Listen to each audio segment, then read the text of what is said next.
When Xianxia and Lan Xueruo suddenly jumped down like that, Xiaozhe was caught unexpected. By the time he stopped the fierce storm hawk, he already could not see their silhouettes.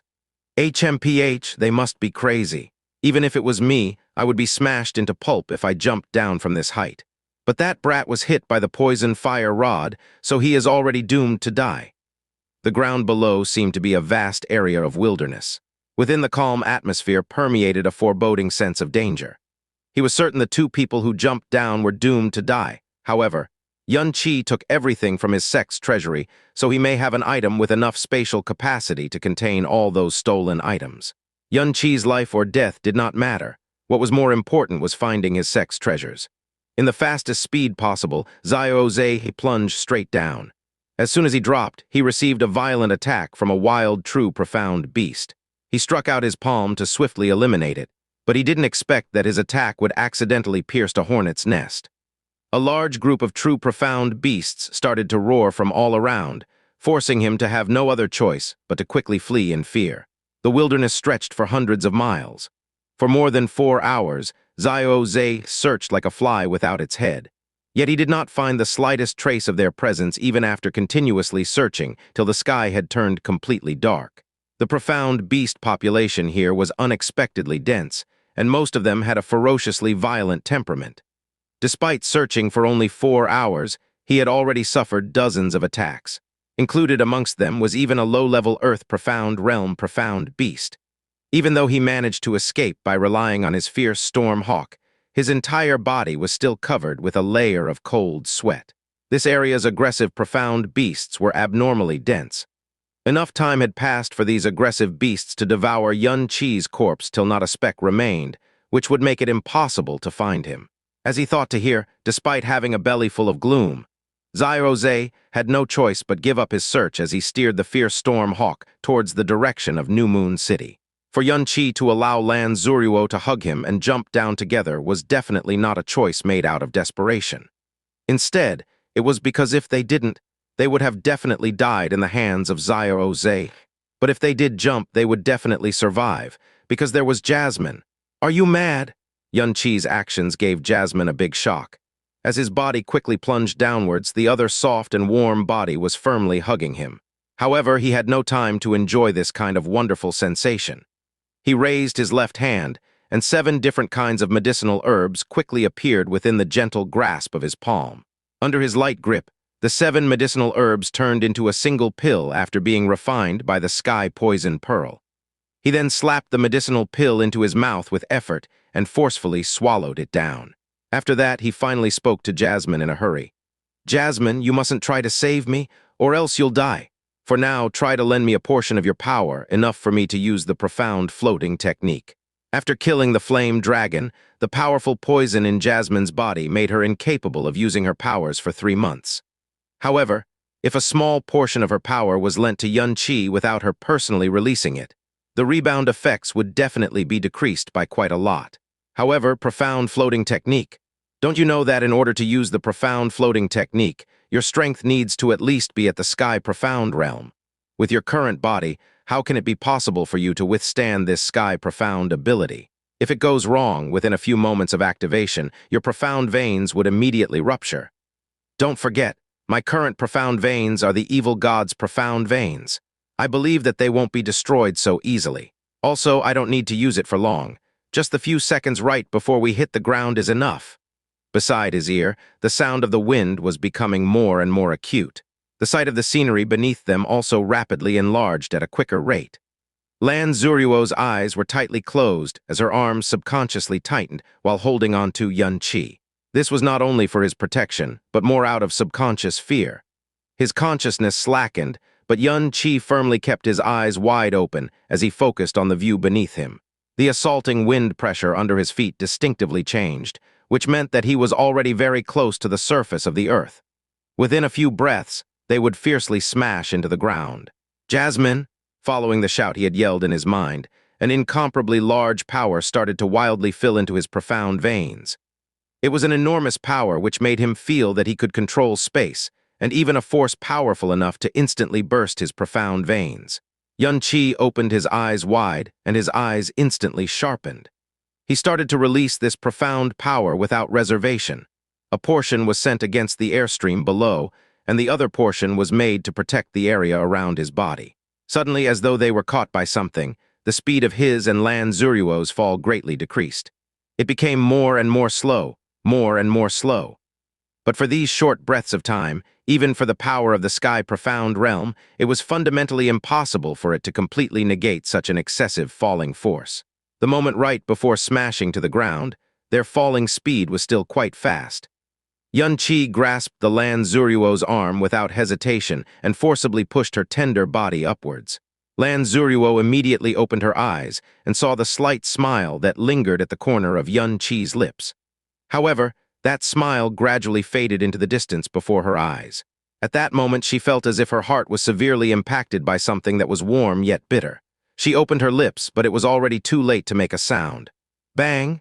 Xianxia's body finally reached the ground. After heavily smashing upon it, hard ground immediately cracked into many pieces. He didn't even have time to feel the pain before his consciousness instantly went dark. Junior brother Yun. Only after an entire 4 breaths from Xianxia's fall did Lan Xueruo finally reach the ground. When he pushed Lan Xueruo, the force was very soft but unexpectedly long. It was like a gentle yet irresistible surge of wind, which gradually slowed her descent. Gentle to such an extent that around 10 meters off the ground, she had actually suspended in air. When she fell, it was like falling off from a height of 10 meters. At that height, it was fundamentally impossible for her to suffer any damage. Lan Xueruo landed very smoothly on her feet and then rushed towards Xianxia as if she had become insane. After seeing the terrifying giant crater beneath him and the fissures on the ground that extended over 10 meters away, her tears frantically spilled out. Junior brother Yun! Junior brother Yun! Junior brother Yun! Lan Xueruo knelt next to Xianxia's body and mournfully called out to him. She, who had not shed a single tear for over 10 years, was now thoroughly weeping. Her tears flowed like the surging of a flood and quickly covered her entire face. Although she forcibly covered her lips, she was still incapable of stifling the sounds of her weeping no matter what. She had told Xianxia before that Xianxia would be someone that viewed honor and friendship with great importance. If he was helped during difficult times, he would definitely return the favor. At least, he would not refuse her request when that time arrives. In front of the Xiao sect's outer sect, she indeed saved him using her contracted spirit beast to flee from Xiao Zai's pursuit. However, she never guessed that he would return the favor in such a passionate and decisive way, that he would desperately protect her using his body and life 2 consecutive times. In this world, there were many people who were good to her, and also many more who desperately strove to please her. But from her youth until adulthood, she had seen enough callousness, seen enough insincerity and heartlessness, seen enough blades within honeyed words and sinister ambition. Among them even included her closest family members. She was discouraged time after time, a few times almost to the point of despair. Otherwise, she would not have left home to move through 7 profound palaces within 2 years, all in order to find the slightest trace of hope. Her warm and gentle treatment of others was due to her nature. But she, who had suffered through too much apathy and trauma, had never opened her heart to anyone. Every time she spoke and laughed with people, the inside of her heart was actually thousands of miles away. She would never have guessed that in this world there would be a person who, in her most dangerous hour, was willing to lay down his life to guard her front. At least her family would not do so, and neither would those who flattered and attempted to please her. But Xianxia, this little junior who she attempted to seek out, made the depths of her heart flutter, made her tears fall like rain. He also made her understand for the first time in her life that in this world there really existed a person who would be willing to protect her using his life. And on top of that, twice. However, she perhaps understood that a bit too late, because in the exact moment she understood that this person could very likely never wake up again. Such a terrible fall was absolutely impossible for someone that only had the profound strength of nascent profound realm to endure. The only outcome was death. Lan Xueruo's heart was racked with a terrible pain, and her tears completely blurred her vision. In her distress, she didn't notice that although Xianxia's impact smashed such a huge crater and so many cracks on the ground, there was actually no sign of any accumulated blood under his body. In the midst of her crying, she suddenly felt a warm touch within her palm. In that instant, as if she had been shocked by electricity, her entire body quivered as she suddenly widened her beautiful eyes. Through her still blurred vision, she saw Yun-Chi slowly open his eyes. Because she had cried too miserably, her face was completely spent from crying, but he gazed at her and gently smiled. His hands were precisely resting in her palm, which told her that he was not dead. "Junior brother Yun?" Lan Xueruo suddenly had a feeling as if she suddenly left hell and entered heaven. Under such a great surprise, even her voice became erratically obscure. You're okay?" "Originally, I did die." Yun-Chi slightly moved his lips and spoke with a hoarse and weak voice. But that slight smile at the corner of his lips did not lack any of its usual flair. "But Yama told me that there was a beautiful and kind girl who was crying so miserably because of my death that even he could not bear to watch any longer, so he sent me back." At the cross of sadness and surprise, Lan Xueruo didn't know whether she should cry or smile. Somewhat embarrassed, she wiped the tears on her face and tried very hard to make a reproachful expression. However, this reproachful expression was like a pear blossom after the rain and was indescribably poignant and moving. "You're already in this state, yet you still don't forget to be shamelessly loquacious. In the future, who knows how many girls this mouth of yours would harm." "Hee," Yun-Chi laughed. Just as he let out a laugh, his wounds were affected and the pain caused his eyebrows to spasm. "Then, is it possible to harm to senior sister?" From the first day they met till now, Lan Xueruo and Yun-Chi did not hold many conversations between them. In addition, a large portion of their conversation consisted of slightly teasing jokes. She was already accustomed to hearing such words from his mouth, and she would think that they were either funny or interesting. But this time, she suddenly felt an unexplainable and inexplicable throbbing that came from somewhere within the depths of her heart. She moved her lips and was just about to speak, but discovered that Yun-Chi had already closed his eyes and lost consciousness. Lan Xueruo thoroughly inspected Yun-Chi's injuries. The results she discovered let her breathe out a long sigh of relief, but at the same time she experienced a great shock. It was because Yun-Chi's injuries were much better than what she had imagined.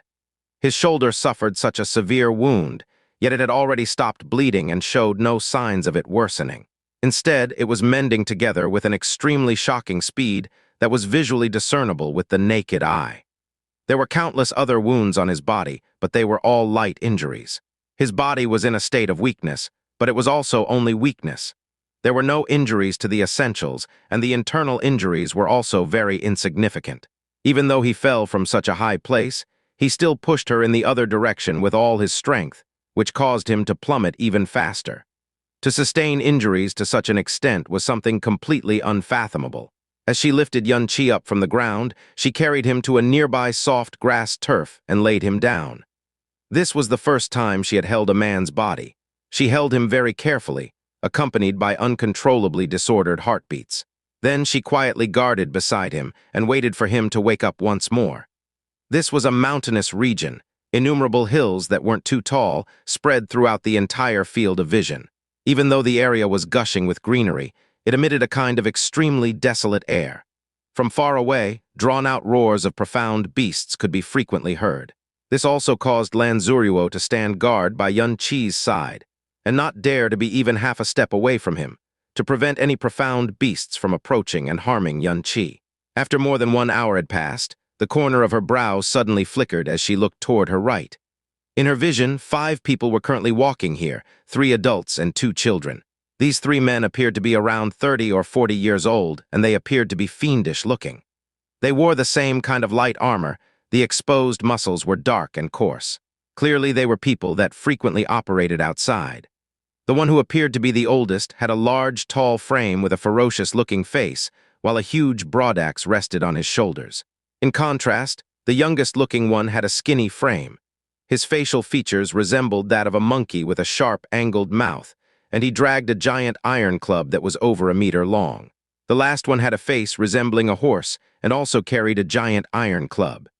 In terms of their profound cultivation, the highest was already at the nascent profound realm's 8th level, while the lowest was also already at the 6th level of nascent profound realm. However, the 2 children appeared to only be 7 or 8 years of age. 1 boy and 1 girl who were dressed in rough cloth.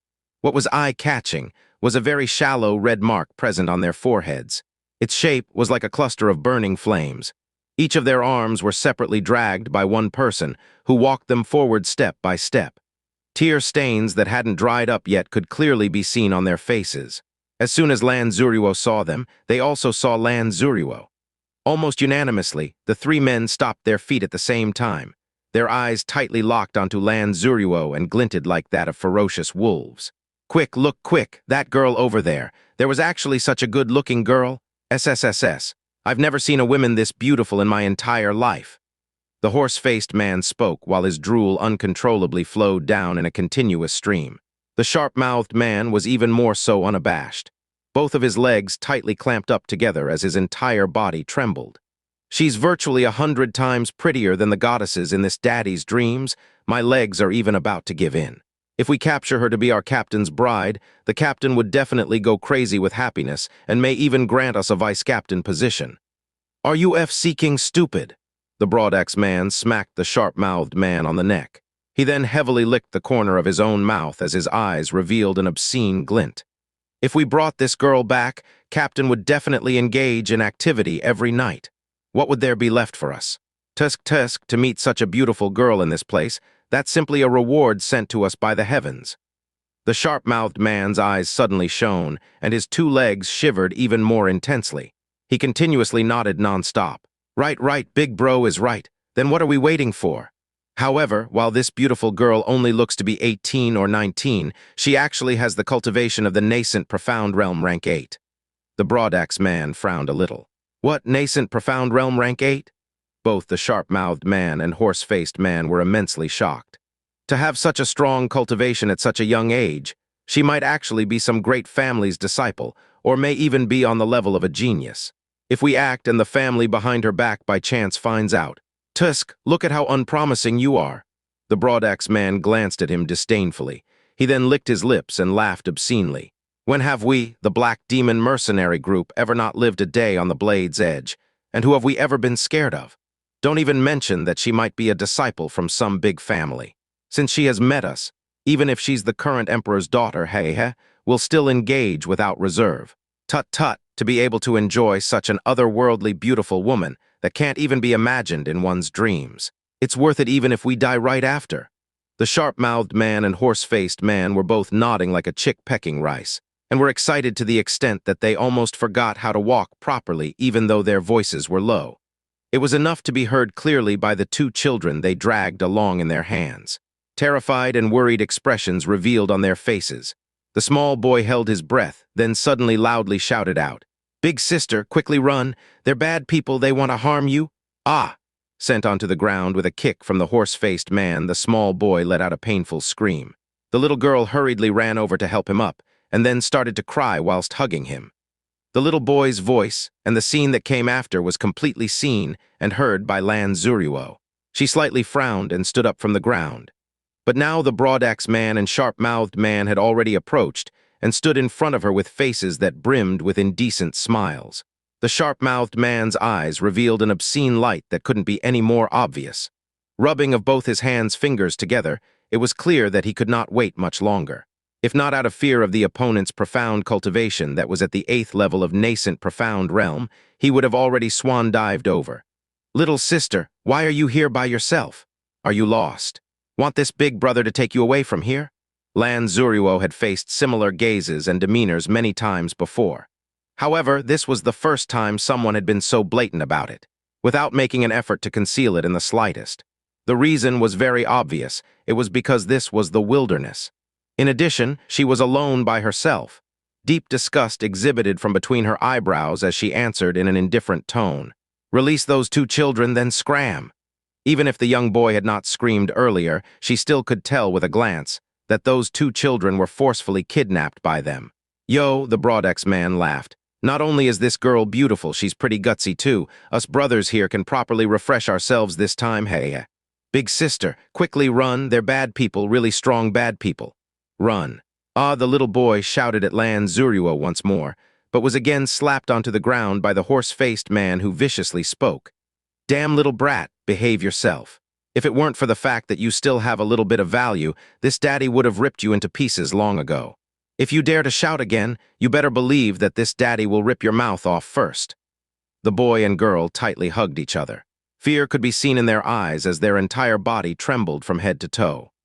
Rage surfaced on Lan Xueruo's face. Just because of the fact that young boy had shouted and warned her without caring for the consequence, she was already unable to continue to just sit and watch them be taken away by these three wicked people. However, Yun Qi was lying right beside her, and if she fought with them, there was the possibility of getting him involved. She clenched her hands and furiously spoke. "I'll say it again, release those two children, then quickly scram." Heh. Facing Lan Xueruo's reprimand, not only did the trio not falter in the slightest, they instead started to laugh out loud. The Broadex man lewdly answered, "Does the beauty want us to scram? Of course we wish for that, but I don't know if beauty want us to scram with us here, or scram with us on the grass, or maybe scram with us on the bed." The sharp-mouthed man and horse-faced man simultaneously laughed out loud. Lan Xueruo's brow sunk as her expression became covered in frosty austerity. She spoke in a low voice. "You're courting death." As her voice faded, she stroked her left hand with her right. A long sword that was as pale as white jade was suddenly grasped in her hand. Instantly, the Broadaxe man trio's eyes instantly flared up. "Spatial ring? It's actually a spatial ring. This time we've really hit the jackpot. From its appearance, this sword shouldn't be a common weapon either." Even the lowest grade of spatial rings had an expensive price tag. It definitely wasn't something an ordinary person could afford. Thick greed had now started to form within the trio's obscene gazes at this time. Lan Xueruo took a step forward to thrust her sword toward the Broadaxe man. The Broadaxe man had a strength at the 8th level of nascent profound realm and was the biggest threat. Ha. Let's see how we, the three brothers, properly discipline this little beauty." Within the sound of arrogant laughter, the Broadaxe man lifted his gigantic broadaxe and horizontally swept toward Lan Xueruo's jade sword. The sharp-mouthed man left to him also laughed obscenely as he simultaneously grabbed the iron club with both hands and fiercely swung outwards. The axe and club collided with Lan Xueruo's jade sword one after another, breaking Lan Xueruo's sword posture and caused her wrist to feel a dull pain. She quickly retreated a step backwards. With a low shout, the long sword drew a slanted arc which simultaneously blocked the two's advancement. "7-star arranging moon!" After a thrust of her sword, a few dozen others unceasingly followed. The sword's form was ceaseless. In the midst of her dance-like movements, the jade-white longsword shed waves and waves of brilliant white shadows. Her current profound strength was at the 8th level of the nascent profound realm, which matched the Broadaxe man. But when all's said and done, she was still quite young. It was impossible for her to match up to the Broadaxe man in terms of battle experience, and the thickness of profound energy was even more incomparable, not even mentioning the additional 7th ranker of the nascent profound realm. Even when she only faced the Broadaxe man alone, she would be on the struggling side. And not far away, there was still the horse-faced man at the 6th level of nascent profound realm, who still lurked there as he restrained the two children. After a dozen or so rounds, all of Lan Xueruo's attacks were knocked back, and the sword had almost left her hands a few times. The Broadaxe man laughed and suddenly leaped high into the air as the gigantic axe cleaved downwards with a frightening power. "Thousand Jun destruction?" Dong.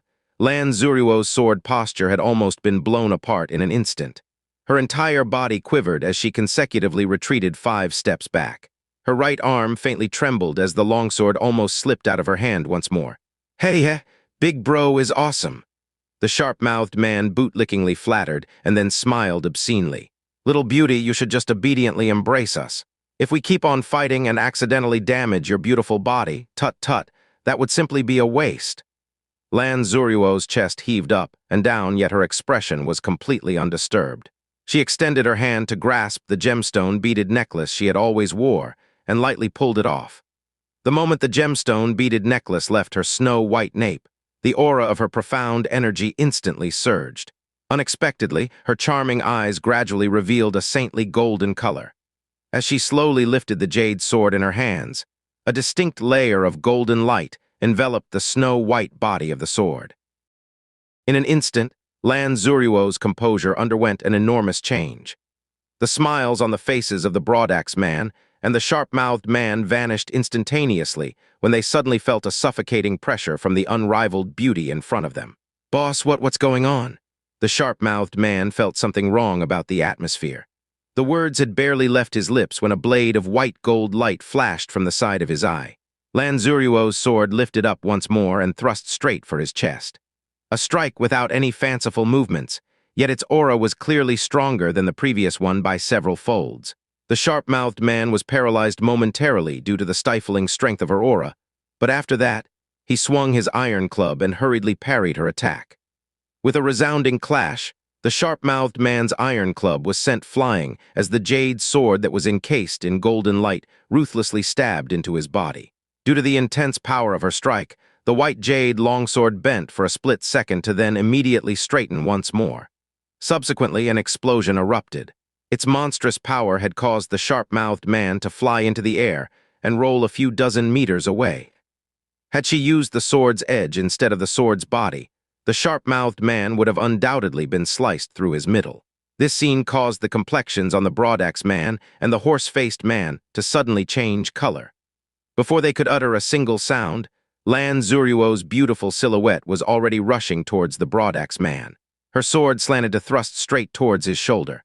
The powerful blade's approach instantly paled the broadaxe man's complexion.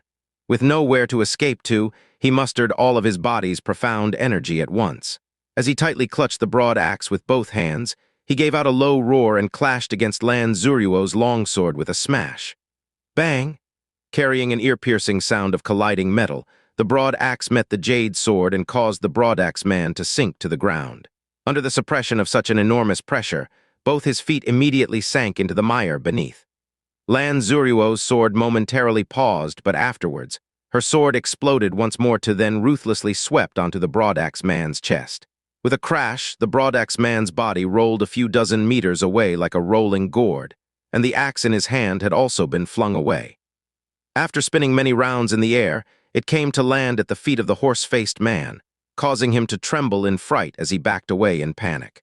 The broadaxe man, who had been tossed a few dozens of meters away, stood up again in a very awkward manner. His chest was in unbearable pain, and he vaguely figured that a few of his bones were broken. Yet he knew that if the lady had not been merciful and chopped, instead of swept, both he and the sharp-mouthed man would have already been split in two. This also brought about the realization that the young lady was extremely soft-hearted and would definitely not be willing to kill anyone. An idea flashed through his mind. Promptly, he decided to kneel on the floor and loudly begged for forgiveness. "Miss, please spare our lives. The three of us had looked without seeing. We merely thought that you bore semblance to a goddess who had descended to earth, so we had intended to approach and admire you. We definitely did not have any other intentions, so please overlook this and let us go." Lan Xueruo withdrew her jade sword with a face full of disgust. Unwilling to look at them any longer, she shouted angrily, "Leave at once. The farther you go, the better." "Yes, of course, we'll leave immediately, right away." The broadaxe man scrambled to his feet and glared at the two others who were still stupefied. The two followed his lead and also prepared to leave immediately. "Release the children!" She abruptly knitted her brow and shouted when the horse-faced guy was just about to drag the two children away. At that, the horse-faced man's complexion suddenly fluctuated. But upon remembering that she had reduced the sharp-mouthed man and the broadaxe man to such sorry states within 3 moves, he had no choice but to grit his teeth and release the two children before slinking away afterwards. Had Xianxia still been awake, he definitely would have told Lan Xueruo to kill all 3 of them. Deep within him, he knew that mercy did not often earn gratitude from the other party. Rather, it would only bring endless amount of unforeseen troubles. The trio had almost violated her previously and were obviously tainted with a large amount of sin. To kill them was also helping the heavens mete out justice. But in the end, Lan Xueruo was not Xianxia. She was innately kind and soft, had never killed anyone in her entire life and never had any thoughts of killing either. She didn't even harbor any thoughts of crippling their limbs as punishment either. In one breath, the 3 ran quite a distance. The horse-faced man grinded his teeth. What horrible luck! The beauty was unsampled, and we even had to release those 2 brats. Never mind that, we should already be thanking the heavens that we still escaped with our lives intact. That woman's profound strength was at the true profound realm. As he wiped the cold sweat from his forehead, the broadaxe man shuddered from the lingering fear. He just couldn't understand it. Initially, he had obviously felt that the opponent was only in the 8th level of the nascent profound realm. But the moment he had attacked, he suddenly felt an exponential increase in her profound strength. That level of profound strength definitely did not pale in comparison to the true profound realm the 3 vice-captains had attained. Wah, true profound realm. both the horse-faced man and the sharp-mouthed man simultaneously stupefied. A little beauty of only a dozen or more years, how could she possibly have stepped into the true profound realm? Our captain is nearing 50 this year, and is only at the 3rd level of the true profound realm. Need you ask? That woman must have been a genius disciple of some super family. Those large families all have innumerable resources and sect profound skills. Those below 20 that have been able to break into the true profound realm are too numerous to be counted. That was far too dangerous. We're lucky the woman we'd met was mild-tempered. Had she been a bit feistier, the 3 of us would have been finished right here. Captain should be returning today. We originally wanted to take credit for kidnapping 2 hostages, but who would have thought we'd almost lose our lives today? It looks like we can only let Captain personally take charge. Let's return quickly. After chasing the 3 vile people away, Lan Xueruo heaved a small sigh of relief and reclasped the necklace around her neck. The profound energy that was released from our body immediately weakened. After 2 breaths, it had weakened back to the 8th level of the nascent profound realm. In front of her, the 2 children who had just regained their freedom stared at her with wide eyes. Their eyes glistened with unshed tears. Lan Xueruo walked over and bent down. "Little boy, little girl, don't be afraid, it's all right now. Are you 2 from the mountains? Why were you captured by those 3 men?" She had barely finished asking when the boy suddenly knelt before her and mournfully cried in his immature voice. "Big sister, I beg of you, won't you save my family? Those bad people have always been harming us. Big sister, you're so powerful, so you should definitely be able to send those bad people off with a beating." Seeing the little boy kneel, the little girl also followed suit and knelt down. Holding the boy's arm, she added in a teary voice, "Big sister, please save us. Ooh, ooh, please save us." Lan Xueruo was slightly shocked still for a moment before parting her hands to hold each of theirs with the intention of pulling them up from the ground. "Stand up quickly." Even though he was only a little boy of 7 to 8 years, he possessed a stubbornness that belied his age. He stared tearfully at Lan Xueruo as he refused to stand. "Big sister, I beg you, please, you must save us. If you don't save us, our entire clan will definitely be killed by those bad people. Only you can save us. In future, we will definitely repay your favor." This little boy had previously shouted out to her twice in spite of the danger, which proved that he had a kind soul. Now he was kneeling in front of her with misty eyes filled with plea and slivers of hope, as if he had finally grabbed at the stalk of life-saving rice straw in the midst of his drowning. Her heart immediately softened. Seeing that Xianxia was still lying quietly behind, she slightly hesitated before lightly smiling. "Little boy, little girl, stand first, then take me to meet your clan, all right?" The little boy's eyes flashed with pleasant surprise. After wiping tears away from his face, he nodded vigorously. Lan Xueruo carefully picked up Xianxia and followed the 2 children towards the direction of their home. On the way, she found out that the little boy was named Feng Xuer and the little girl was Feng Xianer. They were twins of different genders. The surname, Feng, surprised Lan Xueruo some, as she knew it was the surname of the Divine Phoenix Empire's imperial family. But the 2 children told her that their entire clan's surname was Feng, and that they'd been living in this mountain of wilderness since they were born, without ever leaving or ever interacting with outsiders. There were many violent, profound beasts in the area, but for some reason, these profound beasts never approached the place where they resided. However, because of those concentrated number of scary, profound beasts, they had never been able to leave. That was also the same reason why outsiders had never entered. That held true only until a few days ago, when the Black Demon mercenary group had found where they lived after barging in through some unknown method. The group had also realized that theirs was actually a very small clan of guardians, and thus forced them to hand over their treasures they guarded. This was the reason why Feng Xuer and Feng Xianer were captured, in order for them to demand those treasures as ransom within a day or risk having the children killed. As they turned around a short hill, a small village appeared before their eyes. A few middle-aged adults dressed in rough clothing stood in the front of the village, wearing expressions of frustration and helplessness. A weeping married woman stood between them as she covered up her face, and atop all their foreheads was a flame-shaped imprint. "Father! Mother!" In the midst of their cries, Feng Xuer and Feng Xianer threw themselves in the direction of the weeping woman. The woman suddenly lifted her head when she heard the voices of her children. She almost believed that she was dreaming as she stared in a daze and watched her children dash over. It was only until they had landed in her bosom that she tightly embraced them while bawling in happy surprise. Zioner, how did you? The middle-aged man on the side was visibly shocked and then was at a loss of what to say in his delight. It's that pretty big sister who fought off those bad people and saved us. Feng Zhe turned back and pointed at Lan Xueruo. Not only is big sister pretty, she's also really strong. She only needed a short while to fight off all three of the bad people. Amen, amen. Feng Zioner nodded in agreement with a face full of adoration. Also, big sister promised us that she'll help us fight off those bad people. All eyes turned to Lan Xueruo. The middle-aged man took a step forward, bowed deeply towards Lan Xueruo and sincerely stated, Miss, thank you for saving my two children. I truly do not know how I ought to repay you. My name is Feng Beichuan, and I am the current clan leader.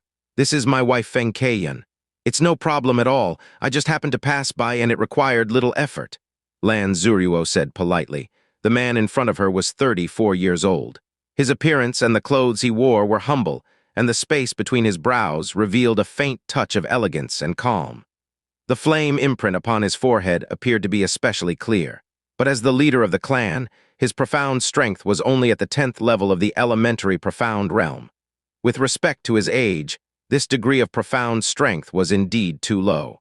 However, Lan Xueruo immediately noticed that everyone in front of her was at the 10th level of the elementary profound realm as well. It was incomparably uniform in this aspect. Thank you truly, we are too grateful. Feng Keiyan bowed gracefully towards Lan Xueruo, too thankful for words. It is simply too wonderful that Zar and Zioner managed to come back safely. However, those vicious thieves. Sigh, the bearded old man to the side heaved a sigh of relief to then take a lengthy sigh. Big sister is very strong. She can definitely drive all the vicious thieves away. Feng Zhe, who had personally seen Lan Xueruo's invincible prowess, clenched his fist and spoke with complete confidence. However, their worry could not be abated by his words alone. While they believed that her profound strength was truly amazing to have saved the two children from those three vicious thieves, she seemed like a young lady of just 17 to 18 years. Even if her profound strength was high, how high could it possibly be? The opponent was a notorious mercenary group that numbered around 100. Its captain and its three vice-captains were all in the true profound realm. It was hardly something that a young lady was capable of resisting. Feng Beichuan's gaze switched Lan Xueruo's rear and said, This little brother, your complexion looks to be quite terrible, and you're even being carried by this young lady. You must have received heavy injuries, right? I myself have learned a bit of medicine. Perhaps I may be of help somehow. My name is Yun Qi. I thank clan leader Feng for your goodwill. Yun Qi politely replied from Lan Xueruo's back. His voice caused Lan Xueruo's beautiful eyes to widen. You're awake. Yes, I woke up when senior sister put me on your back, Yun Qi said with a happy smile. Even if his complexion looked terrible, his voice was finally no longer that weak. During his freefall, he used the sky poison pearl and rapidly fused the skyroot grass, flower nectar, mountain river plant, along with 30 different types of medicinal material, to swiftly concoct a heaven-returning pellet. Afterwards, he swallowed it. The amount and quality of the required medicinal material to refine this heaven-returning pellet was exceedingly harsh. Moreover, the refining environment, the furnace, and the refining method were all strict to the extreme. Even if it was a high-level pellet refining master, the success rate of the refining wouldn't exceed 30%. But with Xianxia Sect Branch Sect's enormous treasury and the Sky Poison Pearl, all of this was not an issue. Then why? Then why didn't you say anything and made me carry you this far? Lan Xueruo flushed in anger. Because this is the first time in my life that I've been carried on a girl's back. Not only was it very comfortable, the scent of senior sister's body is very fragrant. As he spoke to her, he originally wanted to lightly sniff the fragrance of Lan Xueruo's body more, but his expression suddenly became sluggish as he blankly stared in place. Was it really? His first time being carried by a girl. In this life it was indeed, but during his life in the Azure Cloud continent, that girl, every time he returned to her by using the last bit of his strength and knocked on the bamboo door, he fainted in front of that bamboo door. When he awakened, he was lying on top of a soft and warm bed. Although he had been unconscious, it seemed as if he was able to clearly feel her use her own delicate body to shoulder his bloodied body. Each of steps she took was difficult, and accompanying each step were specks of teardrops, time and time again. Maybe even tens of times, or perhaps even hundreds of times. The number of times were simply uncountable, and he also didn't bother to count it. The only thing he could remember was that even if he lived through 2 lives in 2 worlds, it was still impossible for it to make up for what he had owed her, because heaven no longer gave him that chance. Suddenly, the Lan Xueruo he was tightly hugging slowly turned into the figure that only appeared in his dreams. "You! If it weren't for the fact that you're injured, I would have tossed you aside," Lan Xueruo said with a bit of indignance. Previously, when she had been carrying Xianxia, she was calm because she thought that Xianxia was unconscious. Now that he had awoken, that feeling of his body pressing against hers, and the indistinct male scent caused her ears to flush red as her heart pulsed even more erratically. "Clan leader Feng, can you help me find a place to settle down my friend?" Lan Xueruo asked Feng Beichuan while facing him. "Of course, please follow me." This small village was indeed a small village. There were a total of 12 or so simple and crude houses. From Feng Beichuan, they learned that the whole clan was not more than 200 people. In regards to the newly arrived Lan Xueruo and Xianxia, the 2 outsiders, the people here were vigilant at first, but afterwards, they revealed a good nature. Very quickly, Lan Xueruo and Xianxia both realized a strange fact. Every person they had met were all at the 10th level of the elementary profound realm. Other than the children who have not yet started to cultivate profound energy, all of them were like this, without a single exception. It seemed as if the 10th level of the elementary profound realm was their limit. But after the nascent profound realm, every time one stepped into another level, it was accompanied by a bottleneck that increasingly becomes difficult to break through. But from the elementary profound realm to the nascent profound realm, there was basically no bottleneck to speak of. So long as enough profound energy was accumulated, one would naturally step into the nascent profound realm. But the people here all stopped at the 10th level of the elementary profound realm. This truly puzzled Xianxia and Lan Xueruo. How could this place have the Phoenix's essence? Jasmine's sudden voice surprised Xianxia. Phoenix, the primordial divine beast, the Phoenix of legends. Correct. Jasmine's voice slightly revealed a sense of exhaustion. She previously transferred a part of her own profound energy to Xianxia. Although it was a very brief couple of seconds, it still caused a certain amount of damage to her soul and Xianxia's body. Even though it's very faint, it is definitely, without a doubt, the Phoenix's essence. How strange, could it be that the Phoenix had actually descended to this inferior plane before? This lowly plane, these words made Xianxia's heart stir. He suddenly made a terrifying guess as to Jasmine's identity. And the flame imprint on their foreheads is also the mark that the Phoenix bloodline bears. But this mark's color and the color that this princess knows are completely different. Additionally, the mark of the Phoenix bloodline is normally hidden. Only when using the Phoenix's power of fire would the mark forcibly appear, but the people here all bear the mark of the Phoenix, and it's as if they can't hide it. In short, this is too weird. Feng Beichuan brought Lan Xueruo and Xianxia to a clean hut. "You two, please rest easy here. We are just a small clan hidden. Everything we have cannot compare with the outside world, so we can only inconvenience you." Lan Xueruo carefully put Xianxia on top of the bed. Secretly letting out a sigh of relief in her heart, she turned around to say, "Clan leader Feng is too courteous. We are already extremely grateful to have a place like this." "Are you guys Phoenix Ruin's guardian clan?" Xianxia suddenly asked at this time. Feng Beichuan, who was calm and dignified up until now, froze. His pupils distinctly contracted slightly. His expression rapidly fluctuated as he thought about how he could deny or avoid the question. But after a few breaths of time, his expression calmed down and a seemingly self-deprecating laugh arose. "The Guardian Clan? We aren't worthy of that title. We are simply keeping away from the world while carrying this sin and curse. We are just a humble clan who have to atone for their sins, generation after generation. Although I don't know where you learned that we have a relationship with the Phoenix, but it looks like you came here in order to obtain the so-called treasure that we're guarding, right? Phoenix, the divine beast that the Divine Phoenix Empire worships?"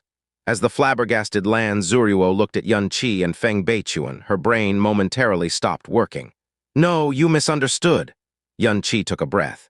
He wanted to sit up, but his entire body was so weak that even the slightest of movements would cause a stabbing pain. He could only give up and lay there as he answered. "The reason I was able to find out that you are possibly the clan that guards the Phoenix's remains is because of the mark on your foreheads. I came into contact with a lot of rumors regarding the Phoenix bloodline. Aside from the color being slightly different, the shape of the mark on your foreheads and the shape of the mark that I know of is exactly the same. My senior sister and I coming here is due to an unintentional fall from a high altitude. I even sustained heavy injuries from my fall, so there is absolutely no other intention.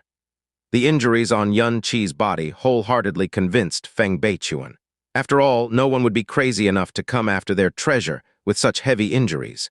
Yun Qi's words baffled him for a while, and then he once more mockingly laughed at himself. The Phoenix imprint, different color. Yes, different color. The originally respected imprint that symbolized its power and bloodline has turned into a cursed mark of sorrow. Our ancestors made a horrible mistake, but what kind of sin have we, the younger generation, commit? Feng Beichuan's words revealed a strong sense of sorrow. It seems as if Yun Qi's words thoroughly stabbed at his heart's sore spot.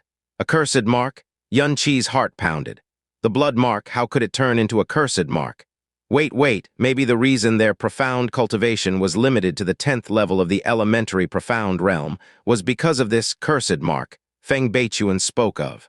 I believe that you are not bad people because I can't sense any maliciousness from your body, and you have also saved my 2 children. However, I should repay you is something I ought to do. Only, Feng Beichuan took a lengthy sigh. Our clan is currently facing a disaster. If you are to continue to stay here, the disaster could involve you, so you should recuperate here. It would be best if you could finish healing and leave before those treacherous people come back here again. Because the next time those villains come, perhaps, it'll be the disaster of disasters. When he was being carried on the road here, he learned what had happened previously from Lan Xueruo and 2 children's conversation. Puzzled, he asked, "Clan leader Feng, I have one thing that I don't understand. Your clan ought to have been here for many years, right? So many years have peacefully passed by, but why has a mercenary group suddenly fixed their attention on you?" Feng Beichuan looked out the window and calmly answered, "What you had just said is correct.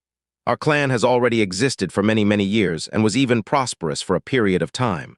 But after incurring Heaven's wrath, we rapidly declined and had no choice but to live in isolation in order to survive. At present, because of this lowly appearance, we aren't even comparable to a small, broken-down village. However, we were left undisturbed these past years because this area is known as the 10,000 Beast Mountain Range. Every type of profound beast is rampant. The least violent are nascent profound beasts, and the scariest are the earth profound beasts. And it is even rumored that there are 3 terrifying sky profound beasts dwelling within this mountain range. This is the profound beasts' paradise. They reject humans who step foot into this place. They would group together to attack if humans entered the area. At the same time, the deeper you go, the higher the level of profound beasts get. As for this place, it is the entire 10,000 Beast Mountain Ranges center. A few humans may operate around this 10,000 Beast Mountain Ranges border in order to obtain profound beast cores, but aside from those who are exceptionally strong, there was essentially none with the courage and capability to arrive in this region. That and the exceptionally strong who had such an ability would not come to such a trivial place. But it seems as if there are no profound beasts that live near here. Yun Qi frowned, immediately after he finished speaking when he suddenly realized. Could it possibly be because of the Phoenix's essence? Right. Feng Beichuan nodded. To tell you the truth, the Phoenix ruins we have been guarding for generations is behind this area and contains the remaining essence of the Phoenix that it left behind. Although the essence is weak, it has never scattered. In this world, which profound beast could possibly withstand the prestigious pressure of a primordial divine beast? Who would dare approach? So it was like this. Yun Qi slowly nodded, and the expression on his face slightly fluctuated. This place actually had a Phoenix ruin. Not only that, the essence of the Phoenix had never dispersed. The best explanation was that this was the place where the Phoenix ruin resided, and it was something the Phoenix had left behind. Something that a primordial divine beast left behind. The blood in Yun Qi's entire body started to boil as he only thought about this.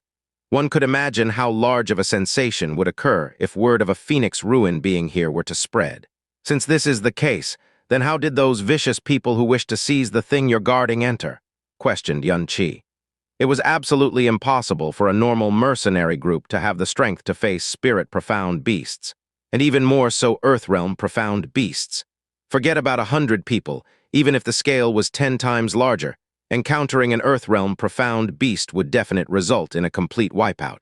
considering this 1,000-beast mountain range's density of beasts walking on a road, without encountering any spirit-profound beasts or earth-realm-profound beasts, was even more impossible. I don't know, Feng Beichuan shook his head. I want to know more than anyone else how they managed to enter this area. Perhaps this is the fate we deserve. Could it be that they were borrowing the power of profound beasts that could fly extremely high? Yun Qi muttered to himself, but he immediately rejected this conjecture. This 10,000-beast mountain range had an innumerable amount of profound beasts. It was inevitable that there include a large number of flying profound beasts amongst them, so even if they used normal flying profound beasts, it was still impossible to enter. This could only be done by profound beasts at the level of the fierce storm hawk and the giant snow eagle, who were able to fly thousands or even 10,000s of meters high. But due to the horrifying difficulty in controlling them, the amount of people who had the ability to handle them were simply too few. Even Xianxia Sect's outer sect, New Moon City's strongest sect, only had one, so how could this ordinary mercenary group possess any? Let me take a look at your injuries. I should be able to deal with them as long as they're not too strange. While sighing, Feng Beichuan walked to the front of the bed. However, Yun Qi shook his head. No need, I have my own ways of dealing with these minor injuries. There's no need for you to worry. You're currently facing a great catastrophe, so there must be a lot of things for you to do as clan leader. You don't have to mind us. Feng Beichuan nodded and did not insist. Okay then, you guys stay here and have a good rest. If you need anything, just give me a call. I hope those vicious men would come a bit later. Feng Beichuan opened the door and walked out with a worried expression. Yun Qi placed his hand on his chin and fell into deep thought. Are your injuries really okay? You did fall from such a great height previously after all. Lan Xueruo asked worriedly. Yun Qi shook his head gently and smiled. I remembered telling senior sister that I'm a genius doctor. To a genius doctor, these kind of small injuries are nothing. To others, the injuries on his body would definitely be considered heavy, but in his eyes, it could only be counted as light injuries. Genius doctor, even if you are a genius doctor, does it mean you can just throw your life away like this? Lan Xueruo's eyes reddened as she thought about how Yun Qi had saved her with his life 2 consecutive times. Had you really died, I would never be at peace for the rest of my life. Ha ha, Yun Qi laughed. Yuanba was right. Senior sister is really too kind. I was the one who had been a burden to senior sister in the first place, so I should be the one to blame myself, but now senior sister is blaming herself instead. Lan Xueruo's gaze wavered. Biting her lower lip, she said softly, Junior brother Yun, in future, please do not do what you did just now again, okay? Actually, there are many protective devices on my body, so I won't be hurt that easily. If something similar were to happen again, you cannot protect me without regard for your own life. It is enough if you just protect yourself. I can't do it. Yun Qi shook his head obstinately. Why can't you do that? Do you not treasure your life? Lan Xueruo's heart skipped a beat. No, I do treasure my life a lot. No matter the situation, I would still not allow myself to die. It's just that. Not letting Lan Xueruo see the sorrow deep within his gaze, Yun Qi closed his eyes. I once let down a girl who had treated me best in the end. Because of me, she died in my embrace. Perhaps I won't be able to forget that pain even after 10 lifetimes. From that day on, I swore to never let any girl that treated me well to suffer any harm. Never. That girl, she shouldn't be your current wife, right? Lan Xueruo looked at Yun Qi. Her gaze revealed a complexity that even she did not understand herself. Of course not, but the way she treats me is still considered to be nice, so how I treated her should also be considered nice. Thinking of Xia Qingyu, Yun Qi smiled gently. Even though the few days they had shared the same bed were short, the memories were still wonderful. However, they would probably never meet again in future, yet the identity as his wife was firmly imprinted deep within his heart because she was the first wife in 2 lifetimes, despite them only being husband and wife in name. Junior brother Yun, you are only 16 years old. Not only are you married at such a young age, you also have a maiden who sacrificed her life for you. Perhaps there are still other maidens who have been harmed by you. I have seen many men who are fickle in love and passionate, but it is still my first time seeing a man who is as young as you. Lan Xueruo said while laughing. With regards to the identity of Yun Qi's wife, she was well aware.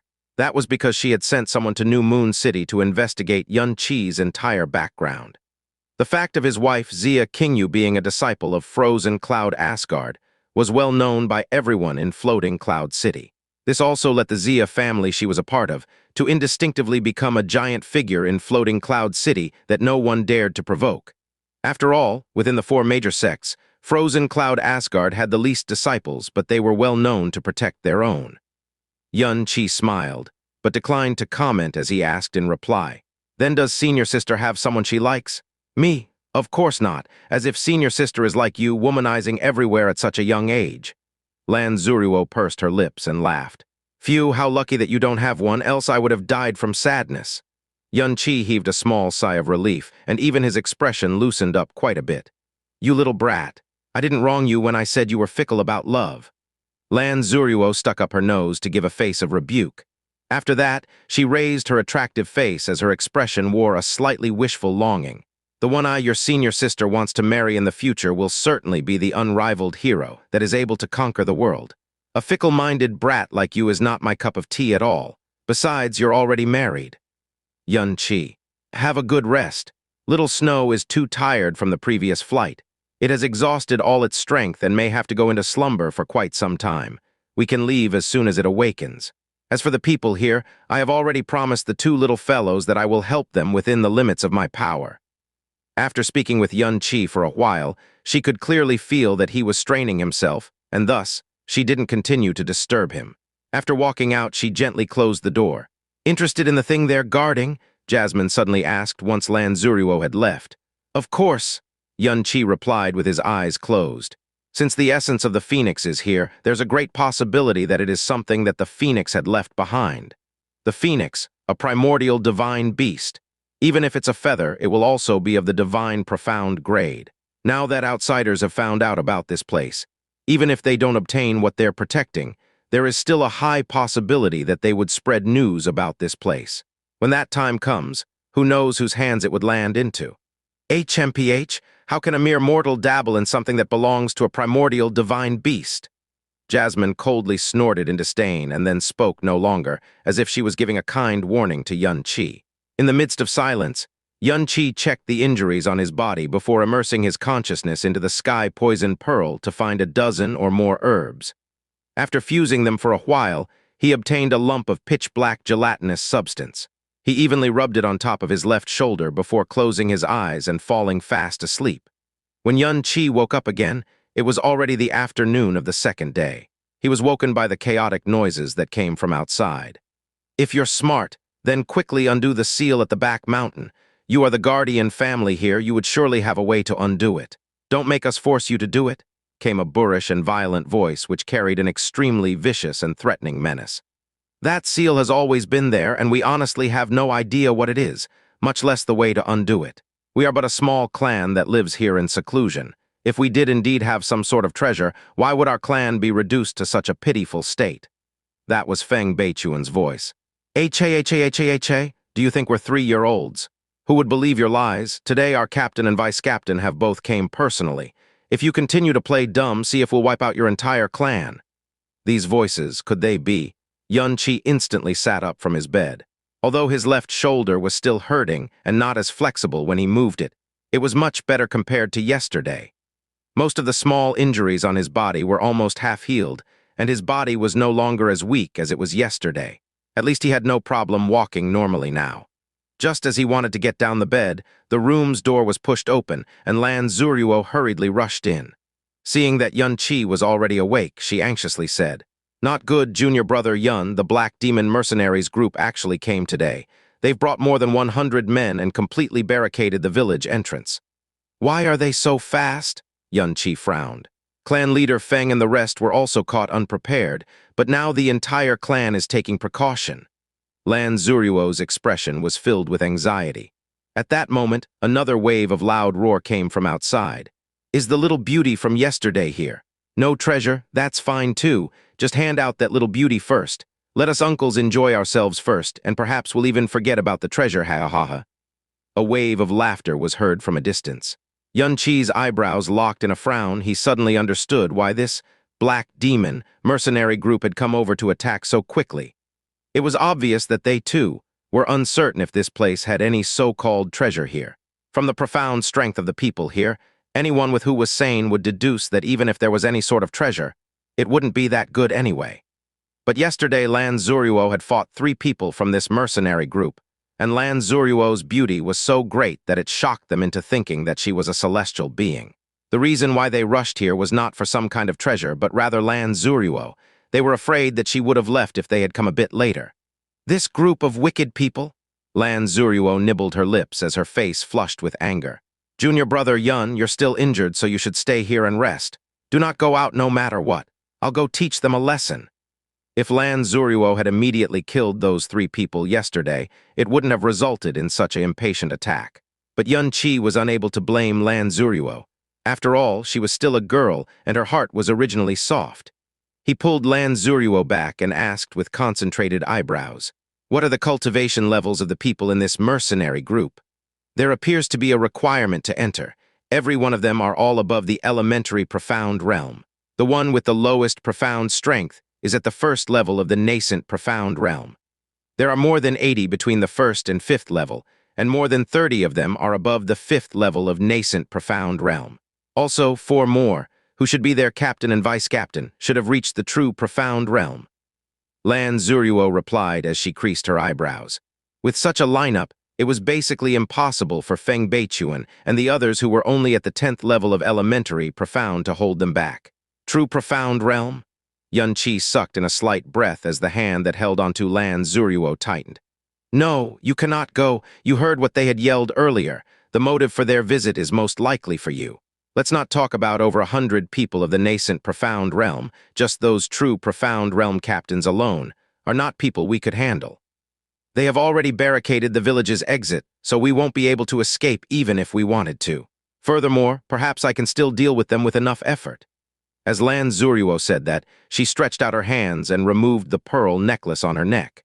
Soon after, her profound energy quickly rose under Yun Qi's surprised gaze. The pearls on this necklace are known as the Profound Locking Pearl. When worn, it is able to suppress the wearer's profound strength by 5 ranks. My true profound strength cultivation is at the 3rd level of true profound realm. They won't be able to hurt me that easily. The change in Lan Xueruo's profound energy astonished Yun Qi.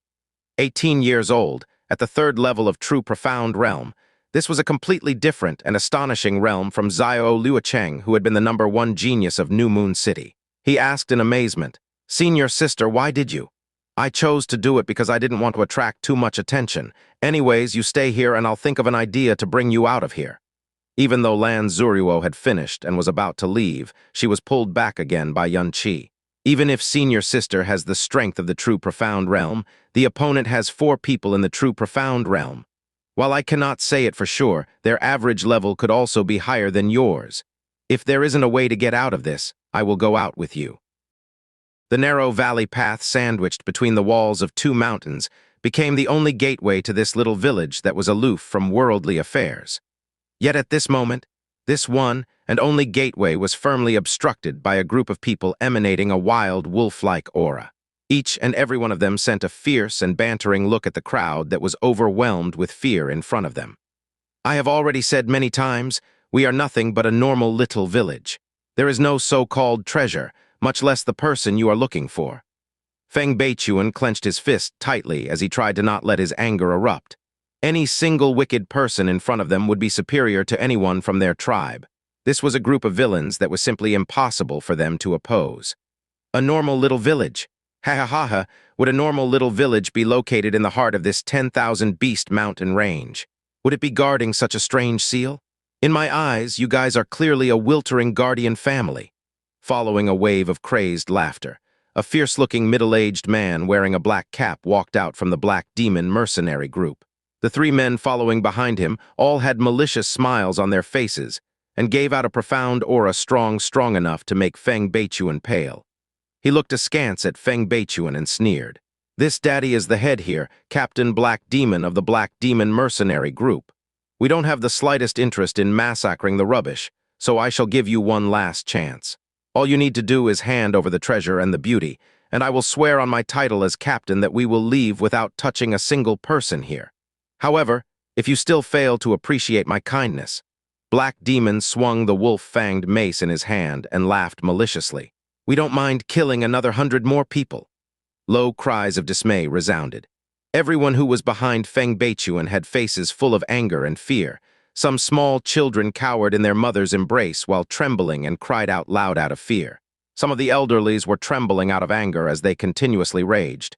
"You villainous thieves will definitely receive retribution." Feng Beichuan answered through firmly clenched teeth. "When I say there's nothing, there really is nothing. Even we don't even know what that seal is. Even if you killed us all, it would still be impossible for us to know." "Oh ho, you're pretty tight-lipped. It seems that you won't be honest without some bloodshed. No problem, we have plenty of time to slowly play around with you." Black Demon laughed maliciously and then gave a glance to a middle-aged man who carried an axe behind him. "Blackie, go and educate them for me. Kill or cripple them as you please." "Roger, Captain." The one called Blackie carried a big chopper and walked out, swung his big blade around to show off, and licked the corner of his lips while giving off a contemptuous look, as if looking at a bunch of ants. "Those that don't know any better, let grandfather here come and educate you." After finished speaking, his blade came swinging straight for Feng Beichuan. "Don't think that you can hurt our clan leader." The three elders behind Feng Beichuan rushed out at the same time and faced Blackie. The three elders were all at the 10th level of elementary profound realm. So even if Feng Beichuan was included, there was no way they were a match for Blackie, who was in the 6th level of the nascent profound realm. Blackie's first strike directly cut open the first elder's profound energy defense with its overbearing blade aura, leaving a long bloody gash on his left chest. "Mountain-splitting blade!" Blackie gave a cold laugh, and then the power of his blade became more and more vicious. He was not born in a sect, thus he naturally did not have any profound arts. However, even though his profound skills were of the lowest grade, given the level of his superior profound strength, even if he didn't use profound skills, he would still be able to easily crush Feng Beichuan and others. The activation of his profound skill was like the autumn gale that cleanly swept away fallen leaves. Wherever his blade landed, a wound was left on every one of the elders. He followed with a sudden kick that landed heavily on Feng Beichuan's lower abdomen, sending him 30 feet away, while a large amount of fresh blood spurted from his mouth. "Clan leader, father!" While crying, Feng Xier and Feng Zioner rushed out from Feng Keiyan's embrace, threw themselves beside Feng Beichuan and pulled at his body. The three elders all fell to the ground. Blood flowed from their wounds as their faces filled with despair. "Hee, these two brats must be your son and daughter." Blackie dragged his blade and walked step by step towards Feng Beichuan to then sinisterly say, "Let me see if you'll still be so tight-lipped after I carve your daughter's eyes out." In the midst of Feng Beichuan's shrunken pupils, he suddenly stretched out and grabbed at a terrorized Feng Zioner. "Stop!" An angry and delicate shout came from the side, and at the same time, a snow-white glow came flying like a meteor. Blackie's reaction was fast as well. He retracted his hand and panikedly retreated as a jade-like snow-white longsword accurately stabbed at the position he was standing earlier. Cold sweat erupted from his entire body. Following the exchange, a snow-white figure landed and pulled out the jade sword from the ground to point it at Blackie along with a cold gaze filled with fury. The sound of gasping and gulping was immediately heard from the Black Demon mercenary group the instant Lan Xueruo appeared. They all stared at Lan Xueruo as if in a daze as every one of their eyes bulged straight out. Their expression became sluggish and a large amount of saliva unconsciously flowed out. Captain, that's her, that's her," the Broadex man from yesterday excited exclaimed to Black Demon. "I didn't lie to you, right? Isn't she like a fairy?" Black Demon's pair of eyes were already wide open from staring, and even both of his hands started trembling. He resolutely swallowed a mouth of saliva and hissed, "Beautiful, truly beautiful. Damn, there actually exists such a beautiful woman in this world. The women this daddy had played with before are simply unsightly compared to her. We must get this woman. If I could sleep with this kind of woman for a night, my life would be complete. Since she has already come out, isn't she already yours?" The Broadex man flattered. However, even though she might look young, her profound strength has indeed reached the true profound realm. If group leader wants to take her, some effort should be needed to do so. This daddy and Black Tiger, Black Devil, Black Wolf, who are all in the true profound realm, in addition to 100 more brothers, still can't deal with a little beauty. Ha. Black Demon rubbed his hands and laughed without inhibitions. In those passionate eyes, it was as if Lan Xueruo was already one of his belongings. "Blackie, fall back. I'll personally deal with this lil beauty myself." Blackie obediently fell back. The people of the Black Demon mercenary group were all leering at Lan Xueruo, but they could only swallow their own saliva. They could only fantasize, because only Black Demon would get to enjoy such a woman. "Hey, pretty, what's your name? How old are you this year?"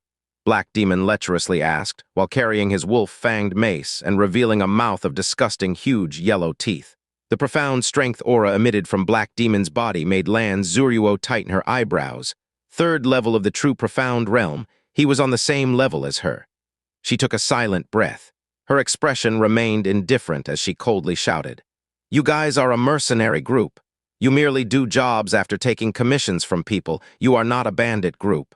The more you commit injustices, the more likely you are bound to suffer from the wrath of heaven. This is not a place that you should occupy. Leave immediately." Her celestial aura and grandeur faintly assaulted Black Demon's senses and caused his bones to become limp when seeing her at a close distance. He once again firmly swallowed his drool and laughed lewdly. "Leave here, with pleasure, with pleasure. Since Little Beauty has opened her mouth, this matter can be easily settled. If Little Beauty agrees to follow me back and be my lady, I, Black Demon, will promise to leave immediately and never to come back to this place in my lifetime. Little Beauty, what do you say?" "Such insolence!" Lan Xueruo angrily roared, then immediately realized that those two words were not fitting. With additional anger on top of rage, she knew that it would be useless to say anything to these group of villains, and directly stabbed at Black Demon. The only thing she could think of that could resolve the current crisis was to defeat this Black Demon, seize him, and then coerce the Black Demon mercenary group into retreating. Black Demon did not expect Lan Xueruo to suddenly attack, and panikedly raised his wolf-fanged mace to block, and was momentarily flustered by a few of Lan Xueruo's consecutive sword strikes. A gold glint enveloped Lan Xueruo's sword. The reflection of the sword was gorgeous and swift as it dazzled Black Demon. Only two rip-rip sounds could be heard when the light armor on his body immediately split in two, and even his protective profound energy was cut open as a chunk of flesh suddenly flew out. The mercenaries of the Black Demon mercenary group were all stumped. This girl that looked only 17 to 18 actually injured their group leader Black Demon the instant she attacked. Black Demon was someone with the profound strength at the third level of the true profound realm. Black Demon's anger also erupted when receiving the sword strike that was neither heavy nor light. He let out a loud roar and swung his wolf-fanged mace. 3 lines of snake-shaped electric sparks appeared strangely on the mace, and a feeling of dangerous power was released with a bzzzzzt sound. Electric attribute profound skill? Lan Xueruo was faintly alarmed in her heart. A group leader of a normal mercenary group actually had an electric attribute profound skill. Mad Snake Thunder Dance! The huge lightning-covered wolf-fanged mace drew a gigantic circular arc around Lan Xueruo. Unable to avoid the strike, Lan Xueruo's sword magnificently glowed with a golden light and actually faced the attack head-on with the sword's body. Ding! Sparks went flying in all directions. Lan Xueruo's jade sword instantly warped by a huge margin. An impact of the humongous power caused Lan Xueruo to flip backwards. However, the moment her feet touched the ground, she again bursted forward towards Black Demon. A golden light flashed across her beautiful eyes as she muttered a soft chant that only she herself could hear, "Moan, arch, sword." Since subduing Black Demon was the only hope to resolve the crisis, Lan Xueruo no longer had any reason to hold back. She thrusted straight at Black Demon with her strongest profound skill. The instant the sword thrusted, Yun Qi's gaze suddenly went into turmoil, because the sword style that Lan Xueruo was currently using was a kind of sword style he had never seen before. It was clearly just an ordinary sword thrust, yet the sword's approach was not only violent and overbearing, but also carried a sense of unconcealed pride, as if it was an arrogant monarch who looked down on the world, unrivaled and unstoppable in its path. Since Mad Snake Thunder Dance had a huge and formidable power, Black Demon never expected that Lan Xueruo would actually be able to block his Mad Snake Thunder Dance and counterattack so fast. He raised his wolf-fanged mace and blocked his front, but the moment the sword tip touched the wolf-fanged mace, Black Demon's expression suddenly changed greatly, because from the club's body there came an astonishing strength that he could not defend against. Accompanying a ding sound, his body was fiercely blown backwards, and the wolf-fanged mace in his hands was also unexpectedly blown out of his grip as it flew far, far away. Yet the momentum of Lan Xueruo's sword did not weaken in the slightest. The sword's tip thrusted straight toward Black Demon's left shoulder, broke through his protective profound energy as if cutting tofu, and exited from the backside of his shoulder, directly piercing a clear hole through his. Black Demon howled painfully as a big cloud of bloody mist erupted from his shoulder. He incited the ferocity in his nature, and with a big bellow of rage, unexpectedly grabbed the blade of Lan Xueruo's jade sword and swung out ferociously. Since Lan Xueruo's monarch sword had just exhausted its power, and Black Demon's strength was astonishingly great, the sword had actually been forcibly taken away by Black Demon and caught her off guard. Crap, seeing how Lan Xueruo had injured Black Demon with a thrust, Xianxia's heart immediately thumped. If she had kept on sparring with him, they could have stalled for a little while longer, but stabbing him through the shoulder would undoubtedly rouse his ferocious nature. One could imagine the following consequences. Black Demon grabbed Lan Xueruo's sword and fell back panikedly. His face had already turned malevolent, and a wild roar came from his mouth. "Geo and, catch that bitch for me. As for the rest, kill them all." As Xianxia expected, the furious Black Demon had commanded his men to directly attack.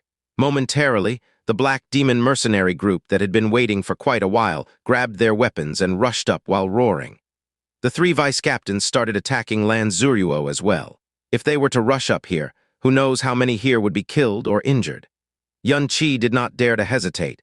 He walked quickly to Lan Xueruo's side while grabbing onto a sky tremor bomb and threw it with all his strength.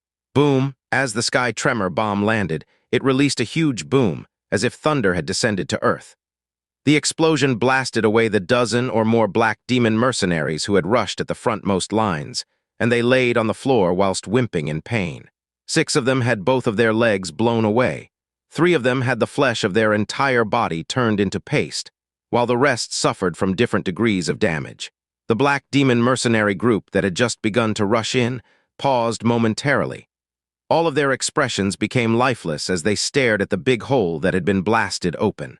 Even Black Demon, who was applying medicine on his wound, had his eyes wide open. The 3 vice-captains also retreated a step back with faces filled with horror. What was that? What just happened? Xianxia stood in front of Lan Xueruo with the second sky tremor bomb in his right and a poison fire rod in his left. His gaze swept coldly over the Black Demon mercenaries who were rooted by fear before coldly laughing. "Whoever wants to die, come take a step forward and try." Lan Xueruo took a look at the item on Xianxia's and cried out silently. "Sky Tremor Bomb? How do you have the Xiao Sect's Sky Tremor Bomb?" "I took them from the treasury of the branch sect," Xianxia replied softly while holding on to Lan Xueruo. They fell back step by step until they reached Feng Beichuan's side. The Sky Tremor Bomb just now had brought about a huge deterrence, causing these Black Demon mercenaries to momentarily not dare to push forward. "Clan leader Feng, do you know of any places where we can temporarily hide in?" Xianxia raised the hand that held the Sky Tremor Bomb while staring fiercely at the Black Demon mercenary group in front as he lowered his voice to ask Feng Beichuan. He had a total of 6 Sky Tremor Bombs. 3 had been used when dealing with Xiao Zhe. 1 had just been used, and currently only 2 were left on his body. The most he could do was cause a temporary deterrence. Xianxia's words caused Feng Beichuan's expression to turn rigid for a moment, but he remained silent. Xianxia lowered his voice and asked, "These people said you guys have a seal in the back mountain, is it true? You guys surely have a way to open the seal and allow your clansmen to retreat inside before reactivating the seal again. At the very least, it will temporarily keep everyone safe." "Out of the question." What surprised Xianxia was that Feng Beichuan did not deny it, but instead rejected. "That place is the sacred ground the Phoenix left behind, and also where the divine spirit of the Phoenix lies. If every clansman were to go there, we would offend the divine spirit of the Phoenix, and the sins that our clan committed will never be forgiven." Xianxia gritted his teeth and said, "These people all carry an extremely heavy scent of bloodlust and killing intent. This means that they have killed quite a number of people. I reckon that claiming to be a mercenary group is just a cover, and they are actually a bandit group who kill people for their property. If they were really determined to kill us, they would not have a shred of mercy when killing your clansmen. Your clansmen are almost all dead. Why do you still care about offending or not offending?" Xianxia's words caused Feng Beichuan's expression to violently fluctuate. After taking a glance at Feng Zhe and Feng Ziner, who were huddled tightly around his body, he gritted his teeth and quietly instructed the elders by his side. "Inform every one of our clansmen to retreat to the rear mountains." Clan leader, could it be that you're? Go quickly. Protecting our lives is more important. Do not worry about anything else for now. Feng Beichuan sternly commanded with firm determination. The people who had received the command started to retreat in the direction of the rear mountain. Yunqi and Lan Xueruo continued to stand there, holding up the sky tremor bomb, which was like a reaper's death scythe, and deterred the Black Demon mercenary group from taking a step forward. What exactly is that? Black Demon pressed down on his shoulder while asking with his face twitching. I have heard that Xianxia Sect's artifact department had created a formidable artifact. All you have to do is throw it and it will result in a terrifying energy blast. It seems he just threw that kind of item. What? Xianxia Sect? Did you say Xianxia Sect? Black Demon's body suddenly shivered and he nearly fell on his bottom in alarm. He suddenly recalled that this beauty in front of him appeared to be only 17 to 18 years old, yet had the strength of the third level of the true profound realm. Aside from the four major sects, who else could groom such a monster? The more he thought about it, the more he realized its possibility. All of a sudden, Black Demon started to sweat profusely. Had he known that they belonged to the Xianxia Sect, he would not have dared to provoke them even if he had the courage of 10,000. However, he had already provoked them. Black Demon gritted his teeth in that case. Everyone besides the woman must be killed. If anyone escaped to the Xianxia Sect, eradicating his little mercenary group would be as simple as crushing a small ant. They're trying to escape, Vice Captain Black Wolf reported. Taking advantage of the time when they were afraid to move forward, Feng Beichuan brought his clansmen and retreated hurriedly, rushing straight for the rear mountains. FCK them, they want to run. The rear mountains are surrounded by cliffs. Even if they were to grow wings, they can forget about flying away. After them, Black Demon commanded. But, Black Wolf took a look at the sky tremor bomb in Yunqi's hand and did not dare to make the slightest of movements. An item with that sort of frightening power must be extremely precious. They shouldn't have too many on them. Maybe the one he's holding is the last one. Split into two groups and go right away. The Black Demon mercenary group immediately dispersed. Splitting into two groups from the left and right, they roared as they chased toward the direction of the rear mountains. Yunqi's expression turned solemn. He then swung his arm and threw the sky tremor bomb to the right before quickly taking out the last sky tremor bomb and throwing it to the left with all his strength. Boom, boom. The two loud explosions blasted the people from the Black Demon mercenary group into a complete mess. Blood-curdling screeches sounded again and again as the explosions filled the entire valley entrance up with sand clouds. The Black Demon mercenary group stopped their pursuit once again. Some even fell on their bottom trying to fall back and did not dare to move forward anymore. Treasuring one's life is human instinct, and in the face of such a life-threatening menace, most of the Black Demon mercenary group were unwilling to dash forward at the risk of their life. Senior sister, we must hurry. After using the last sky tremor bomb, Yunqi took advantage of the sand cloud to veil their movement. Yunqi pulled Lan Xueruo's hand and quickly ran in the direction Feng Beichuan went towards. There was no trace of Yunqi and the others once the sand cloud subsided. The destroyed village had no signs of life, and only some of the scattered people that were running in the direction of the rear mountain could be seen far away. Black Demon cursed before bellowing, "What are you guys standing there for? Go and chase them down. Except for the woman, kill all without exception." Yunqi's injuries had not fully healed and his body was rather weak. However, with Lan Xueruo's assistance, they were able to quickly catch up to Feng Beichuan. A total of 212 clansmen all followed closely behind him. Not a single clansman was left behind, be it the elderlies or the children. Murderous shouts came from behind and seemed to get closer and closer, with the possibility of catching up any time. After stepping into the rear mountain region, they were faced with cliffs so tall their summits could not be seen. A huge sigil measuring several meters was embedded in the mountain wall in front of them. A beautiful red color emerged from the entire sigil, glowing bright and dark at times, as a pattern of numerous scarlet flames that fiercely burned lay at the center of the sigil. Is this the seal the Black Demon mercenary group mentioned earlier? Yunqi raised his head as he curiously looked at the strange red sigil. That's right. This is a sigil which seals the ruins the Phoenix left behind. Only those with the bloodline of the Phoenix can open it using fresh blood. Feng Beichuan replied. Clan leader, are we really going in? Our ancestors said before that only one person could enter at a time. If so many people were to enter together, we might offend the divine spirit of the Phoenix. a elder asked with a solemn face. There's no other choice. Feng Beichuan quickly went in front of the sigil, bit his finger, and dripped his blood on the sigil. Immediately, the faintly glowing sigil suddenly glowed bright red before vanishing on the spot to reveal a mysterious entrance. Quick! Go in quickly! Feng Beichuan, who had lifted the sigil, ordered hurriedly. The clansmen of the Phoenix clan swarmed in like fish. This sacred ground that they had not dared to rashly step in before had become their only life-saving escape route. Among them, many would have chosen death than do something that would offend the divine spirit of the Phoenix. However, they could not ignore their family and children. The Black Demon mercenary group caught up right when everyone entered the cave. Feng Beichuan ran into the cave quickly, and with a simple hand gesture, the red sigil reappeared to completely cover up the cave's entrance. FCK, they really did know how to lift this seal. Black Demon clenched his fist and growled fiercely. Since they kept denying previously, this means that some treasure really is hidden behind this seal. Captain, what do we do now? What do we do? We're obviously going to wait here. Black Demon laughed coldly. They think we won't be able to capture them once they escape inside. Heh, there's definitely no food inside the cave, much less water. I don't believe they would choose to die from starvation and dehydration than to come out. I'd like to see how many days they'll last. Xianxia was shocked to find that the interior was actually a flat stone chamber after going through the seal formation.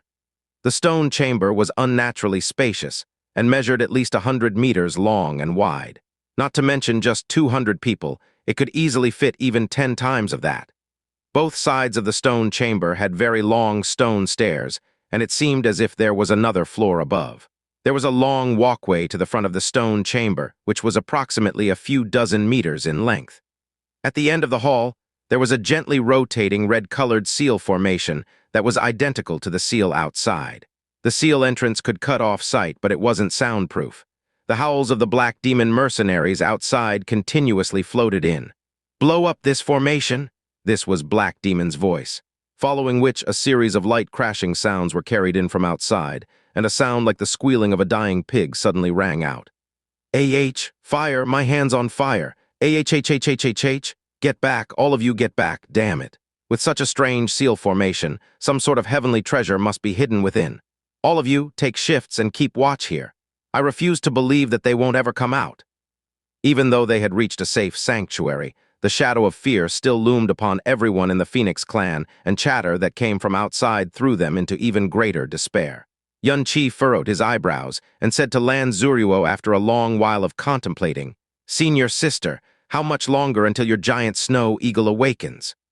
Lan Xueruo shook her head, worrying.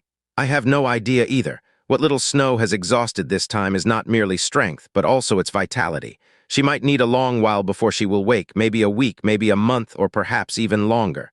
If it wakes up, how many people can it carry in one go? 10 people should not be a problem. Lan Xueruo spoke. 10 people? Looking at the crowd of over 200 people in the stone chamber, his eyebrows furrowed closer and closer together. Were the giant snow eagle to awaken, he could easily escape with Lan Xueruo without any problems.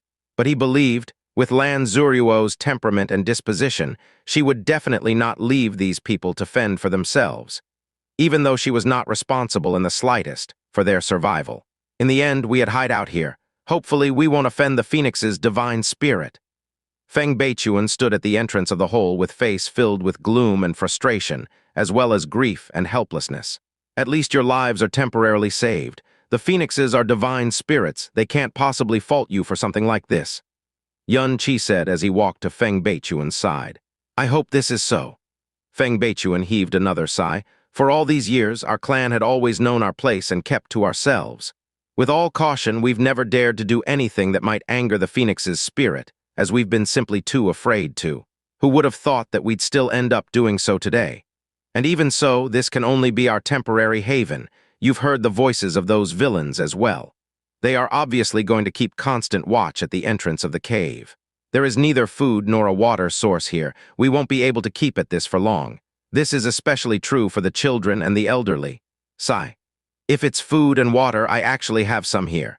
For 200 people, if used sparingly, it should be able to sustain you for 2 weeks or so, Xianxia said. You? Feng Beichuan looked towards Xianxia, an expression of disbelief on his face.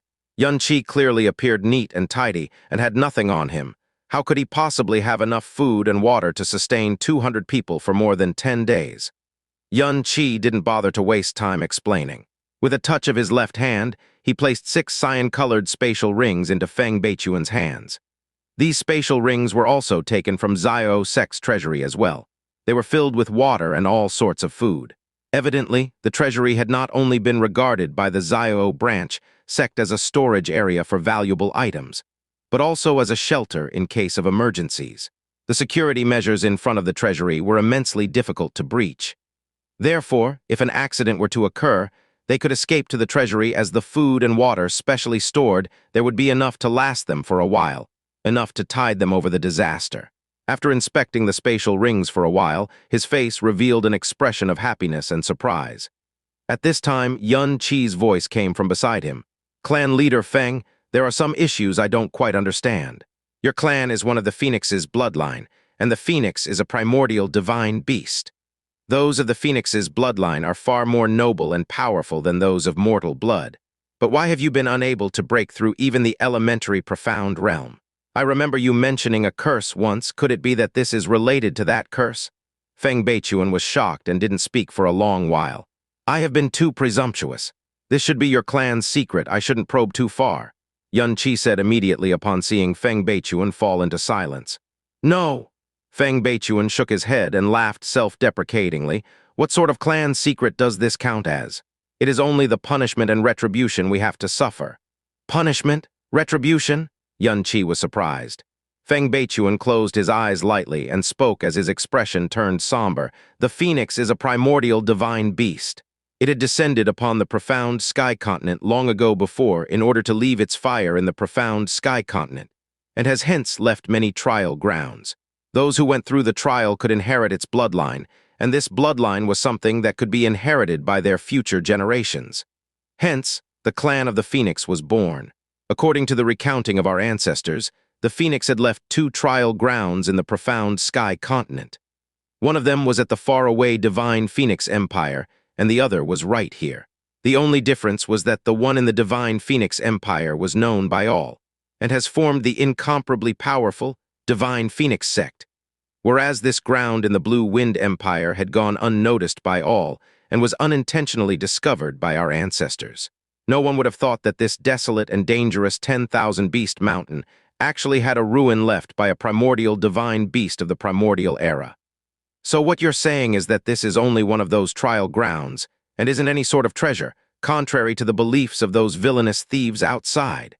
Yun Qi tapped his chin. "That's right," Feng Beichuan nodded. "Our ancestors had passed the trial here back then.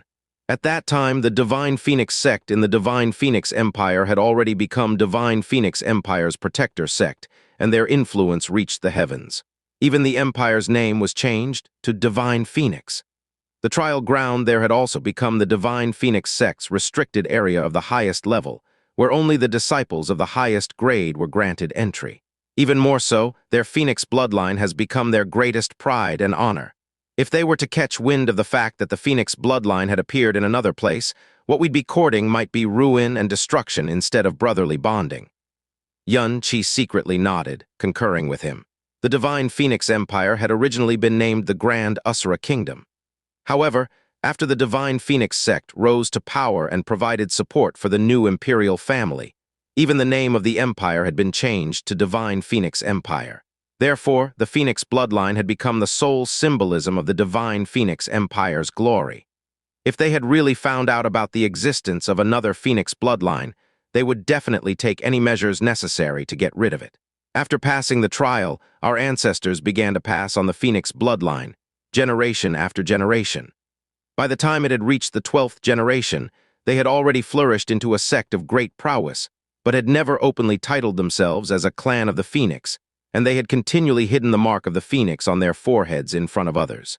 However, in that generation, one of the ancestors fought with someone using the power of the Phoenix, and monstrous flames accidentally spread to a small town, scorching all 32,000 innocent lives within. Yun Qi.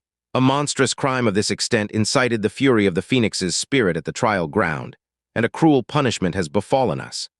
Everyone in the clan of that generation were marked with the curse's seal in their Phoenix bloodline, which suppressed the profound energy of everyone within the clan to the 10th level of the elementary profound realm, never to make any progress in their lifetime. Furthermore, the Phoenix's mark turned a dark red and could no longer be concealed. It was as if this seal was a symbol to constantly remind the clansmen of the grievous crime they had committed. Our ancestors had many powerful enemies. Having had their strength suppressed to such an insignificant state, they had no choice but to recede into seclusion. To their horror, they discovered afterwards that the curse was actually forcefully passed down through generations. Their children all had the Phoenix's dark red marks on their foreheads once they were born. Similarly, throughout their entire life, their profound strength could never break through the elementary realm. The ancestors thought of countless of ways to resolve the curse, but it was, after all, something that the Divine Phoenix Spirit had left. How could it be something that man could interfere with? To date, 1,000 years have passed, but the curse still remains in our bloodline and has not gone away yet. Our clan could only hide away within 10,000 Beast Mountain range and watch out for our own, praying daily to atone for our ancestors and beseech forgiveness from the Divine Phoenix Spirit. Until today, our clan has deteriorated to how we are currently. Even a small group of mercenaries can corner us to such a point of despair, heh? Feng Beichuan let out a bitter, dismayed laugh. Within his solemn tone, there tinged too much unwillingness and helpless frustration. This was originally a clan secret that could not be revealed to outsiders, but being forced to such a miserable state today. The so-called bloodlines and the so-called clan secrets had already become a complete joke. Perhaps what these clansmen longed for most was to not have been born with the Phoenix bloodline, but instead be born an ordinary person. He also suddenly understood why Feng Beichuan had not immediately brought the clan to this ruin left by the Phoenix, even in the face of such enormous danger. Indeed, they were afraid. Their clan had spent 1,000 years and a few dozen generations to make amends, wishing so much for forgiveness from the Phoenix's spirit that they did so even when dreaming. How would they dare to do anything that might even be the least bit disrespectful to the Divine Phoenix Spirit? He turned around, stared at the red seal matrix on the pathway, and said, "Clan leader Feng, by any chance, are the trial grounds left by the Phoenix behind that seal formation?" "That's right." Feng Beichuan nodded. "These two seals are what our ancestors have left us. Only those with the Phoenix bloodline are able to unseal it, as its purpose is to prevent outsiders from entering." In that split second, Yun Qi made his decision, saying, "Then could you open this seal for me?" "Are you thinking of?" Feng Beichuan glanced to his side. "That's right," Yun Qi nodded. "I'd like to see what sort of trial could have been left behind by a primordial divine beast like the Phoenix. Since I have a chance now, I'd naturally wish to try it." Feng Beichuan did not turn him down immediately, but asked instead, "Little brother, what is your level of current profound strength?" "First level of the nascent profound realm," Yun Qi replied honestly. "Definitely not." Disappointment slipped into Feng Beichuan's expression, and he adamantly refused. "It's not that I'm unwilling to let you in. It's just that. Back then, when the ancestors were going through the training of the Phoenix, their profound strength had already been at the spirit profound realm, and they also possessed fire attribute profound skills. Even so, they had only managed to obtain the Phoenix's blood and Divine Phoenix pellet after enduring the extremely harsh trial. There were also some ancestors who had gone through training and obtained the Divine Phoenix pellet later, but none of these ancestors had a profound cultivation lower than the spirit profound realm. After the bloodline's curse fell upon us, nobody had ever passed the trial again. Nobody could even pass through the first stage of the trial. After all, with only the strength of the 10th level of the elementary profound realm, how could we withstand the trial of the Phoenix's flames? And all these years, some clansmen who wanted to forcefully pass the trial have even died inside, never to come back again. With your strength at the first level of the nascent profound realm, there's absolutely no chance whatsoever of making it through the training, and your life might even be in danger. "No, allow me to attempt it." Yun Qi didn't cower when faced against Feng Beichuan's words. He spoke with a serious tone. "I know very well of my own strength, but I indeed do have the qualifications to attempt this trial." Yun Qi lifted his palm and spread his fingers apart. The profound energy flowed, and a huge ball of orange-colored flames suddenly flared from his entire palm. This ball of flame greatly shocked Feng Beichuan, and he asked in astonishment, "You actually possess fire attribute profound arts?" "That's right. Moreover, it is a very high-ranked fire attribute profound art." Yun Qi nodded. However, his greatest trump card for challenging the Phoenix's trial was his overpowered constitution that was invulnerable to any sort of fire. Naturally, it was impossible for him to say such a thing. Even if he said so, Feng Beichuan definitely would not have believed him anyway. Since it's the Phoenix's trial, then it must be mainly a trail of fire. I possess thorough knowledge of fire-attributed profound arts and have a certain extent of resistance toward fire-profound energies. Perhaps it is even possible for me to easily pass the trial. Feng Beichuan still shook his head and said, "The Phoenix trial is indeed mainly based on the energy of fire, but you are underestimating it too much.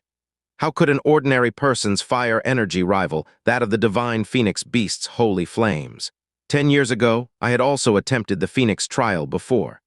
However, just by taking a few steps in the trial grounds at the start of the trial, the agony from the lava's heat was already enough to make me wish that I was dead. I chose to give up after just a few breaths of time. Even if you have fire attribute profound arts and possess knowledge, control, and resistance of the fire profound energy to a certain extent, Phoenix flames are still far more terrifying than what you can imagine. The first ancestor who passed the Phoenix trial also possessed fire attribute profound arts, and had barely passed it with a cultivation of the spirit profound realm. As for the ancestors who passed after, it was because they already possessed the Phoenix bloodline in their body and had very strong resistance in it. Furthermore, none had strength below the spirit profound realm. With your current profound strength, it is fundamentally impossible." Xianxia calmly spoke. "Since clan leader Feng had also attempted the Phoenix trial before, then you clearly understand that if one feel he cannot endure in the trial's process, one could choose to forfeit. Then, unless it is meaningless persistence, there are absolutely no dangers to one's life if one chooses to back out when unable to endure. All of those clansmen who died within the trial probably wanted to forcefully pass through and hence stayed in there forever. But I won't do the same. I cherish my own life very much and will immediately forfeit once I feel that it's impossible. Like this, there aren't any dangers to be considered. Since there are no dangers, no matter success or failure, there shouldn't be any harm in attempting, yes." Xianxia glanced at the outside and continued. "If by any chance I succeed, I can at least somewhat increase my profound strength and bring a little more hope in dealing with the villainous thieves outside." Feng Beichuan knitted his brows and lowly sighed. "You are a youngster after all. It is impossible to not be curious after hearing about the trial that a Divine Phoenix Beast had left. When you spoke with me earlier, you had at least glanced 3 times over at that seal formation. Since you really want to attempt that trial this much, then so be it, I'll open the trial's gate for you. But before that, it would be best for you to treat your injuries first. Also, during the trial, you absolutely have to forfeit right away the moment you feel that it's too unbearable. Otherwise, even though the illusory realm is illusory, the flames are truly the Phoenix's flames. You will really die if you try to forcefully endure it." "Okay," Xianxia joyfully nodded. With Xianxia's medical skills and the entire treasury's medicinal materials together, the injuries on his body were simply not a problem. The next day, the wound on his shoulder already had fully mended, and there was no pain when making large movements either. Only an bowl-sized scar was left. If he wished for it, this scar could also completely disappear within half a month. A day had passed, and the Black Demon mercenary group's members, who, as expected, kept guard outside, continuously clamored about. The emotions of the Phoenix clansmen had finally calmed down. However, it could only be temporary. While holding on to the food and water Feng Beichuan distributed to them, they didn't dare to think about tomorrow in the midst of their worrying. And now, Feng Beichuan had already brought Xianxia and Lan Xueruo before the trial ground seal formation as they stood there. "Junior brother Yun, you really wish to attempt it no matter what. Even though it's a trial, great danger could still be hidden inside. You only have a strength of the nascent profound realm's first rank. If. Lan Xueruo pulled Xianxia's arm and kept on persuading him. "Relax, senior sister also knows that I have fire attribute profound arts. I won't easily be troubled inside a trial of fire," Xianxia said while comforted. But Lan Xueruo wanted to say more, but seeing Xianxia's gaze, which was as tranquil as water, she knew that no matter how much she persuaded, he still wouldn't change his mind. She could only faintly sigh. "Then you'll have to be careful no matter what." "Are you ready?" Feng Beichuan questioned as he stood in front of the seal formation. "I'll have to bother clan leader Feng to open the seal for me." Xianxia nodded. Feng Beichuan slowly nodded and reminded again. If you feel that you can no longer endure, you must come out right away. Please do not try to be brave." As he finished speaking, he bit open his finger and dripped a drop of blood onto the seal formation. Instantaneously, a red light flashed through the seal formation, then vanished while spinning quickly. In front of them, a dark red-colored bizarre entrance appeared. As if it was a terrifying bottomless abyss, it was pitch black inside the entrance, and no signs of existence could be seen. Since the ancestor discovered this trial ground, no one other than clansmen had ever entered before. You are seriously the first one. This trial ground can only be opened once a month, and no matter success or failure, one cannot enter for a second time in their entire life. Think about whether you want to enter or not again. Xianxia nodded, threw Lan Xueruo a comforting look, and then stepped into the trial grounds entrance without hesitation. The moment he stepped inside the entrance, the scene before him suddenly distorted. Right after, he felt the sky and ground spin as if his body was sent flying by a storm. He unconsciously closed his eyes. Only after a long time did that weightless feeling finally disappear slowly. When he opened his eyes, he only saw a pitch-black darkness. Where is this? Why is there only darkness? There's nothing here at all, the Phoenix's test. Weren't seas of fire or lava supposed to appear? Right as questions emerged inside his mind, two lines of narrow, golden light suddenly appeared in the pitch-black darkness before him. Immediately after, the two narrow lines of golden luminance slowly opened like a pair of slightly narrowed eyes. No, that exactly was a pair of eyes. A pair of incomparably gigantic golden eyes that was embedded inside the pitch-black space. The eyes of the Phoenix. Greetings, human. Welcome to the trial grounds. You are the first challenger without the Phoenix bloodline in these past 1,000 years. A dignified voice resounded within his mind. From the timbre of the voice, it was clearly a female voice. Xianxia looked at this pair of golden eyes and probed. You are the spirit of the Phoenix. That is correct. I am an immortal soul left here by the Phoenix, yet I am also an existence independent of the Phoenix. I preserve this trial ground and receive all challengers. Spirit of the Phoenix is the most fitting title for me. Why would the Phoenix leave a trial ground here? Xianxia offhandedly spoke out the question inside his heart. Xianxia had asked offhandedly and never expected the spirit of the Phoenix to answer him. What was out of his expectations was that the spirit of the Phoenix actually very generously answered him. Long ago, the three major fire attribute divine beasts. The Phoenix, Golden Crow, and the Vermilion Bird fought for the flame progenitor position in the divine realm. The fierce battle lasted 36 days and ended in the defeat and injury of all three. The Phoenix fell down to this profound sky continent after being gravely wounded and completely recovered after 13 years in the profound sky continent. In these 13 years, the Phoenix deeply felt that even though the profound sky continent's humans were weak in strength, their hearts and nature were pure. Thus it left 2 trial grounds in order to leave some opportunities for the humans of this continent. So that's how it was. However, the Phoenix had left this message. If the humans of the profound sky continent uses this Phoenix power to harm the world, all of their strength will be taken away, and their bloodline would be given punishment. What was very unfortunate was that a person of one of the bloodlines committed a grave sin while using the Phoenix's power. The power of the Phoenix had been permanently stripped, and their bloodline was cursed. After that, no one else had passed this trial.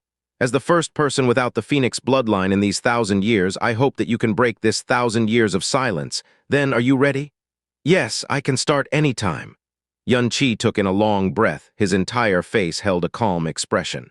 In terms of his profound strength only, entering this kind of trial could be considered as presumptuous. However, he obtained a body that was immune to any kind of fire after swallowing the fire seed of the evil god. Relying on this kind of heaven-opposing cheat, it wasn't as if he didn't have any confidence at all faced against this fire divine beast's trial. Very good, the trial has 3 stages in total, respectively. First stage, Purgatory Flame Demon. Second stage, Arrows of the Phoenix. Third stage, Corruption of the Heart's Flame. If you wish to forfeit during the trial, you may shout out at any time and I'll immediately let you leave the trial grounds. You may die if you forcibly endure the trial. I wish you success. Just as the spirit of the Phoenix's voice faded, the pair of golden eyes slowly disappeared inside the world of pitch-black darkness. Yet the world before Xianxia's eyes spun once again. Moments later, the darkness entirely disappeared, and the world around him impressively transformed into a field of deep red. The scene before his eyes stunned him for a long time. The ground under his feet appeared to be a deep red color, as if it was paved by terrifying red-hot steel.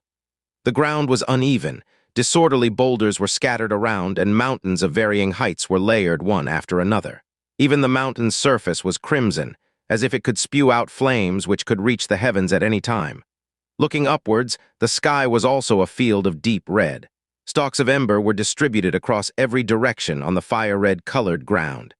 Some of the embers were only a few inches tall, while some had even shot up for over 10 meters in height. On both sides, pools after pools of red-colored lava bubbled like boiling water, drawing out an incomparably terrifying scene of a lava purgatory. Unquestionably, the wind here was scorching hot as the air's temperature reached a terrifying height. It was no wonder that Feng Beichuan declared forfeit after only enduring for several breaths of time. Just with the temperature here alone, let alone a profound practitioner of the elementary profound realm, even if a profound practitioner of the true profound realm exhausted all his strength, he would only be able to barely endure.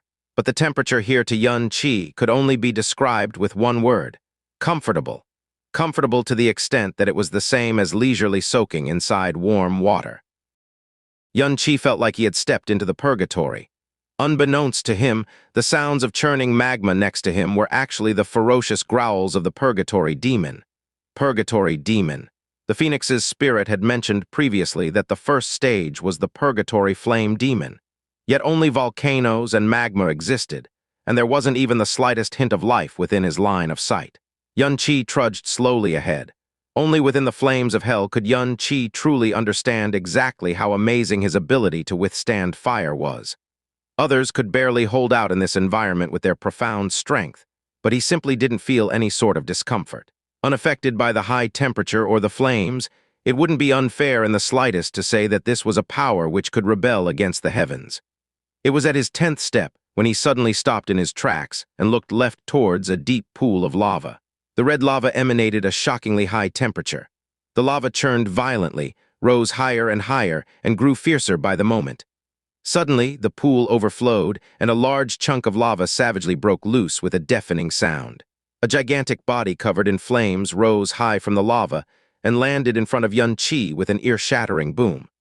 This was a flame giant whose entire body was on fire.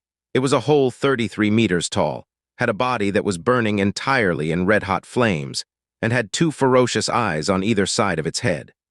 Atop its head, there were also 2 horns of fire that were 10 meters long and a golden mark that seemed to shine from the middle of these horns. Yun Qi quickly stepped back and looked up at the unreasonably tall flame giant. Was this the purgatory flame demon that the Phoenix spoke of? "Jasmine, what level is this big fellow?" Yun Qi asked quickly. "It's a high-level, true, profound fire beast. In this sort of blazing environment, not only can it replenish its vitality and profound strength swiftly, the fire power it unleashes is also comparable to that of the spirit profound realm." Jasmine's voice carried a tone of warning. Originally, as a low ranker in the nascent profound realm, Yun Qi could not contend against a true profound realm that had strength comparable to the spirit profound realm.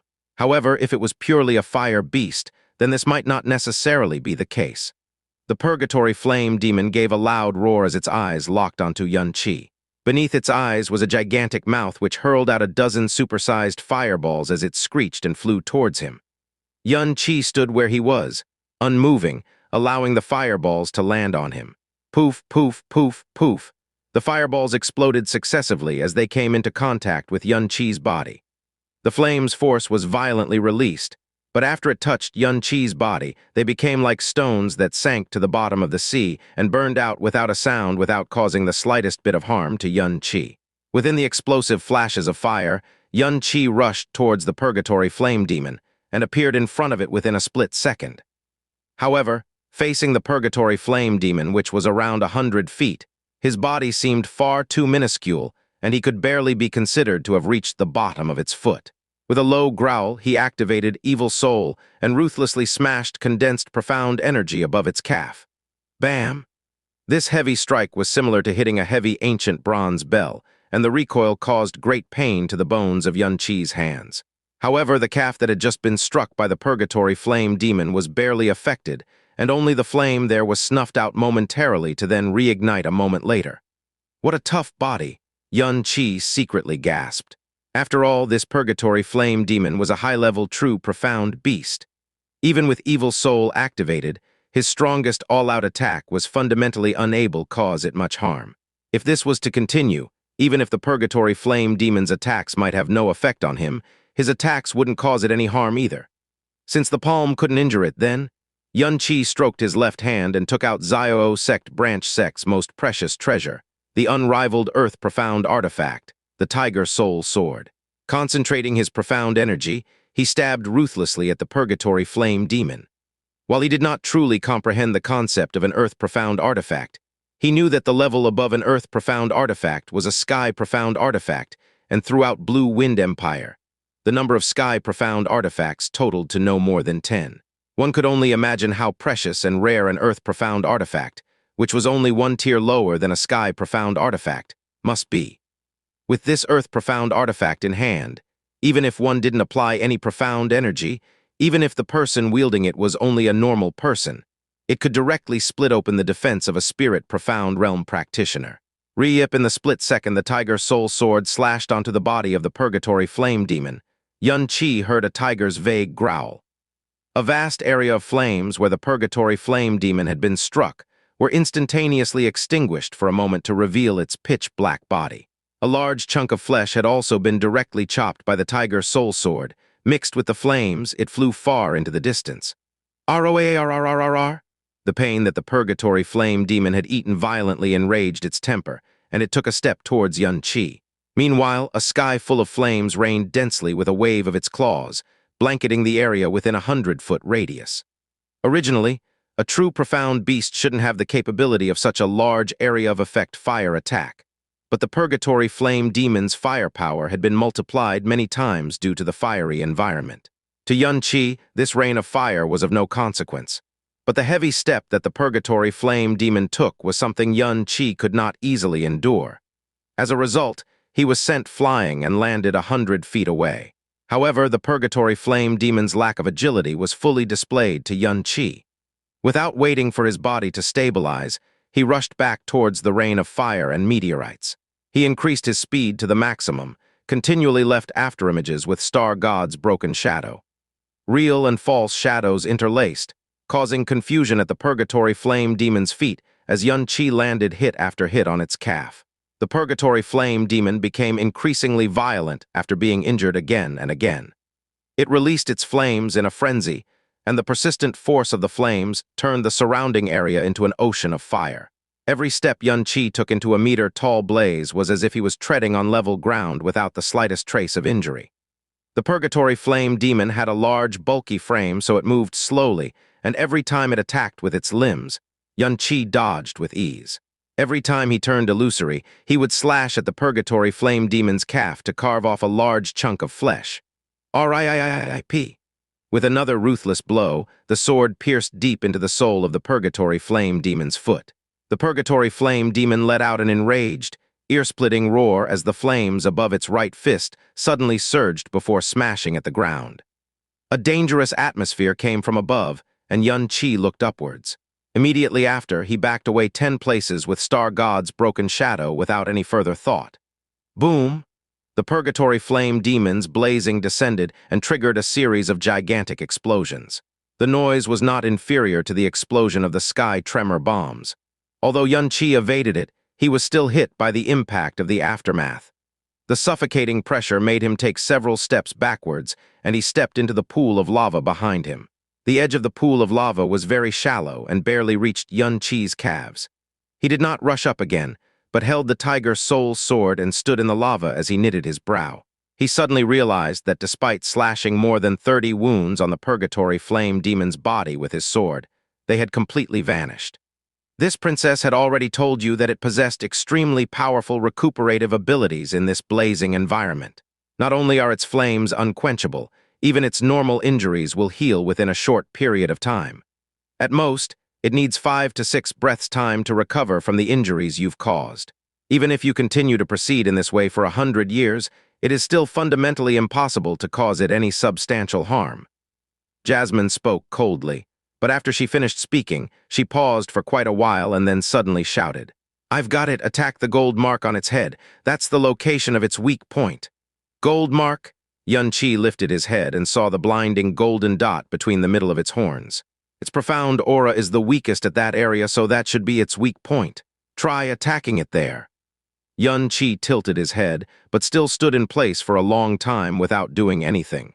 It was because this purgatory flame demon was 33 meters tall. With his current profound strength, even under the effect of evil soul, the highest he could leap was only 20 to 25 meters. He was definitely unable to touch its forehead. It seems that I have no other choice but to take a chance and give it a try. Xianxia clenched his teeth and walked to the purgatory flame demon's front with slow steps.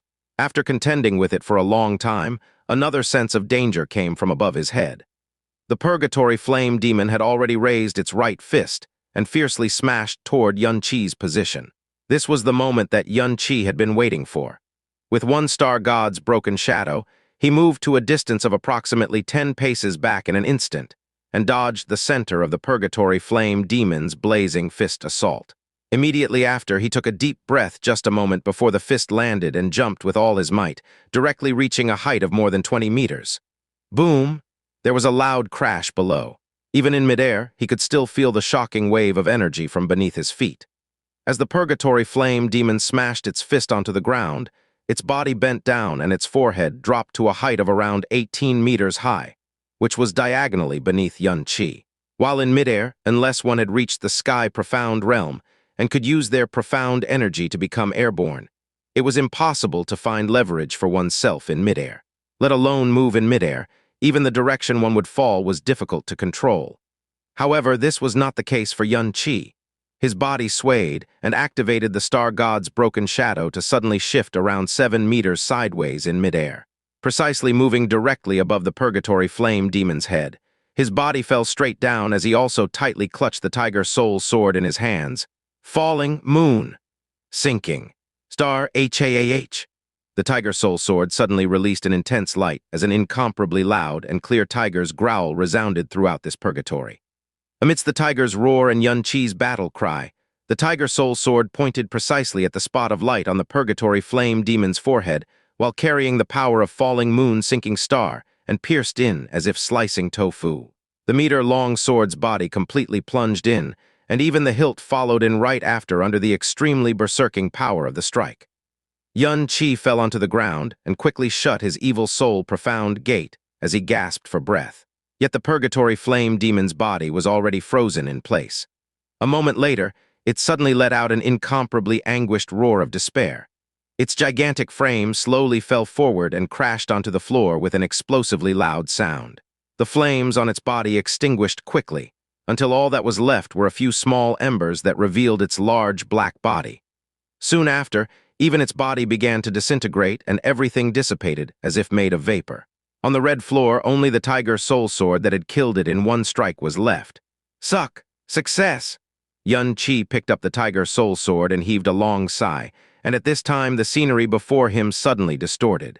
In the midst of the distortion, it spun in a blur, and when everything had finally stabilized, the red land, volcanoes, and pools of lava, all of it disappeared. What replaced it was an expanse of nothingness, a wilderness so flat that there wasn't any uneven land to be seen. Second stage of the trial, Arrows of the Phoenix. The trials of the Phoenix were indeed frightful.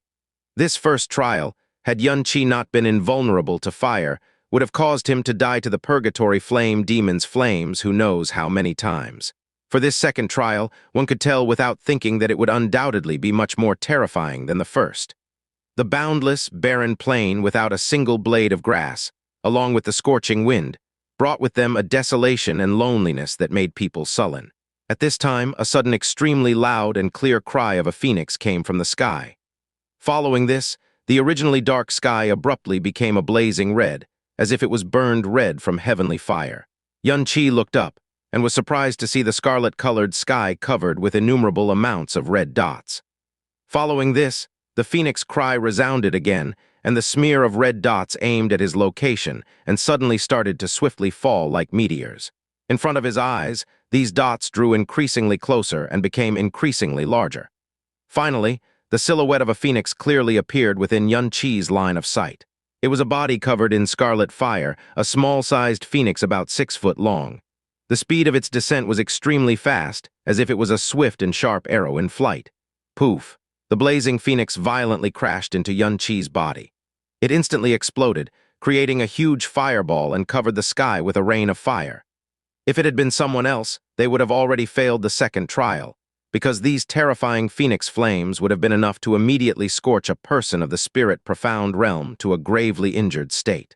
These flames didn't hold any destructive force against Xianxi. However, that powerful impact force and explosive force directly smashed Xianxi onto the ground, causing the blood in his entire body to churn. Scree the phoenix cry resounded again, and another phoenix silhouette bolted down like a flaming arrow. This time, Xianxi did not dare to forcefully receive it and quickly dodged. The phoenix shadow pounded into the earth and the flames exploded, causing the ground to crack into a long rift. Xianxi had not yet regained his balance when a phoenix cry yet again resounded from above. But this time there were consecutive phoenix cries. 3 consecutive phoenix silhouettes swiftly plunged from 3 different directions, aiming straight for Xianxi. Xianxi's body flipped, dodging the first phoenix shadow, then used all his power to jump back and dodged the second. Star God's broken shadow? Suspended in midair, Xianxi tilted his body in a flash and also narrowly avoided the third phoenix shadow.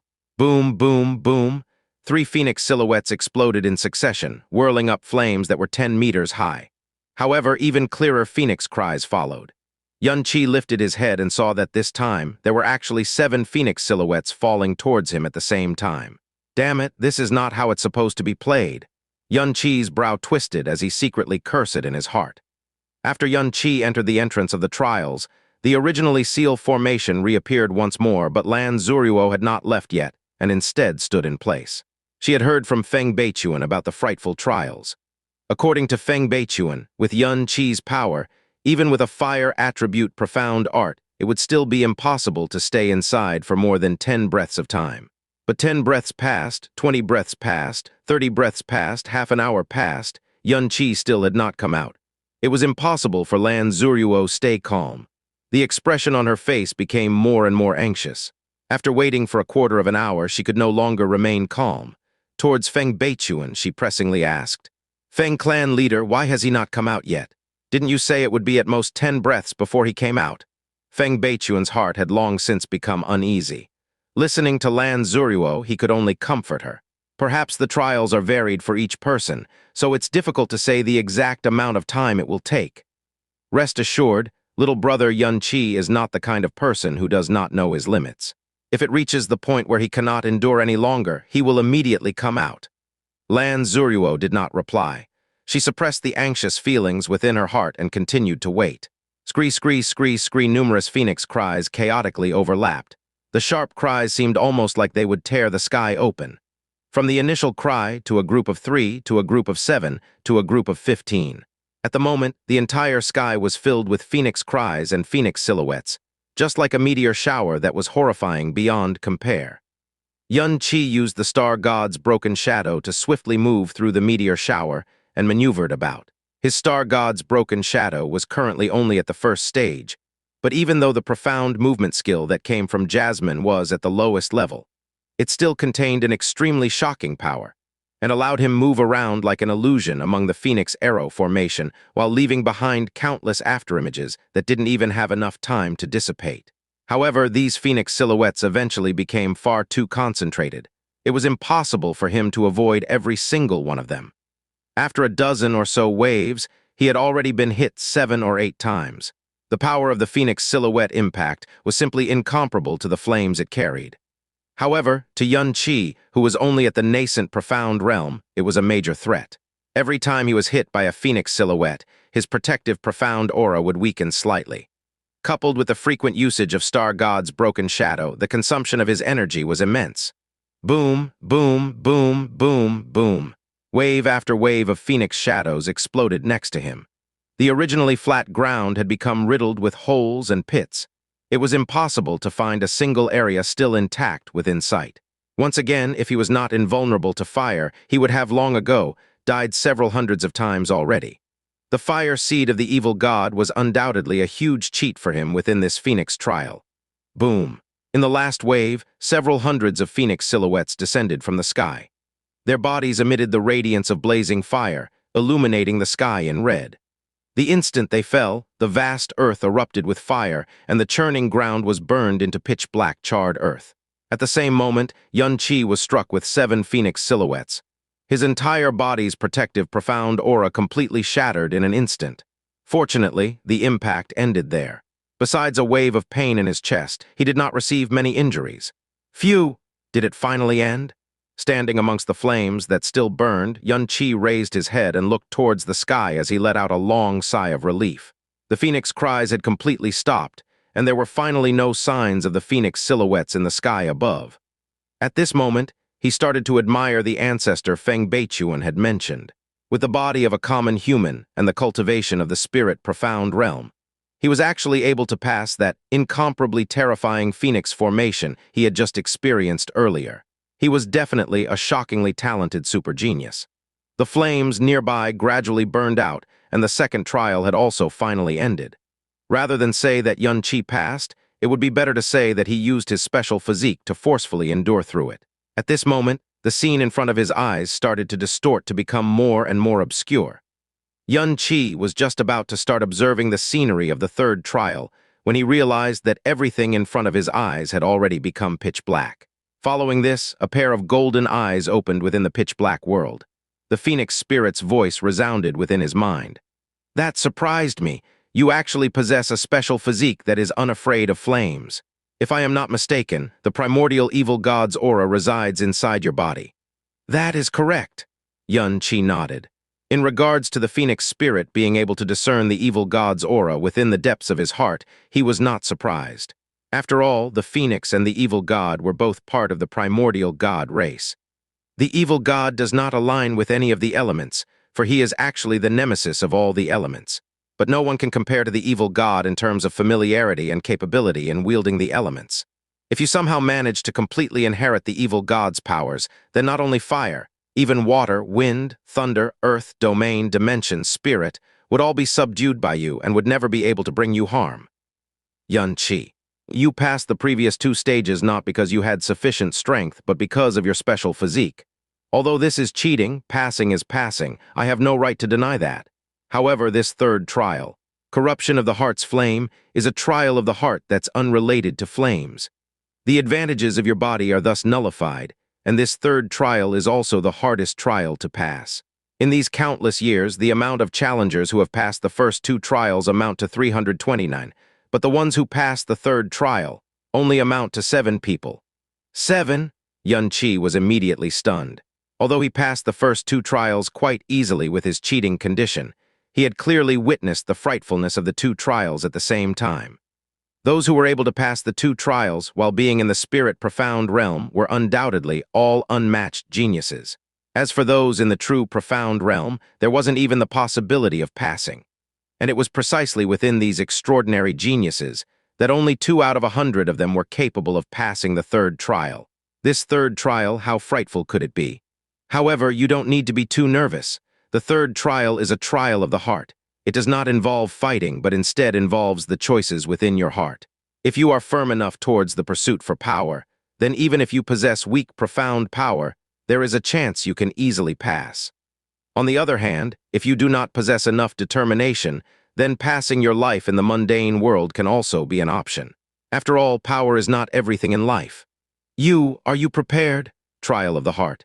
As a man of 2 lives, after experiencing the boundary of life and death so many times, what he should be least afraid of was a test for the heart right. Trial of the heart. These few words caused Xianxia's heart to become tranquil. Even when facing the extremely low passing rate the Phoenix spirit had mentioned, he was not as nervous as when he was facing the first and second trials. Without any hesitation, Xianxia immediately nodded. "Let's start. As you wish, I wish you success." The Phoenix spirit's eyes disappeared and the pitch-black world started to distort once more. Xianxia felt as if his body had been swept up by a storm and started to float within the distorting space. He closed his eyes and muttered in his heart, "Let me see what this trial of the heart exactly is. The only thing that could truly break my mental state should not exist anymore." Within the darkness, he could feel his consciousness start to gradually blur. This caused him to suddenly open his eyes alertly, but the heaviness in his mind was irresistible. His vision and awareness became more and more blurred until his mind stilled completely. When he regained consciousness, slight pains transmitted from various parts of his body. His body was also extremely weak, as if recovering from severe injuries. The tip of his nose overflowed with a faint smell of blood. That was the scent of his own blood. What is going on? Why is my body so weak? It's like I just received serious wounds. Also, this feeling, this scent, why does it seem so familiar? He opened his eyes slowly. Within his gradually clearing sight, he realized where he was. It was a very simple bamboo cabin that contained a few simple tables. One small table was also made of bamboo, and its surface was covered with all kinds of medicine bottles and gauzes. Another conjoined table was stocked with all kinds of healing instruments, as well as piles of white cloth stained with fresh blood. A strong scent of medicine and blood permeated throughout the entire room. Only the thin blanket covering his body gave off a light and warm fragrance. Looking through the simple bamboo window, he saw a string on which a row of men's clothes hung. These clothes were covered with layers of patches. Although they had gone through meticulous cleaning, due to the heavy blood stains, they still retained a faint trace of blood after they dried. The moment his consciousness cleared completely, as if struck by lightning, Xianxia abruptly sat up on the bed. His gaze blankly stared at the scene in front of him. His heart was like a small boat in the midst of a storm, wildly swaying. This place is. Creak.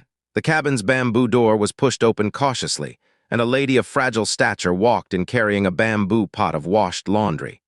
She looked to be around 23 to 24, yet she had the delicate and charming air of a 15 or 16-year-old teenage girl. She was as quiet and charming as a hibiscus under the glowing moon.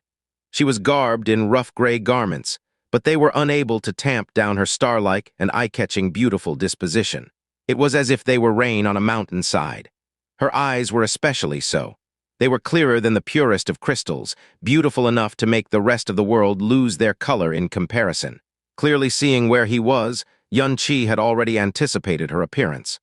However, in the split second that she'd opened the door and entered, his heart began to violently beat. Both his eyes and expression were transfixed, and he could only blankly stare. It was as if the entire world had been drained of all its color in that one moment, and only her figure remained. All his emotions, all his thoughts, all his beliefs, they all began to completely and violently surge. That year, she had passed away in his embrace. After crying his eyes out, he believed he'd never shed another tear in his entire lifetime. But at this moment, he felt uncontrollable tears rushing down unauthorized below the orbit of his eyes. His heart throbbed as if the emotions that no longer belonged to him intertwined in chaos. He forgot where he was, forgot that he was still within the trial. At this point, all his emotions came together and transformed into a tearful cry that came straight from his soul. Linger, linger! Bang! The bamboo basket in the girl's hands fell to the ground. Seeing the Xianxia that was sitting up on the bed, her beautiful eyes revealed heartfelt happiness and surprise. Rushing to the front of his bed, her expression was frantic, yet she forced her voice to become so soft and gentle. Big brother Xianxia, you're awake? Does your body still hurt? Are you uncomfortable anywhere?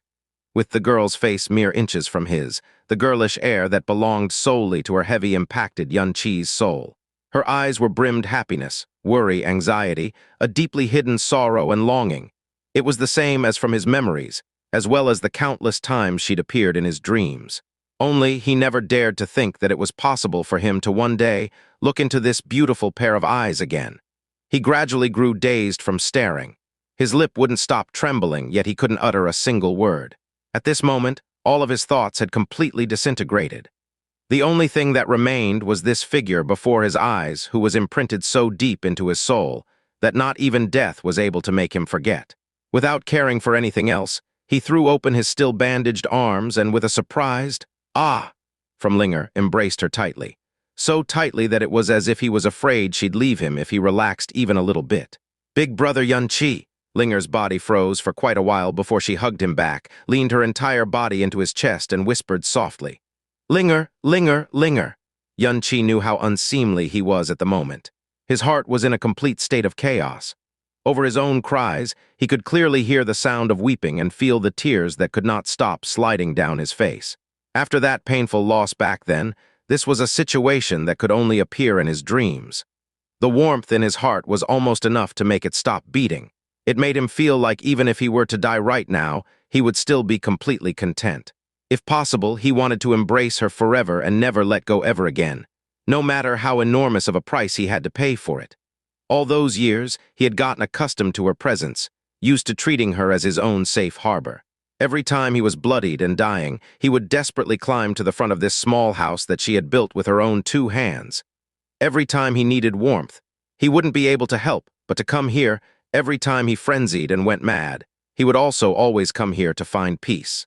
And she would always heal the wounds on his body and soul, time and time again. She would go to the creek to catch fish for him, pat his back as if to coax a baby to sleep.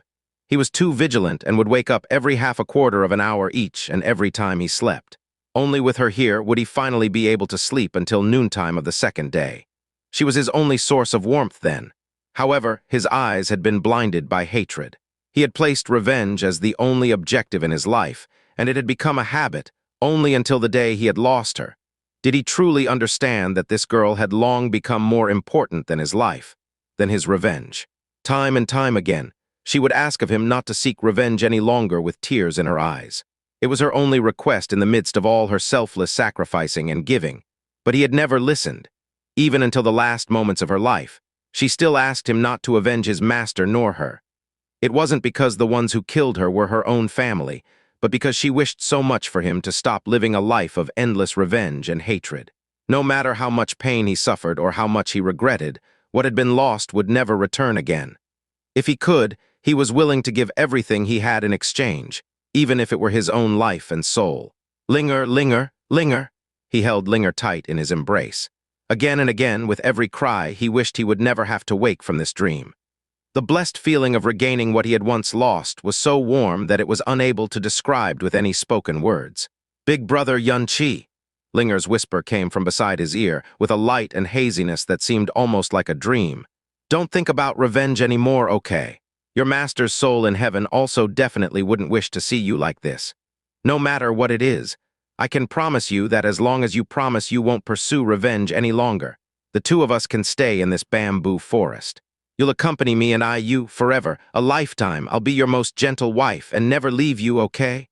Her fragrance, her voice, and her words, they were all so familiar. These were exact the smell and voice that belonged to her. And even more so, these were the words she'd said to him many times before. In the past, whenever she said these words, he would feel the inside of his heart palpitate, but right after it would be quashed dead under his hatred. After losing her, he had dreamt many times. If he could turn back time, if the heavens could give him another chance, he never would have rejected it again. Absolutely would not. Without any hesitation, he nodded his head in extreme vigor, nodded 5 or 6 times in a row and insisted in a hoarse voice. "Yes, yes, Linger, I'll listen to you. I promise you I'll no longer seek revenge anymore. In the future, you'll be my life. Your life will be my life. Wherever you are, I'll be there by your side forever, watching over you and will never part through life and death." Every sentence, every word, and every slightest bit of emotion came from the depths of his soul. How he'd yearned to shout these words at her all those years ago. Linger cried in happiness, her jade-white hands tightly hugged him. "Big brother Yunqi, do you mean it? Is what you're saying for real?" "I'm serious. Every word I said was real. If anything I've said was false, may I be destroyed by the heavens." Yunqi said every word with determination. After saying these words, he closed his eyes. His expression was so peaceful and content. He felt a sharp, cold object pierce deeply into his back. Blood frantically spurted out as his consciousness quickly dispersed amidst the heaviness. The scene before his eyes distorted and disappeared as the world once again returned to darkness. Yunqi opened his eyes. To the front of his view there were those 2 giant golden eyes. "I've failed." Yunqi laughed self-deprecatingly but steadily. "Originally, I'd thought that, with my state of mind, I'd be able to pass through the 3rd stage easily. But I had thought too highly of myself. Heh heh, I must have disappointed you. My pursuit of strength isn't that resolute after all." The Phoenix Spirit's voice floated over. "Your soul's response tells me that you already knew it was only an illusion from the very start, and that you had obviously seen the dagger beside the bed. You also clearly knew that if you were to hold up this dagger and stab the girl, you'd be able to escape the illusion and easily pass this test. Why would you rather stay in the illusion and even tricked yourself into believing that it was real? Unless within your heart the great strength that you can immediately obtain can't even compare to that temporary illusion. I could not do it. Xianxia shook his head slowly. This illusion came from the most precious memories in my soul. Even though it was merely an illusion, it's deeply imprinted in my soul as what true happiness is. You won't be able to understand how dear that girl is to me, nor will you understand how much I owe her. Even if that was only a dream, even if I have to lose my greatest strength as the price, I would never be willing to harm her. Even if that is so, why did you not dodge, or even push her away when you obviously sensed her pick up the dagger to stab at you? The Phoenix's spirit asked in a puzzled tone of voice. Xianxia laughed, but it was a laugh of sadness. I knew that it was an illusion you'd forcefully created based on my memories, my linger. Even if she had to die herself, she wouldn't be willing to cause me any harm. However, I'm willing to die by her hands because what is a life compared to what I owe her? To be able to die in her hands, even though it was merely an illusion, it has allowed the guilt in my heart to ease just a little. The Phoenix's spirit was silent for a long time. I thirst for power, but in this world, there are many things that are much more important to me than strength. Me needing strength was also because I need to protect the things that are important to me. It seems I am neither fated nor qualified to obtain the power of the Phoenix. However, even though I have failed the trial, I'm already satisfied. Because this training has allowed me to see and hold her again. It has even allowed me to voice the promise that I've wanted to make to her even in my dreams. Xianxia laughed. He laughed very warmly, without any trace of unwillingness or regret. It seems that the girl whom you call Linger must have really been very important to you. And also because of her, your inner self holds heavy regret. However, you don't have to suppress this regret in the depths of your soul. You have passed through the reincarnation cycle due to the heavenly profound treasure, and it has tampered with this world's karma. Under the butterfly effect, time, dimension, and planes will also change as well. Your regret and debt, you may have not yet lost your chance to make up for them. You have passed through the reincarnation cycle due to the heavenly profound treasure. This sentence caused Xianxia's heart to immensely lurch. He stared directly at the golden eye in front of him and was unable to say anything for a long time. Heavenly profound treasure, passed through reincarnations. Could it be? It had actually seen through that he had lived through 2 lives. And the reason why he had lived for 2 lives was due to the heavenly profound treasure's ability to pass through the reincarnation cycle. Heavenly profound treasure. Jasmine had mentioned that the sky poison pearl within his body had been one of these heavenly profound treasures. But the abilities of the sky poison pearl was centered around poison, medicine, purification, and space. Above this discovery, where would the ability to pass through reincarnation come from? As for the latter half of the words spoken after that sentence, he was completely unable to comprehend them. He probingly asked, "What do you mean by these words you've said?" "Heh heh." The Phoenix's spirit laughed mysteriously. "It's fine for you to only understand half of it, but not the rest are heavenly secrets that aren't to be disclosed. As you progress and as your strength continues to rise in this world, you will one day understand all of it." Xianxia fell into deep thought and then nodded his head. "Spirit of the Phoenix, although you have tampered with the illusions of my memories and made Linger stab me to death, which was rather unpleasant, I still have to thank you. But since I couldn't pass through this stage of the training in the end, I should leave now." "No, it is not time for you to leave yet, because you have already successfully passed the 3rd stage of the trial. Congratulations, human who bears the evil god's strength. Within these countless years, you are the 8th practitioner who has chosen to give up your strength rather than hurt the illusion of your loved one. You have earned the right to inherit the Phoenix's gift." Feng Beichuan once said that, whether one failed or succeeded, they could only enter the Phoenix trials once in their entire lifetime. Even though this was so, he still chose to give up the 3rd stage of the trial because he didn't want to hurt the figure that he treasured most. However, this was only what he thought. The Phoenix spirit's words made Xianxia widen his eyes and become momentarily stunned. What I had said before about how only those with an appropriate amount of ambition towards achieving strength can pass the 3rd stage of the trial was a deliberate hint in the wrong direction. The Phoenix is a righteous creature, and the trials it had left behind is a gift to the profound sky continent. But the Phoenix is never willing to have his strength to be inherited by those who are evil and heartless. The 3rd trial is constructed through the practitioner's most pleasant memories from in the depths of their soul. Prior to the trial, I would give a hint that only through a strong desire for power would one pass the trial. Right, those illusions originated from your own memory and were not replicated from other sources. It is exactly the same as the real person, item, or event, and they'll have to face it as if everything was real. If they hurt the person who they loved the most just to achieve strength, even if that is a sort of dedication, and even if it doesn't mean that they're evil, they will still be missing the most important requirement of a soul. Affection. If such a person were to receive great strength, it would only be for their own self-growth and not to protect others. This would go against the Phoenix's original intention in leaving behind this trial ground.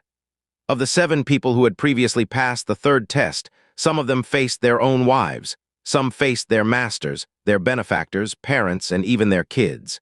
They were like you, they were clear that it was an illusion but were still unable to do the deed. However, when they were attacked, they would resist even if they didn't attack back. As for you, you willingly allowed her to stab you to death just so you could have a few more moments to embrace her. In all these years, you are the only one who had perfectly passed the 3rd stage. This sudden change undoubtedly pleased Xianxia beyond his expectations. It couldn't be said that he passed by luck, for he would have definitely made this choice no matter what the consequences were. Because even if he had to betray the whole world, he would never allow himself to betray that girl. Then can I obtain the power of the Phoenix now? Xianxia asked expectantly. Of course. You will be granted 3 gifts from the Phoenix, Phoenix Blood, Divine Phoenix Pills, and you will have the chance to study the world ode of the Phoenix Fragment. Right now, I shall bestow upon you the Phoenix's veins. The Phoenix Spirit's golden eyes flashed and caused the dark world to turn golden for an instant. Abruptly, a spot of golden light came from the illusionary space. It shot precisely in between Xianxia's eyebrows to then sink in afterwards. The previously challengers only received a single drop of the Phoenix blood after they passed, but you house a heavenly profound treasure, hold the evil god's strength, and have perfectly passed the 3rd trial. I have to make an exception and grant you 3 drops of the Phoenix's blood. You are already equipped with the divine seed of the evil god, and will not be harmed by any sort of fire. Therefore, the Phoenix's ability to withstand fire will be of no use to you. But after it has fused into your veins, it will allow you to master fire attribute profound arts and yield twice the results in half the time. The fire attribute profound skills that you could employ would be more powerful than ever. Especially the Phoenix fire skill, which will allow you to wield power that's 3 times stronger than what a normal person's veins can. There is also another reason. A drop of the Phoenix's blood is the most a normal person's veins can handle. But as you're equipped with the divine seed of the evil god, even accommodating 3 drops of blood is an easy feat. You'll also be free of pain and danger through this process. Now close your eyes and let these 3 drops of the Phoenix's blood seep into your veins. Amongst the previous 7 challengers, the shortest time a person took for the entire process was 3 days, but I believe it would not take more than half a quarter of an hour in your case.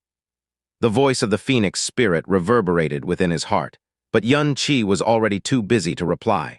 3 small drops of blood might not seem like anything compared to the large veins in a human's body, but these were drops of blood that belonged to the Phoenix after all. After the 3 drops of the Phoenix's blood entered his veins, it was as if there were 3 clusters of frantically burning flames. And these 3 clusters of flames seemed to spread through all of his veins in a split second while violently stirring up all the blood in his body. Were he a mere mortal, just this burning pain that boiled his veins would have been enough to make him wish he was dead than endure such torture. Perhaps, under immense pressure and resistance, a drop might be able to successfully fuse into his veins, but 3 drops, as the Phoenix had said, this completely exceeded what a human was capable of enduring. Not only would it be impossible to fuse, they would even be engulfed by the Phoenix blood. But to Xianxia, the feeling that this sort of burn brought him only felt like 3 warm currents that sprung from his body. Only to a mere mortal's vein would this Phoenix blood be excessively formidable and noble. It would be like burying 3 precious stones within normal dirt. Xianxia calmly closed his eyes and suppressed the explosive behavior of the 3 drops of Phoenix blood with his profound energy. While letting the blood go in all directions, he allowed it to fuse into his bloodstream bit by bit. His bloodstream gradually grew warmer as the 3 drops of Phoenix blood began to shrink in size. After a dozen or so times circulating through his body, the 3 drops of Phoenix blood finally disappeared into Xianxia's veins. Xianxia opened his eyes, and a fire-red flame mark flashed between his brows. The size and shape of the mark was the same as that of the Phoenix clan outside, but its color was much more vivid. Good. It seems you've successfully fused with the 3 drops of Phoenix blood. I've already sensed the change within your veins. With these 3 drops of Phoenix blood, your lifespan will also increase by at least 300 years. Now, I'll give this Divine Phoenix pill and the fragment of the World Ode of the Phoenix to you." The golden eyes flashed again, and 2 spots of light descended from the skies. What fell in front of Xianxia was a white-colored jade bottle and a broken piece of white jade. Inside the white-colored jade bottle is precisely the Divine Phoenix pill. It can increase your control of fire energy by a substantial amount. However, because you possess the divine seed of the evil god, its main ability isn't of much use to you. But at the same time, it can also greatly increase your profound strength. With regards to your current profound strength, it can let your profound strength advance by at least 5 ranks. Meanwhile, the fragment of the World Ode of the Phoenix is inscribed on this jade stone. Together, the World Ode of the Phoenix, the vermilion bird's consoling spirit song, and the golden crow's record of the burning world were known as the 3 great worlds scorching heavenly books. Each possessed tremendous power capable of burning the heavens. That year, the Phoenix left behind the first 6 stages of the World Ode of the Phoenix. Only, at this point, the Phoenix's spirit quieted, as if waiting for Xianxia to check for himself. Xianxia picked up the Divine Phoenix pill and the broken piece of jade. After pressing a hand against the jade, information quickly transmitted into his brain with a touch of his profound energy. His heart also began to become incomparably excited in turmoil. After all, these were flame techniques that came from the Phoenix. It was known as one of the world's scorching heavenly books that was left behind by a divine beast. World Ode of the Phoenix, 5th stage. World Ode of the Phoenix, 6th stage. How come only the 5th and 6th stages are here? What about the first 4? Xianxia raised his head and asked with a face full of astonishment. He reviewed all the messages from the jade stone a few times, but could only find records of the 5th and 6th stages. There was absolutely nothing about the first 4 stages. Without the first 4 stages, how was he to train in the 5th and 6th stages? This is indeed a great pity, but there's nothing I can do about it either. The Phoenix spirit's voice held a deep sigh. Originally, this World Ode of the Phoenix had recorded everything from the 1st to the 6th stage, but before the first challenger arrived, an unexpected accident happened. That year, the Phoenix left 2 trial grounds in this continent. One was here and the other was at the enormous Divine Phoenix Empire, a long distance away. The trial ground at the Divine Phoenix Empire was quickly discovered and the Divine Phoenix Sect was created. That trial ground also became a restricted area that belonged solely to the Divine Phoenix Sect. Afterwards, the Divine Phoenix Sect became the #1 sect of that empire. The empire was renamed as the Divine Phoenix Empire, and even the empire's capital was established near the Divine Phoenix Sect. Thus, the area where the trial ground was located became the empire's most prosperous region. Humanity's avarice, deceit, barbarous acts, and war constantly existed and tainted the aura within that region. It thereby infected the Phoenix's spirit in that trial ground and gave it a consciousness it should not have had, which led it to betray the will of the Phoenix. Xianxia. As a part of the Phoenix spirit with a different body, I knew of its existence then, and similarly, it knew of mine. After it had developed the consciousness it shouldn't have, it actually had the idea of destroying me and this trial ground, wanting to have the entire continent to itself. Thus, it transferred its energy to Uncommon Firebird and came here. It fiercely battled against me and completely destroyed my copy of the jade that recorded the World Ode of the Phoenix. During the intense fight, I destroyed a portion of its copy of the World Ode of the Phoenix, leaving it with only the first 4 stages. Afterwards, I was no match for it and had no other option but to create a false illusion of dissipating into flames. Only until then did it leave. But it didn't know that I had removed the 5th and 6th stages of the World Ode of the Phoenix, instead of destroying them, which is the piece that you are holding right now. After that, I completely severed my soul connection to it. It never felt my existence again, and has always believed that I had died, but I have continued to carry out the will of the Phoenix. While guarding this trial ground, I have welcomed and monitored all the challengers. Xianxia's mouth fell open slightly, as if he had just heard an inconceivable story. So you're saying, the first 4 stages of the World Ode of the Phoenix are located at the Divine Phoenix Empire's trial grounds, and only the 5th and 6th stages are located here. Xianxia had simply wanted to acquire power through this trial from the Phoenix, and never thought he would chance upon this sort of confidential information. With a might that shook the entire profound sky continent, It was well known to everyone in this world that the reason for the Divine Phoenix Sect's domination and power was their possession of phoenix blood and had the power of the phoenix within their body. However, no one knew that there was actually such a secret behind them. No, the first 4 stages of World Ode of the Phoenix are not located at the Divine Phoenix Empire's trial grounds. They are actually in the hands of the Divine Phoenix Sect. The World Ode of the Phoenix became the Divine Phoenix Sect's treasure after that rebellious spirit of the Phoenix gave it to them and assisted their domination of the profound sky continent. The Divine Phoenix Empire's trial grounds are preserved and used to grant pure phoenix blood and the Divine Phoenix pellet to the Divine Phoenix Sect's disciples that have passed the trial. Because passing the trials is the only way to receive the phoenix blood and Divine Phoenix pellet. The Phoenix set this rule originally, and even us spirits of the Phoenix cannot change it. This rule also applies to the World Ode of the Phoenix. Then, why was the Divine Phoenix Empire's spirit of the Phoenix capable of handing over the World Ode of the Phoenix to the Divine Phoenix Sect? Also, with only the 5th and 6th stages here, it is impossible to cultivate the World Ode of the Phoenix without the first 4 stages. You are the Phoenix's spirit, so you should know the power inscriptions for the first 4 stages, right? Xianxia asked. No, I do not know. Even though we are spirits of the Phoenix, we do not possess the authority to read the World Ode of the Phoenix, and more so, cannot give it away to others. The only authority we have is to grant it to humans who have passed the trial and allow them to study the World Ode of the Phoenix for 1 month. However, in our vicious battle, my jade stone that recorded the World Ode of the Phoenix was destroyed, and his was also fractured, which rendered the imprinted rules the Phoenix had previously set useless.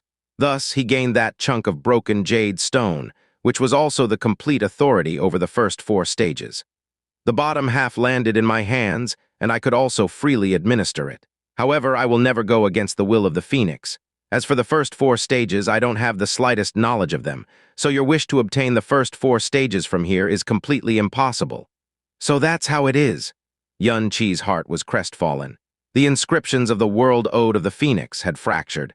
But at any rate, with the first 4 stages World Ode of the Phoenix, in the hands of the Divine Phoenix Sect, even if one started training from the first stage without the slightest delay, one would eventually be stuck at the 4th stage. The 5th and 6th stages of the World Ode of the Phoenix that he currently possessed were 2 stages more powerful than that of the Divine Phoenix Sect. But at the moment, it was just as useful as not having it at all without knowledge of the first 4 stages. How would one even begin learning the 5th and 6th stages? If a building didn't have the first 4 stories, how could it have the 5th and 6th stories? Even if the building was suspended in the air, there would still be some support structure supporting the building. You can consume this Divine Phoenix pellet immediately, and with your current profound strength, you should need 3 days' worth of time to completely refine the pill. As for the World Ode of the Phoenix, even though we only have a fragment, you can still try to comprehend it through the rules and regulations the Phoenix had left behind in the next month. Of course, if you feel like this a waste of time, you can leave right after refining the pill. But even though you cannot cultivate with this fragment of the World Ode of the Phoenix, it is still one of the world's scorching heavenly books from the world-shaking prehistoric era. In this 1 month, you may read it and perhaps learn something from it. Everything is up to you. Lastly, I'll leave you with a warning. Once you leave, you cannot bring up a single word of these trials to anyone. If you go to the Divine Phoenix Empire in the future, unless you have enough power, you must cover up any signs of your Phoenix veins and mark. If any of the Phoenix bloodline discover the Phoenix blood in your body, you are bound to encounter a great calamity since you are not a disciple of the Divine Phoenix Sect. Remember this. The voice reverberated in Xianxia's mind, and the huge pair of golden pupils slowly faded away. Holding onto the jade which contained the fragments of the World Ode of the Phoenix, it was impossible for Xianxia to not be confused and hesitant. What kind of existence was the Divine Phoenix Sect? Just a casual branch sect had the power to match the Blue Wind Empire's 4 major sects, so their main sect's strength was simply unimaginable to ordinary citizens. They were so formidable because of Phoenix blood, as well as the World Ode of the Phoenix, that they had acquired from the spirit of the Phoenix. And the portion of the World Ode of the Phoenix in his hands exceeded that of the Divine Phoenix Sects by 2 stages. What kind of frightening concept was this? But these were only fragments, and it was impossible to train without the foundation of the first 4 levels. To have such a treasure but not be able to utilize it, one could only imagine how frustrating this would be. Xianxia wished the spirit of the phoenix hadn't revealed the existence of the fragments at all. Then he would be content, and not in this current state of hesitation. Xianxia sat on the floor and took the Divine Phoenix pellet out of the jade bottle. The Divine Phoenix pellet's entire color was as red as blood and scorching hot. One could clearly feel the immense power contained within the pill. Xianxia adjusted his breathing, placed the pill at the entrance of his mouth, and swallowed it in one gulp. Whoosh! Suddenly, crimson flames rose out of Xianxia's body and shot up to a height no less than 3 meters as it wrapped around his entire body. At the same time, all the pores in his body expanded by a substantial amount. Blood frantically rushed around his body at 3 times the usual speed, and the profound energy in his veins violently swept across his body like stormy water. The process of refining the pellet should have been very difficult and painful, but due to the cheat in his body, Xianxia actually felt an indescribably comfortable sensation. He merely used not even 20 breaths of time to restore the balance between his blood, meridians, and profound veins. All the while, his expression was completely calm as he enjoyed the minute changes in his body and the slowly thickening profound energy. The flames surrounding his entire body did not subside at all as it continued to calmly burn throughout the process.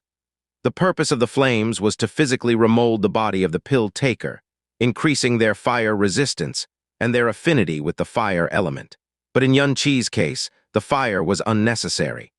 The Phoenix Spirit had said that not only would the Divine Phoenix pellet improve one's control over fire, it would also greatly enhance one's profound power. The Phoenix Spirit definitely spoke the truth, as Xianxia could clearly feel an increase in his profound strength. This kind of growth was very slow and was completely unlike the evil god's fire seed violent expansion. Rather, the promotion was especially solidly stable. An hour later, Xianxia opened his eyes. Over 1% of the Divine Phoenix pellet had been refined in his body. His profound strength had originally been situated at the bottleneck of the nascent Profound Realm's first level. In order to stabilize the explosive surge of profound energy from the evil god's fire seed, he had been suppressing his profound power's breakthrough. However, under the effect of the Divine Phoenix pellet, in only an hour, he had completely broken through the bottleneck now, and safely entered the second level of the nascent Profound Realm. While still seated, Xianxia picked up the jade with the World Ode of the Phoenix inscribed on it. He placed his palm on the top of the jade as feelings of worry and regret filled his heart. Right as he was about to take his hand off the jade and focus on refining the Divine Phoenix pellet, the silhouette of a person suddenly flashed in his mind, and he thought back to the time when that person gently said those words to him. "Master, the arts of healing that you taught me, are they all from this heavenly medicine manual?" Heh, that's right. This is a particularly odd book. Once, I was gathering medicinal materials and got lost while deep in the mountains. I fell off a small cliff after being chased by a wild beast and found this heavenly medicine manual on a withered skeleton. Only I discovered upon finding this book that the heavenly medicine manual had a total of 3 sections, and I had only found the 3rd section. I also discovered that this heavenly medicine manual was not just a common medical book.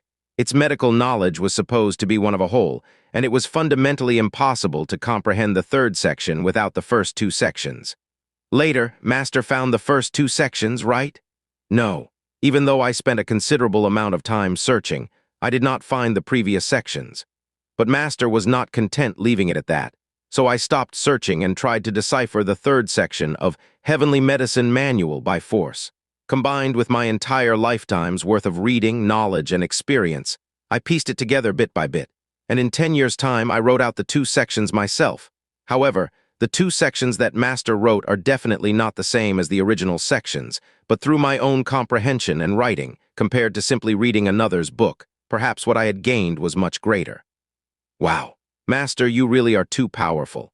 Ha, Master is just stubborn and never admits defeat. If others could comprehend it, why wouldn't I be able to comprehend it? Not to mention that I also had the 3rd section as a reference. Chair, in terms of perception, you surpass me completely. As long as you have Master's ideas and determination, you will definitely be able to accomplish it as well, perhaps even better than Master. As if encouraged to study by the morning bell and evening drums, Xianxia's eyes suddenly widened as his heart heavily quaked. Every stage of the world ode of the Phoenix was exactly a step-by-step progression, and all arts of the world were like this without exception. Without a complete understanding of the first stage, it was impossible to grasp the second stage, and without a complete understanding of the second stage, it would be impossible to grasp the third stage. This was common sense that everyone knew. But was it really completely impossible? Master could. Through his own understanding of the arts of healing, his talent, and the third section of Heavenly Medicine Manual, he thoroughly understood the entire Heavenly Medicine Manual. I have the evil god's fire seed and an unparalleled affinity to fire. So there is absolutely no reason why I shouldn't be able to comprehend the fifth and sixth stages of the World Ode of the Phoenix. Break through the basic context of the first 4 stages, and then forcefully cultivate the 5th stage. Thinking to hear, Xianxia closed his eyes and suddenly emptied his heart. The only thing his mind focused on was the mental imprint that came from the jade, and began from the 5th stage of the World Ode of the Phoenix. The 5th stage, other than raising Phoenix fire power, it also contained a Phoenix fire technique, Empyrean dance of the Phoenix wing. What are you trying to do? All of a sudden, Jasmine felt the profound energy in Xianxia's body begin to abnormally circulate and immediately became alert. She asked him solemnly, "Are you trying to forcefully comprehend the 5th and 6th stages of this World Ode of the Phoenix? Have you gone mad? A chance of a lifetime has been placed right in front of me. If I don't attempt it, I will regret it forever." Xianxia replied with his eyes closed. His consciousness was completely submerged into the soul imprint inside the jade rock. This World Ode of the Phoenix was recorded using a soul imprint, so one must use soul power to read it. If one managed to successfully comprehend it, it would then be genuinely recorded within one's own soul. And if one was unable to comprehend it, after leaving the trial ground, the words, images, and methods to circulate profound energy that were recorded on the jade stone would be completely erased from his memory. Therefore, for Xianxia, who only had a month to comprehend the remaining portion of this fragment, it was fundamentally impossible for him to commit the 5th and 6th stages to memory as a temporary solution, and then find the first 4 stages to comprehend in the future. Without the first 4 stages, how are you going to comprehend the 5th and 6th stages? Are you trying to go straight for the fruit when you don't even have the roots? If you try to force yourself to go on the opposite path, the most likely outcome will be the distortion of your profound veins, messing up your channels, and even the profound entrances that you had fully opened would close one after another. Since I don't have the foundation of the 1st to 4th stages, I'll build my own foundation. Xianxia answered serenely. Build your own foundation. Do you know how many tens of thousands of years the primordial Phoenix clan spent to finally obtain this World Ode of the Phoenix? And do you realize how many revisions, changes, and evolutions it underwent after it was first created? You only have a month's time at most, and yet you still want to build your own foundation to comprehend the 5th and 6th stages. Jasmine shook her head. Even if you really are some peerless genius, it will still be impossible to do so. At least let me attempt it, Xianxia willfully replied in a low voice. Then he cut off all other parts of his consciousness and submerged himself fully within the soul imprint of the World Ode of the Phoenix. However, at this moment, neither Xianxia nor Jasmine noticed that under his outer clothing, an eccentric glow suddenly radiated from the pendant he had worn since birth, which died down in a flash. Outside the seal formation, Lan Xueruo waited anxiously. 1 hour passed, 2 hours passed, 12 hours passed, an entire day and night passed. Her expression had long since darkened. The insides of Feng Beichuan's heart went completely silent as well. Do people really die in this training? Looking at Feng Beichuan, who had walked over there again, Lan Xueruo turned to the side and asked with lifeless eyes. She had already asked this same question over a dozen times. Feng Beichuan sighed deeply in his heart and could only try his best to console her. Some of the clansmen have indeed died in this trial, but we shouldn't be this pessimistic. It cannot be said for sure, but perhaps little brother Yun passed the training. Our ancestors who passed this trial had stayed inside for more than a dozen days before coming out. So let's wait a bit longer. Maybe he'll coming out any moment now. While saying this, Feng Beichuan, who had experienced the Phoenix trial firsthand, clearly understood that it was impossible to pass the trials with only a power of the first level of the nascent profound realm. Since Xianxia had not come out yet, the only possible outcome was that he had already died in the trial grounds. However, at this moment, he could only use these words to comfort Lan Xueruo and let her hold onto the traces of hope. Clan leader Feng, do you have any way of letting me in? Feng Beichuan shook his head. Only one person can enter the trial ground every month. I don't have any ways to let you in. Lan Xueruo bit her lip and did not say another word as she silently stood in front of the trial entrance, blankly staring ahead. Her heart frantically longed for the appearance of that figure. She did not know what was going on with her, to actually be secretly anxious and worried to this extent. Whenever she thought about the possibility of him dying in the trial grounds, her heart would experience a tearing pain. Barricaded outside by the Black Demon mercenary group, the 1,000-meter sound transmission talisman consumed, the giant snow eagle still in slumber. None of these problems caused her to be at a loss. However, when Yun-Chi had not come out for an entire day, she mind was in a frenzy and was unable to calm down at all. 2 days passed, 3 days passed, 10 days passed, 15 days passed. Yun-Chi still had not appeared.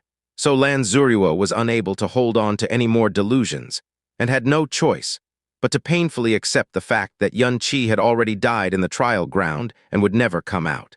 She had been living in darkness these past few days, and the stabbing pain in her heart would not stop, day or night. Originally, she believed the reason for her pain was the loss of a hope she had finally found, but she was unable to suppress this kind of pain no matter what, and her heart tightened up whenever she recalled Yun-Chi's face. She gradually became perplexed, because she could feel that this kind of suffering had long since exceeded the category of feeling sorry. But she had no idea which part had exceeded, because this kind of feeling was very elusive and extremely unfamiliar. Damn it, half a month has already passed and they still haven't come out. Food was clearly prepared inside this cave. What are you worried about? No matter how much food and water they have, there will be a time when their resources run out. HMPH, let's see how much longer they can hold out. The Black Demon mercenary group still had not left, because at this point they were certain that there must be a great treasure hidden inside. They stationed 2 squads of people to keep watch in turns every day, and never left the cave unguarded for even a moment. Under Feng Beichuan's frugal distribution, only a third of the rations and water that Yun-Chi had originally left remained after half a month. He knitted his brow every day as he strenuously thought of ways to escape. However, in the face of the absolute pressuring power from outside, he was at his wit's end, and even if he were to think until his brain shut down, all they could do was painfully hold on. 20 days passed, 25 days passed, a month passed. Under the protection of the Seal Formation, the bereaved Phoenix clan had finally reached the end of the line after holding out with difficulty for an entire month. The spatial ring that Yun-Chi passed onto Feng Beichuan had been completely emptied 2 days prior, and not a single grain of food or droplet of water was left. An adult had a low level of profound energy, which allowed them to last a bit longer, whereas the elderly and children collapsed one after another from the horror of their unyielding hunger. Once they lost consciousness, it was impossible to wake them up anymore. Feng Beichuan's eyes were deeply sunken, and he sat in a cold corner of the cave as he choked in the deep abyss of powerlessness and despair. At this point, he already had no idea what he should do next. If they were to continue to remain here, their entire clan would starve to death. Whereas if they left, the vicious and cruel bandits would kill them all. Perhaps they might even ravage and torture them in every way possible because they did not hand over the so-called treasure, which would be an even more miserable death. All of you inside, listen carefully. You only need to come out obediently, then hand over the treasure and that woman, and we can assure you that we would not touch any one of you. Furthermore, we won't ever enter this area a second time. They truly are a bunch of stupid fellows. What do you hope to achieve by hiding like this? Even if you don't care about your life, do you not care about the lives of your family and children? You will die sooner or later staying inside. Come out and surrender obediently, and after you satisfy our conditions, we promise that not a single one of you will die. We'll even let you all have a good meal first. At the brink of despair, the Black Demon mercenaries' shouts became harder and harder to resist in everyone's ears.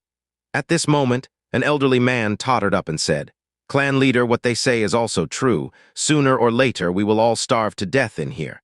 At this point, there simply is no meaning in hiding any longer. We'd better go out and surrender.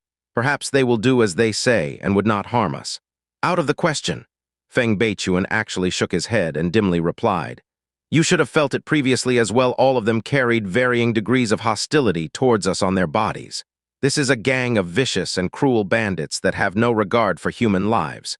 If we go out, We will only die more miserably and even suffer from humiliation. Let's hold on for a while more. Miss Xianxia said her contracted spirit beast is about to wake up. When that time comes, we will have some hope of being saved. Even if we all end up dying, I would rather starve to death than get humiliated to death. Zayner. Just as Feng Beichuan finished speaking, Feng Keiyan's heart-wrenching cry sounded out. Feng Beichuan suddenly stood up and leapt to the front of his wife. Feng Keiyan, Feng Zhe and Feng Zayner had lost consciousness in Feng Keiyan's bosom. Their faces were pale with a tinge of yellow, and no matter how Feng Keiyan shouted, they gave no response whatsoever. Zayner. Blood oozed out from Feng Beichuan's fingertips, and his eyes filled with tears. He then raised his hand to forcefully slap his head and nearly fainted from despair. Lan Xueruo, who had been curled up in the corner the entire time, slowly stood up. Perhaps it was way too exhausted, for the giant snow eagle had still not awoken after a month had passed. At this moment, she knew that if they couldn't come up with any other plan, they wouldn't be able to hold out for even a day longer. Clan leader Feng, can I trouble you to temporarily open the seal formation outside? I will go out and snatch some food to bring back in. Listening to Lan Xueruo's words, Feng Beichuan became stunned before quickly shaking his head. No, it's too dangerous. With so many people outside, how are you going to snatch the food from right under their noses? Lan Xueruo replied with a determined gaze. After all, I do have the profound strength of the true profound realm.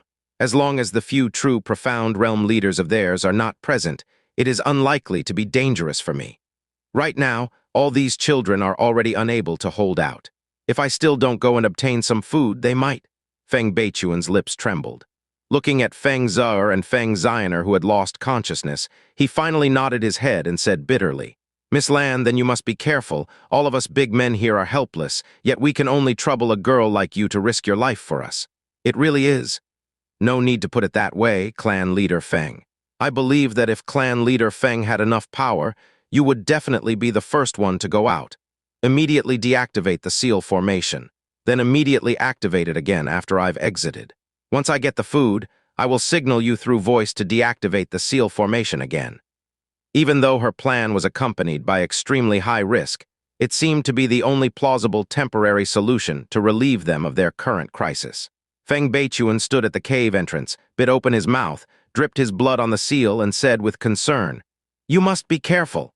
Within Feng Beichuan's voice, the scarlet-colored seal formation flashed before slowly vanishing. With her longsword in hand, Lan Xueruo's body suddenly shot flying toward the outside as she left behind a flash of white phantom. This is really unbelievable. You are actually able to forcefully comprehend the Phoenix Flame techniques from the 5th and 6th stages of the World Ode of the Phoenix. By utilizing your profound strength's extremely strong affinity to fire, even under the situation where the concept of the Phoenix's flame's power was severely lacking. Human, you astonish me. The core power of these two great realms lies in raising the power of the Phoenix flame by a wide margin, yet all I did was merely comprehend the two great flame techniques. It really wasn't anything impressive, Xianxia said calmly.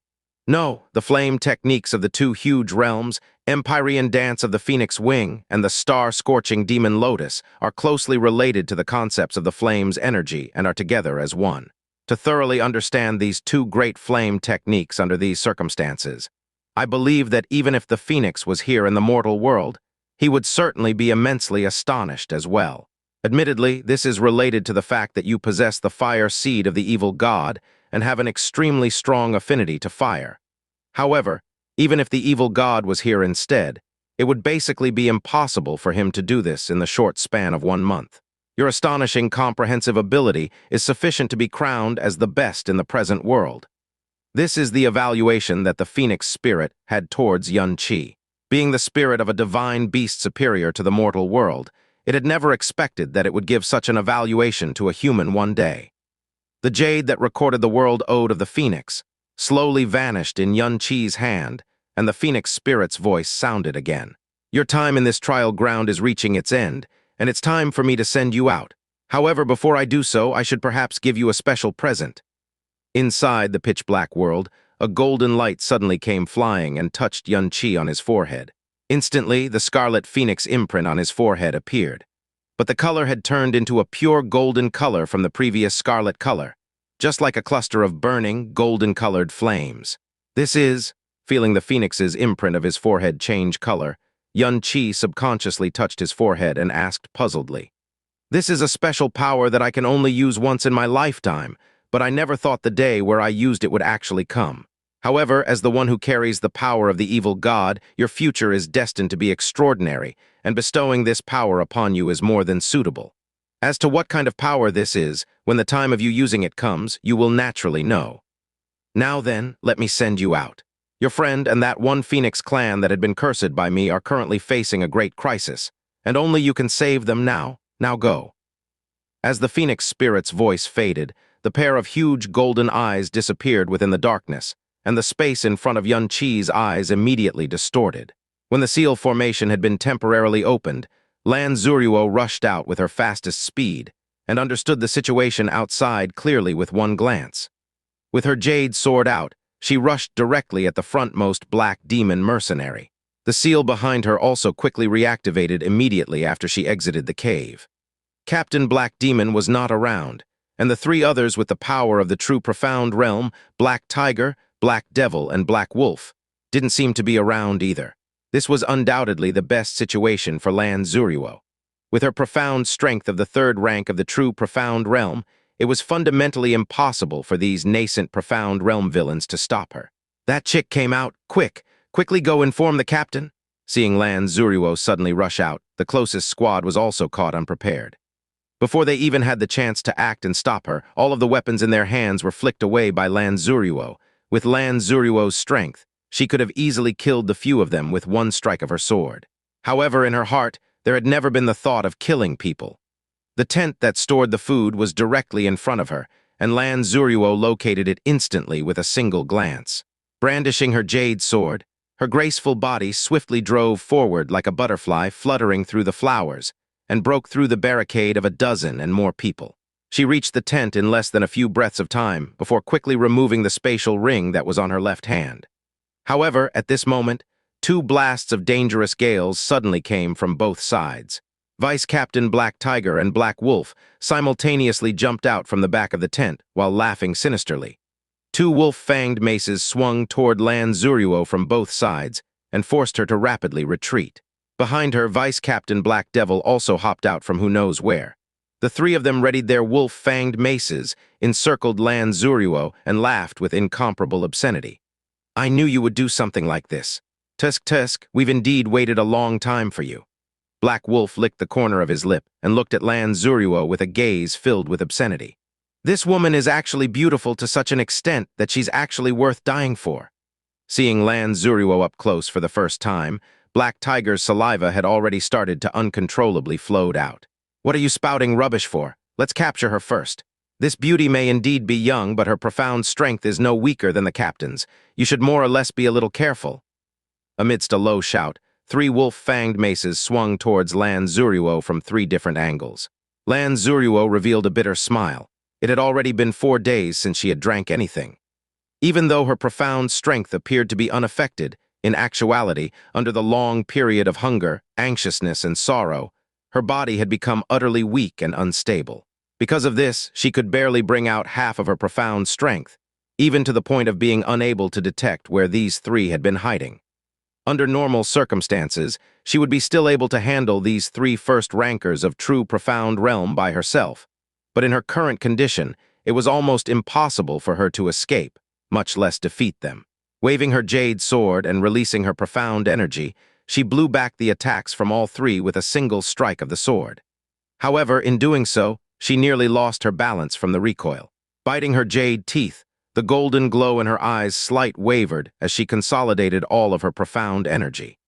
She didn't try to continue the fight, but instead suddenly leapt up before somersaulting in the air, with the intention of escaping their encirclement. However, the three of them seemed to have expected her actions long ago. Black Devil coldly laughed.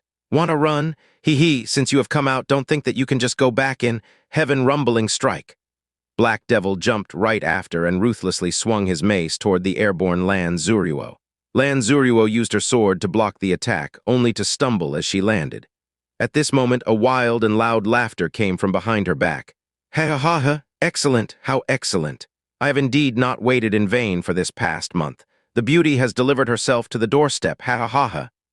This voice gave Lan Xueruo's heart a sudden chill, because this was clearly Black Demon's voice. As the voice just faded, another blast of violent wind suddenly came from her rear. Lan Xueruo had no place to dodge. There wasn't even enough time to swing her sword. She could only forcefully intercept it with a backhand swing. Poof, completely exhausted of profound energy, while also under the condition of being sneak attacked. How could the current Lan Xueruo possibly withstand a blow from Black Demon from her rear? Her delicate and frail body was directly blown away, and a trace of blood slowly flowed down the corner of her mouth. Contrary to expectations, Black Demon was actually stunned. He had exchanged blows with Lan Xueruo previously, and was even injured by her stab.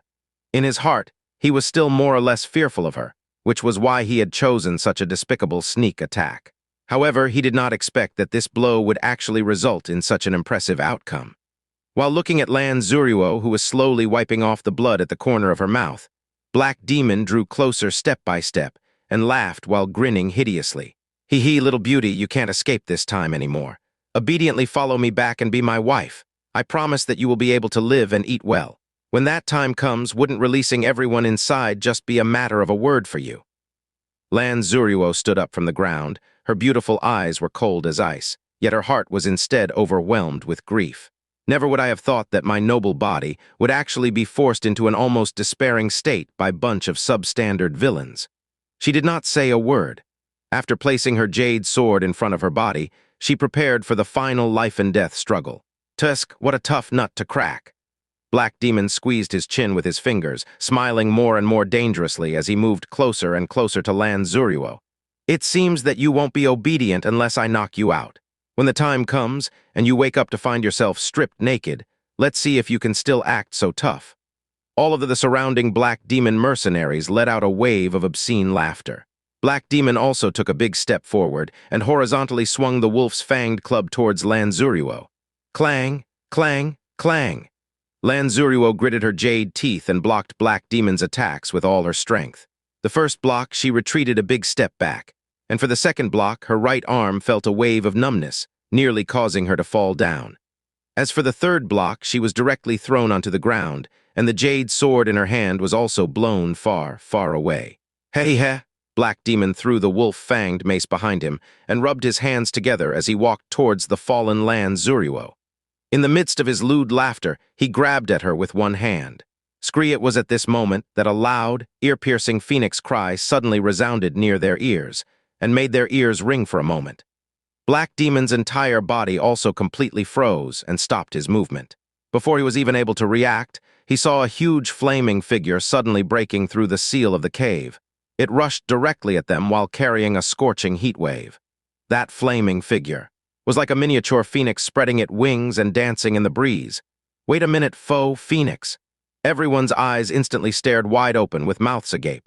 Whereas this phoenix, after breaking through the seal formation, came flying down toward Lan Xueruo's position like a comet falling at extreme speed. Boom! The phoenix crashed into the ground, triggering a blazing explosion that measured over 50 meters in diameter. Black Demon, Black Tiger, Black Devil, Black Wolf, and all the Black Demon mercenaries nearby were all blown away by the waves of flame, and nearly lost consciousness before frantically rolling on the floor screaming as they tried to extinguish the flames burning on their body. Black Demon had been blown several tens of meters back. He stood up with difficulty before using all his might to slap away the flames on his body and wildly howled, "WHO, who is it?" Just as he shouted, his eyes suddenly opened wide. Because as the red glow of the flames slowly faded, he discovered countless corpses laid before his eyes. Within the radius of the blazing explosion just now, everyone under the 5th level of nascent profound realm had died on the spot. Some bodies had been blown into bits, dying without their body parts intact, while some bodies were still burning ferociously and slowly became charred corpses that were too gruesome to behold. As the red glow from the flames slowly faded, at the core of the explosion, Xianxia was hugging Lan Xueruo's waist and embraced her weak body with the gentlest of movements. His body was also covered in a layer of a faint red blaze, yet it did not cause even the slightest of burns to Lan Xueruo's body or clothes. As he looked at her deathly white face and the trace of blood at the corner of her mouth, he keenly sensed the deep feeling of weakness come from her body. Xianxia's heart throbbed with pain as he gently said, Senior sister, sorry I'm late. When she saw Yun Qi, who had suddenly appeared before her eyes, Lan Xueruo's eyes became hazy.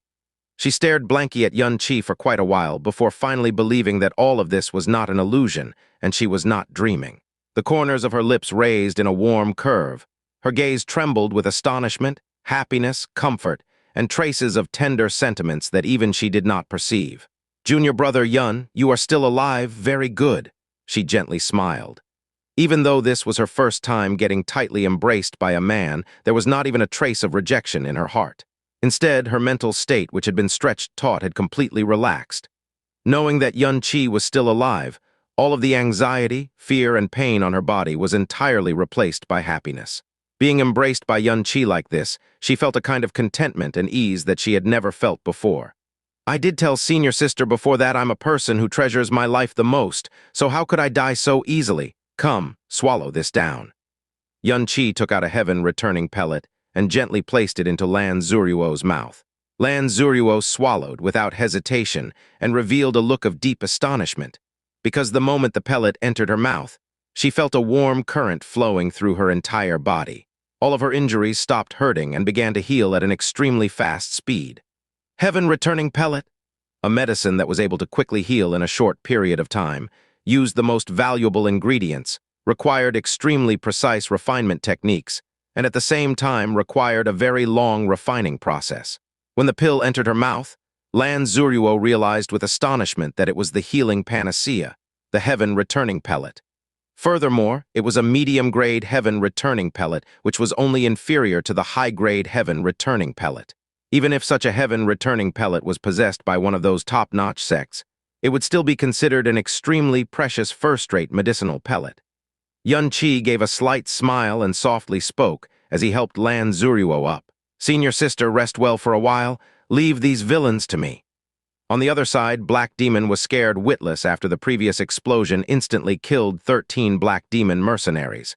Beside him, Black Wolf said, Captain, don't panic. That must be the same unusual weapon that was used a month ago.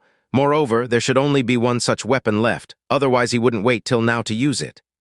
As he heard Black Wolf's words, the fear in Black Demon's heart vanished without a trace. This was undoubtedly the most logical explanation. Even if he were to be beaten to death, he would not believe that a profound practitioner at the nascent profound realm could release that kind of attack. He took a big step forward and pointed at Yun Qi as he howled furiously. You little bastard, you actually dare to kill over a dozen of my brothers. I'll skin you alive. Go, take both of them down for me. Both the man and the woman must be alive. The surrounding Black Demon mercenaries roared and swung their weapons as they simultaneously attacked together. Lan Xueruo's heart, which had just calmed down, once again tensed up as she spoke with urgency. Quickly leave, junior brother Yun. You have such a strong, profound movement skill, so you should definitely be able to escape. After you escape, I will have a way to immediately escape and meet up with you. Yun Qi smiled as he shook his head. If senior sister really has a way, you wouldn't have been nearly caught a moment ago. I will not and do not need to escape wherever I am. I'd never let senior sister suffer a single injury. As his voice faded, the tiger soul sword in Yun Qi's hand suddenly swung forward. While it traveled in the air, the meter-long sword blade suddenly spewed out a 3-foot-long tongue of flame. As the tongue of flame left the sword, it swept horizontally into the Black Demon mercenaries that were rushing head-on. Ah! The fluttering flame was like a raging fire dragon as it roared and smashed onto the bodies of the Black Demon mercenaries. Along with the blood-curdling screams that were mixed in, 5 of the Black Demon mercenaries were blown away. Each suffered a 15-centimeter wound on their body that vigorously spewed out fresh blood, and the clothes and skin close to the wounds were all scorched. As for the frontmost mercenary, the area around his wound had already been burned black. The 5 rolled on the floor while they screamed in pain. Their screams sounded like the wailing of ghosts and the howling of wolves. Lan Xueruo stared with her beautiful eyes wide open. After staring blankly for a while, she exclaimed in shock and delight. Junior brother Yun, your profound strength has actually reached the 10th level of the nascent profound realm. She could feel Yun Qi's current profound strength, yet her voice carried a deep disbelief. Only a month had passed. He had actually jumped from the 1st level of the nascent profound realm to reach his current level at the 10th level of the nascent profound realm, and nearly crossed over an entire huge realm in the span of a month. Not only that, the flame attack which he had just displayed was incomparably stronger than the fire-profound art that he had previously shown. Correct. Because I successfully passed that Phoenix trial, I received a mystical Divine Phoenix pellet, which allowed my profound strength to immediately reach the peak of the nascent profound realm. Yun Qi said with a smile as he covered Lan Xueruo with half of his body. He had initially thought the Divine Phoenix pellet would raise his profound strength by 5 to 6 levels, but he didn't expect it would actually help him break through 9 levels in succession. This phenomenon seemed to be related to the fire seed of the evil god in his body that allowed him to absorb 100% of the Divine Phoenix pellet's power. Black Demon and the rest were all shocked after seeing Yun Qi blow back 5 Black Demon mercenaries who had an average profound strength of the 5th level of the nascent profound realm with one move. Seeing the tiger soul sword that blazed with flames, Black Wolf shouted loudly, "So it turns out that you are not a member of Xianxia Sect, you're a member of the Burning Heaven clan." With Yun Qi's previous attack, they had also grasped the level of Yun Qi's profound strength, 10th level of nascent profound realm, and being able to release such an astonishing flame profound energy at the nascent profound realm, other than the disciples of the Burning Heaven clan. They could not think of any other sects that were able to do that. Burning Heaven clan, no matter if it's Xianxia Sect or Burning Heaven clan, he must die. If not, we will all be doomed, Black Demon said with a solemn face. However, he did not have a trace of fear on his face. After all, even though he was a minor problem, he was only at the 10th level of the nascent profound realm. He was simply not a threat. Even without him, any one of the 3 vice captains were capable of defeating him. This brat to have an arrogant face, I'll go cripple him. Black Wolf gave a low growl and covered his entire body with profound energy. He took a step and burst forward in Yun Qi's direction, swinging the spike-covered wolf-fanged mace towards Yun Qi's face. Obviously, Yun Qi's young and visually attractive little white face caused him to subconsciously become jealous. After knitting his brow and wrapping his arms around Lan Xueruo's waist, Yun Qi's figure faintly swayed. Swinging the wolf-fanged mace furiously, he easily hit Yun Qi in the face. However, before Black Wolf could reveal his smile, his face suddenly changed, because the wolf-fanged mace did not stop. Instead, it directly passed through Yun Qi's body, and went through his entire body before the illusion vanished on the spot. Meanwhile, Yun Qi's real body, which was hugging Lan Xueruo, appeared beside Black Wolf. Without turning back or glancing sideways, his left hand suddenly struck behind him and smashed mercilessly into Black Wolf's waist before withdrawing instantly. His entire movement was as fluid as moving clouds and flowing water. Along with the increase in profound strength, the broken shadow speed and distance of Star God's broken shadow had increased by a wide margin. As for the instantaneous movement he had just displayed, forget about Black Wolf. Not even Black Demon and Lan Xueruo could see what had happened clearly. Furthermore, he had accomplished this instant movement while still embracing Lan Xueruo. Black Wolf collapsed onto the floor after receiving the blow from Yun Qi as all 4 of his limbs spasmed. Black Tiger and Black Devil were astounded. Black Tiger took a deep breath and said, "HMPH, as expected of someone from the 4 major sects, this profound movement skill is indeed remarkable." "So what of it?" Black Devil disdainfully twitched his mouth. "He is in but the 10th level of nascent profound realm. Black Wolf might have suffered a small loss, but if he actually wanted to take him down, it would only take 3 or 4 moves. Hey, Black Wolf, what are you still lying there for, showing off your butt? Aren't you going to get up and FCK this brat up? Black Wolf! Black Wolf!" Black Devil continuously yelled a few times, yet Black Wolf did not respond and motionlessly laid there. "There's no need to shout." The corner of Yun Qi's mouth curled up and laughed deeply. "He will never reply to you again in this lifetime." "What?"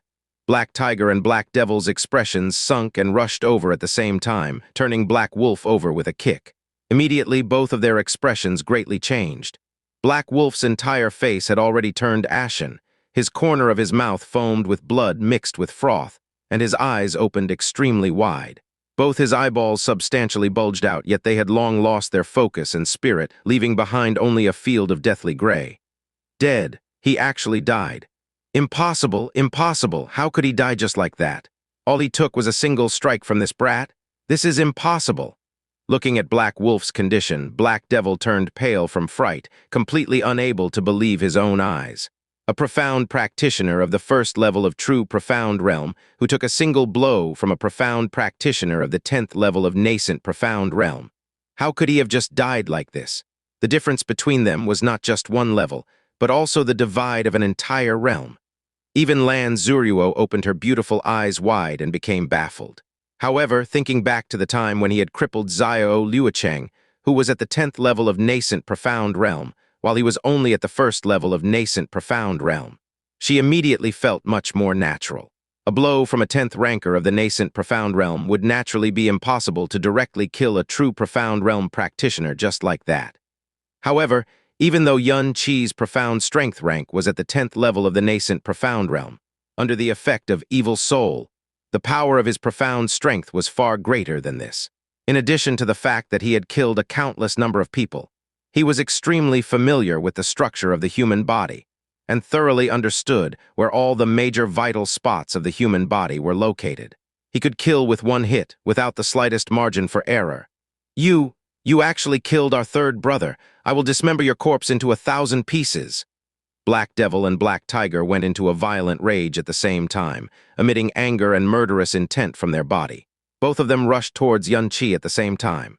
The two wolf-fanged maces stirred up an astonishing profound energy storm and violently smashed toward Yun Qi. Yun Qi gently pushed Lan Xueruo back. He didn't dodge this time. Instead, he took in a light breath and shouted deeply. With evil soul in his body and the tiger soul in hand, the sword blade started to burn with flames. He clearly intended to forcefully take the combined attack of the two true profound realm profound practitioners head-on. "Be careful, junior brother Yun!" Lan Xueruo immediately cried out in alarm. How could a nascent profound realm practitioner directly defend against an attack from two true profound realm practitioners? Clang! The tiger soul sword clashed together firmly with the two wolf-fanged maces, and the ear-piercing sound of metal clashing rang out ceaselessly for a long time.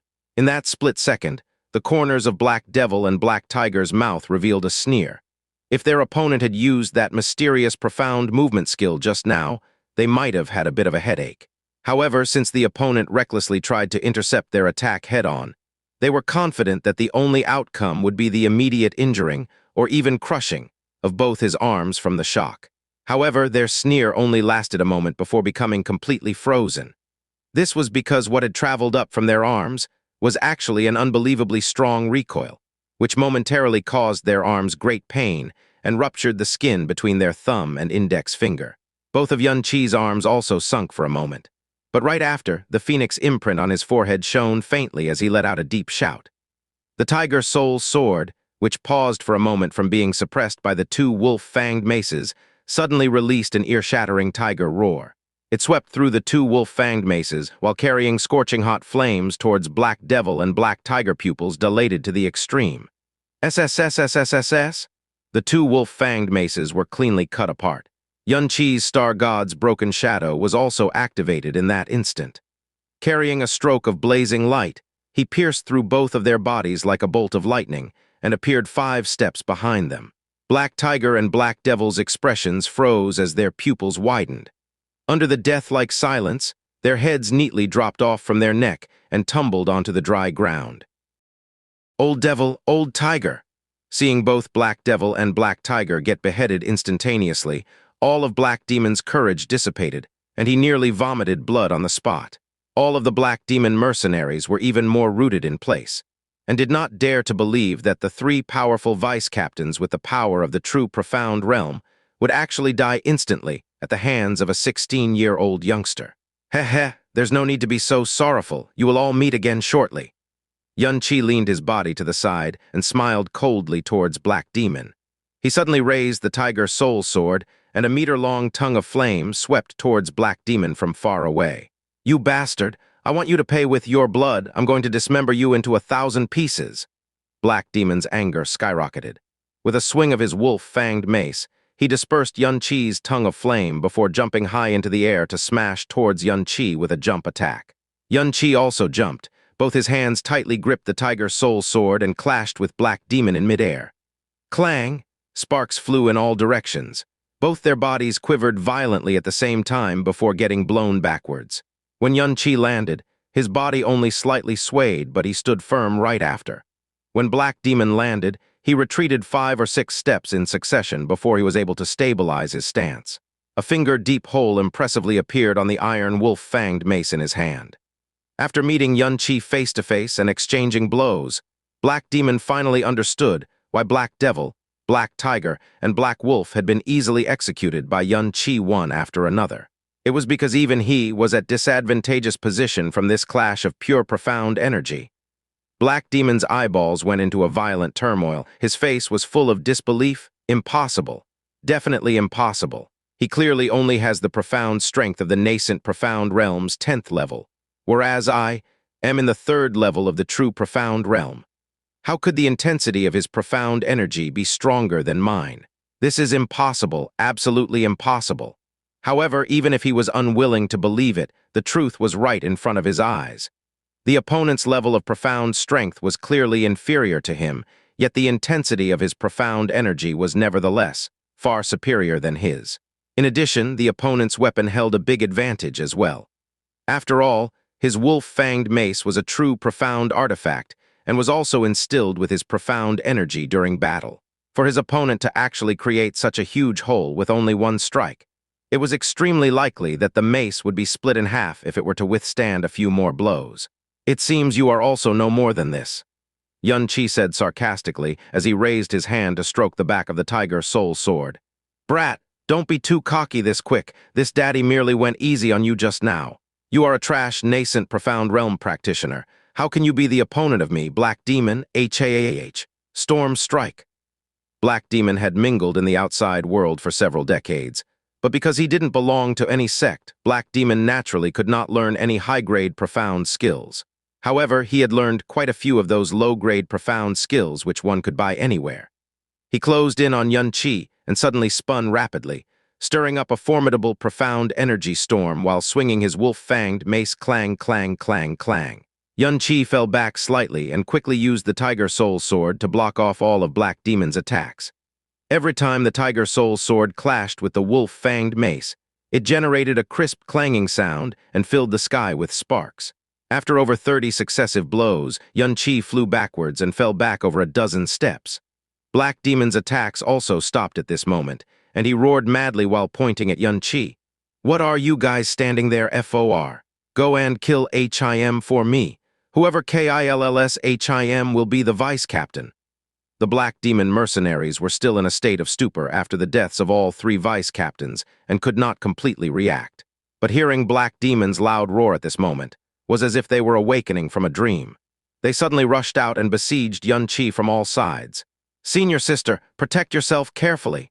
Xianxia did not dare to be careless in the face of the 70 to 80 nascent profound realm Black Demon mercenaries siege. Under such circumstances, he could no longer take care of Lan Xueruo. However, with Lan Xueruo's ability, she could still face enemies of the nascent profound realm, even with her weak body, for a short while without any risk. Over a dozen Black Demon mercenaries closed in with a simple formation and leaped towards Xianxia at the same time. Xianxia did not avoid it, but revealed a cold smile from the corner of his mouth.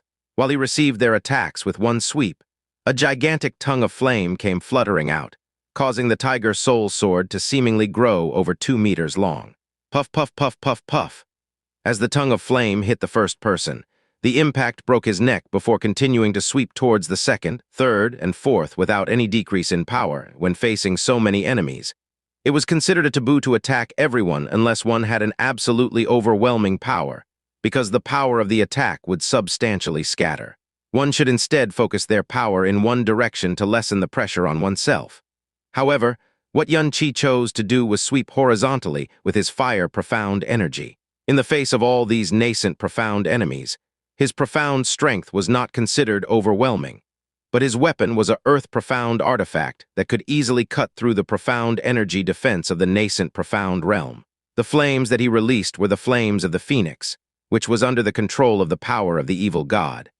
In addition to the absolute pressure of his profound art and weapon, his superior profound strength allowed his horizontal sweep to become a genuine horizontal sweep that was not forced at all. 7 or 8 of the group of over a dozen people who were sieging him were directly swept away with one such strike from Xianxia. A sound of wind closed in from behind, and a heavy broadaxe came swinging toward his neck. Without even turning around, he formed a fist with his left hand and smashed at the wind. Bang! The black demon mercenary that had tried to sneak attack Xianxia had his chest bones suddenly split into pieces, and he vomited blood as he flew far away.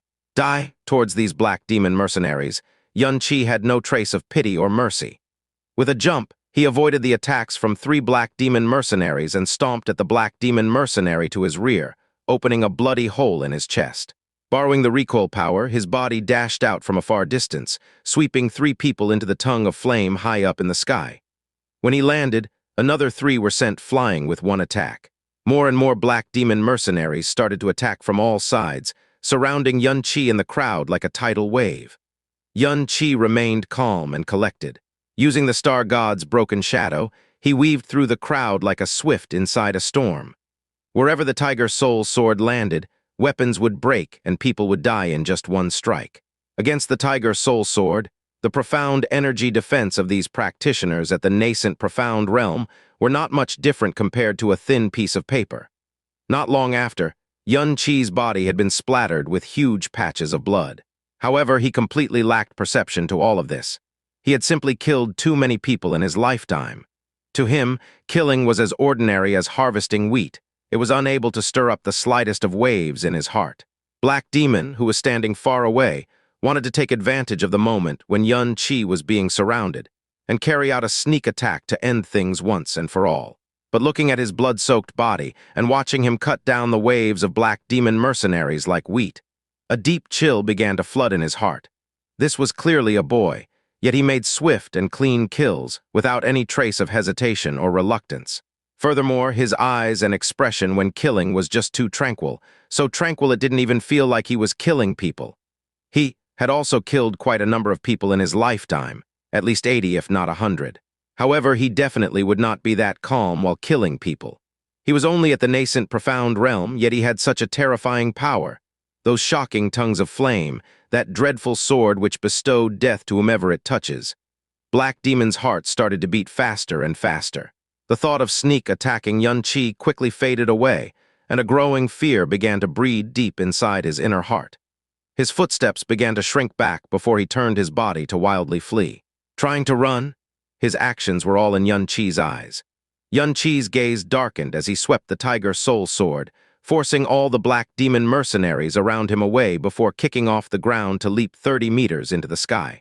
His body began to burn with flames as his gaze locked onto Black Demon. Empyrean dance of the Phoenix Wing?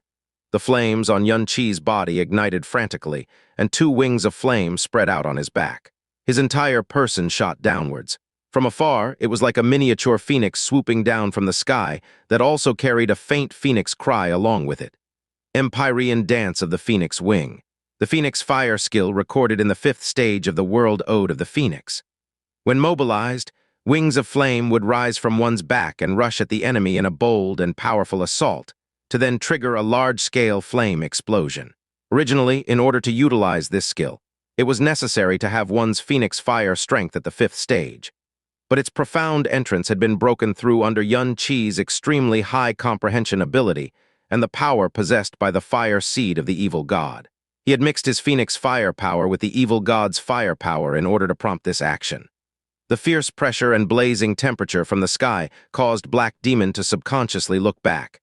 But even if he had detected it earlier, it was fundamentally impossible for him to evade the powerful rushing swoop of the Empyrean dance of the Phoenix Wing. Boom! A loud booming cry resonated throughout the horizon. On the dry ground, numerous cracks rapidly spread like spiderwebs, but they were immediately enveloped by crazily ignited flames. Within the raging flames, a black figure shot out, spraying a huge amount of fresh blood before falling to the ground like a discarded, worn-out sack, and raised a cloud of dust. Every Black Demon mercenary froze in their tracks. With their eyes wide open, they stared in horror at the twitching black figure behind the flames. Lan Xueruo also stood there blankly. Her small hand covered her mouth as her gaze clouded and filled with astonishment. Xianxia slowly walked to the front of Black Demon. He looked at the body that was sprawled on the ground and incapable of standing, with a cold indifference. A huge amount of energy was consumed every time the Empyrean dance of the Phoenix Wing got unleashed, and it was the second time he had used it today. In addition to opening the evil soul profound gate for a long time, his body had started to weaken severely. However, the effect of this blow was clear and easy to see.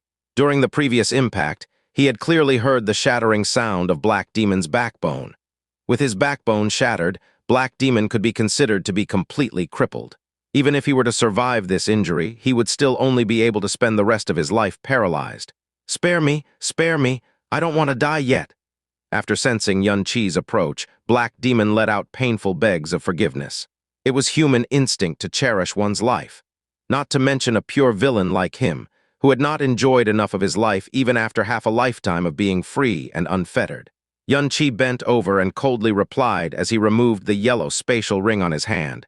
"There is already no value in your existence." As his voice faded, Xianxia split Black Demon's neck with a palm. With a crack, Black Demon's neck directly fractured as his eyes bulged outwards. He never made another sound or breath again. "Dead, captain's dead, captain's dead." After the 3 vice captains had perished in succession, the strongest practitioner of the Black Demon mercenary group, who was also their boss, had first ran out of cowardice and was then easily killed by Xianxia in the midst of his escape. Losing their backbone, the Black Demon mercenaries were all scared witless as their hearts trembled in fear. Looking at the youngster who stood beside Black Demon's corpse with a face that was as tranquil as water, all the fighting spirit they had possessed earlier melted into endless panic and fear. In the short deathly silence, the flames gradually extinguished. With a cold expression, Xianxia slowly walked forward. Following his movements, the eyes of the closest Black Demon mercenary shrank in fear. He then let out a shriek as he desperately turned around to escape. His actions also immediately woke up all of the Black Demon mercenaries from their shock. All of them started to escape one after another in fear and no longer cared about anything else. "Want to run?" Their escape did not give Xianxia a sense of relief. Instead, a touch of ice-cold, murderous intent flashed in his eyes. He poured his profound energy below his feet as his body flew and caught up with the group of escaping Black Demon mercenaries in just a few breaths of time. Had these Black Demon mercenaries scattered when running away, he wouldn't have any means to do anything.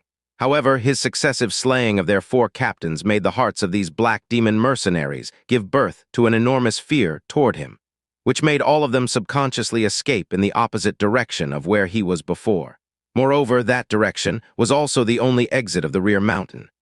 Behind the group escaping for their life, Xianxia leaped high into the air, instantly moved horizontally with a star god's broken shadow after reaching the highest point, and arrived directly on top of the group.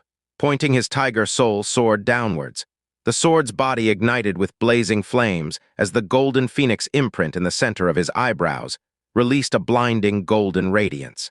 "Star-scorching demon lotus." During his low chant, Xianxia's entire body ignited in flames and suddenly crashed down. Boom! Sky-covering flames exploded with a bang from where Xianxia had landed.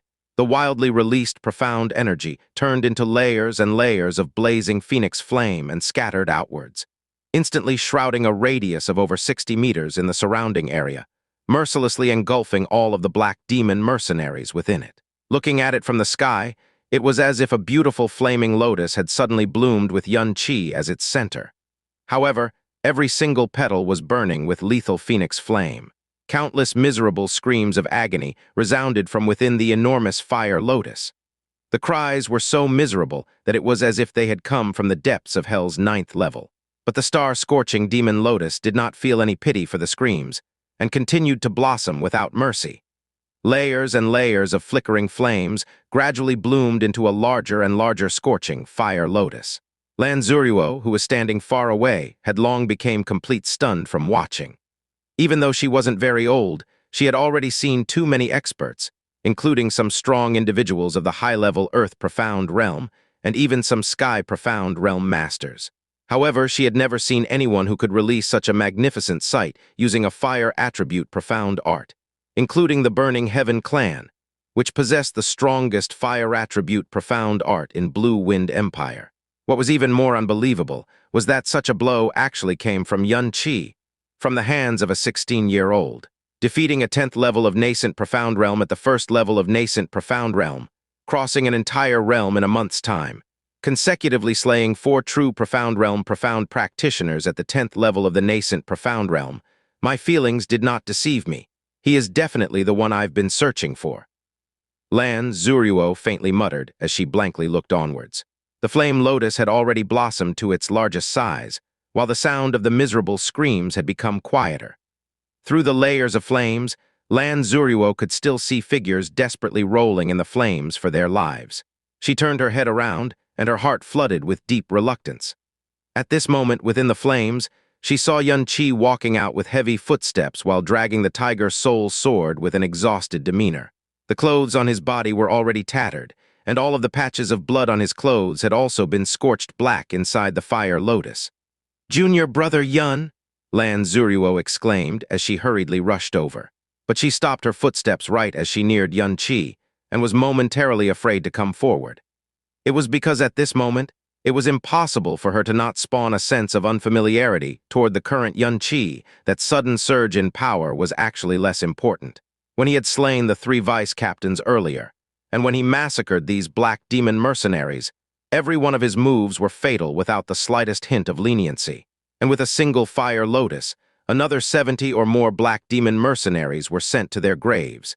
His expression had not changed at all even when massacring over 100 people in the blink of an eye.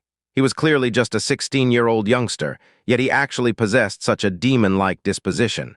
"Senior sister, I'm a bit tired. Support me for a moment." Xianxia walked forward with weak footsteps while swaying unsteadily. His body went limp as he said that and nearly collapsed. Star-scorching demon lotus was the Phoenix Flame skill contained in the 6th stage of the World Ode of the Phoenix. Its single target power was inferior to Empyrean Dance of the Phoenix Wings. Instead, it had an extremely terrifying large-scale incinerating ability. Empyrean Dance of the Phoenix Wings could only be used in the sky, while Star-Scorching Demon Lotus could be unleashed in any condition and at any place. But at the same time, it exhausted a huge amount of energy. His profound energy had been completely exhausted in this short span of time after unleashing 2 Empyrean Dance of the Phoenix Wings and 1 Star-Scorching Demon Lotus, while also remaining in the evil soul state. Lan Xueruo promptly stepped forward to support Xianxia. She hesitated for a moment before asking, "Junior brother Yun, have you killed a lot of people in the past?" Xianxia remained silent at first before slowly nodding. "I have killed before many people, far more than you can imagine." Looking back at the gradually shrinking fire lotus, he said, "Senior sister, do you think I'm cruel to kill those who were no longer trying to attack us and were merely trying to run for their lives?" Lan Xueruo did not say anything and silently agreed. Xianxia looked at Lan Xueruo and said, "Senior sister, when I said your nature was too soft and kind previously, it was not a compliment to senior sister but a complaint. Senior sister should sense that these villains more or less carry evil tendencies. All of them are murderers, and the people they slaughtered should mostly be innocents they had raided and plundered. These villains ought to have died earlier, and even death can't wipe out the crimes they have committed. Previously, they had also trapped us in the trial ground for over a month. If not for the fact that I cleared the Phoenix trial, we wouldn't have escaped this easily. In addition, they would have exterminated the entire Phoenix clan. Me killing them all is not one bit going overboard." Lan Xueruo's lips trembled slightly as she looked at the diminishing fire lotus. She asked with a faltering voice, "Since a very young age, my master taught me to be benevolent and gentle to people, to love all living things. They indeed carried sins, but they were still living life. Just now they even threw away their weapons, chose to escape, and thus posed no threat to us. Why couldn't you let them go? They are a bunch of extremely evil and vicious people. If I let them go today, they might kill other people tomorrow, and it could even be many people." Xianxia resolutely said, "Whereas if we kill them now, we can instead save many innocents. Of course, kind people and innocent people should not be killed, but killing these evil ones is not a sin. Instead, you will actually be saving others. Letting them leave is the true sin?" Lan Xueruo: "Little brother Yun, you really did it. That's great, that's really great." At this moment, Feng Beichuan still carried the unconscious Feng Zi in his arms as he walked over with the Phoenix clan members. Every one of them had a face full of excitement and eyes filled with warm tears. They fervently looked at Xianxia as if they were gazing at a god. During the time Xianxia had slain Black Demon, the cave seal formation was opened by Feng Beichuan. What they saw next blew their minds and stirred their emotions. Among them, quite a number of elders were unable to resist muttering. This must be the emissary that the Phoenix God sent to save us. The Phoenix God never forgot about us. Looking at the pale-faced Feng Zhe in Feng Beichuan's arms, Yun Qi quickly said, "Clan leader Feng, the villains have been completely wiped out. Quickly bring Zhe and the rest back home and find some clean water for consumption. However, do not let them eat food right away. Go quickly. These children are in a dangerous situation now. We can talk about the other things later." "Okay," Feng Beichuan nodded. With the help of the others, he took the unconscious children and hurried in the direction of the valley entrance.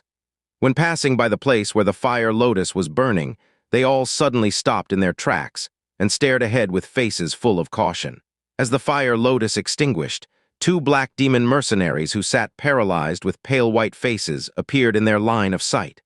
Most of their clothes had already been burned black.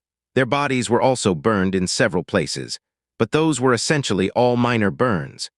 They were at the very edge of the star-scorching demon lotus a while ago, so they had not actually gotten hit by the fire lotus. They were just swept by the aftermath of the fire lotus. The reason why they were still sitting down in a paralyzed fashion was not because they had been heavily hurt, but because they were so frightened that their legs turned into jelly. As they watched Feng Beichuan and the others approach in their direction, they immediately stared with wide eyes and panikedly retreated like a bird startled by the mere twang of a bow.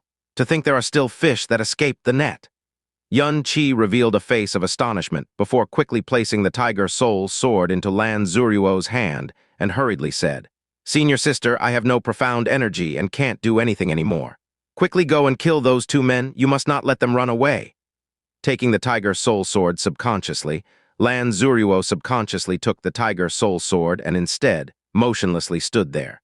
After her eyes swiftly flickered, she shook her head and said, "I've never killed anyone before, and I don't want to kill anyone.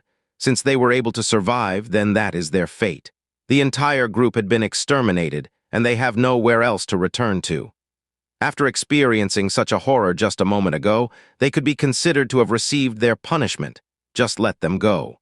The Black Demon mercenary group no longer exists, so it is unlikely that they would do evil again in the future. "Out of the question."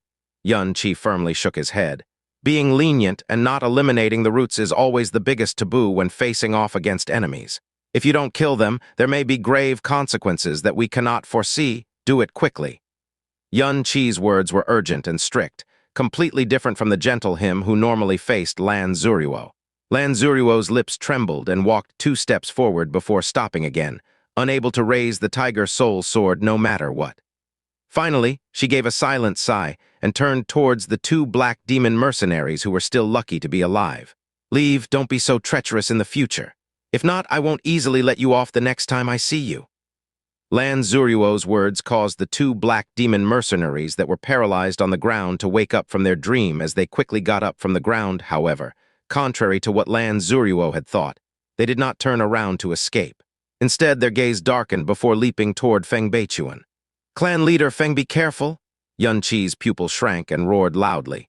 However, Yun Qi's shout was too late. The black demon mercenary had already rushed in front of Feng Beichuan and caught him unprepared. With his power at 6th level of nascent profound realm, how was Feng Beichuan able to resist him? In an instant, he pushed Feng Beichuan far away and seizing Feng Zhe from his arms. He then hooked his hands around to pinch Feng Zhe's neck as he revealed a sinister smile. "All of you stay back, or else I will immediately snap his neck off." "Zhe, Zhe," Feng Beichuan, who had been knocked away, cried out loud. Lan Xueruo's expression changed greatly as she quickly said, You villain, I let you off out of goodwill, yet you shamelessly behaved in such a despicable way. Release Zhe right now." "Heh," the Black Demon mercenary laughed coldly. "Our Black Demon mercenary group paid a large sum to enter this 10,000 beast mountain range. How could I be willing to leave after our entire group was wiped out for a single treasure? Immediately hand over your treasure. If not, I will strangle this brat to death. I know that this is the son of your clan leader. As a matter of fact, I want to see if your treasure is more important than this brat's life. If you do not hand it over, I don't even want to live anyway, so it would be worth it to pull one down with me and watch your painful weeping before seeing death's door. H-A-H-A-H-A-H-A.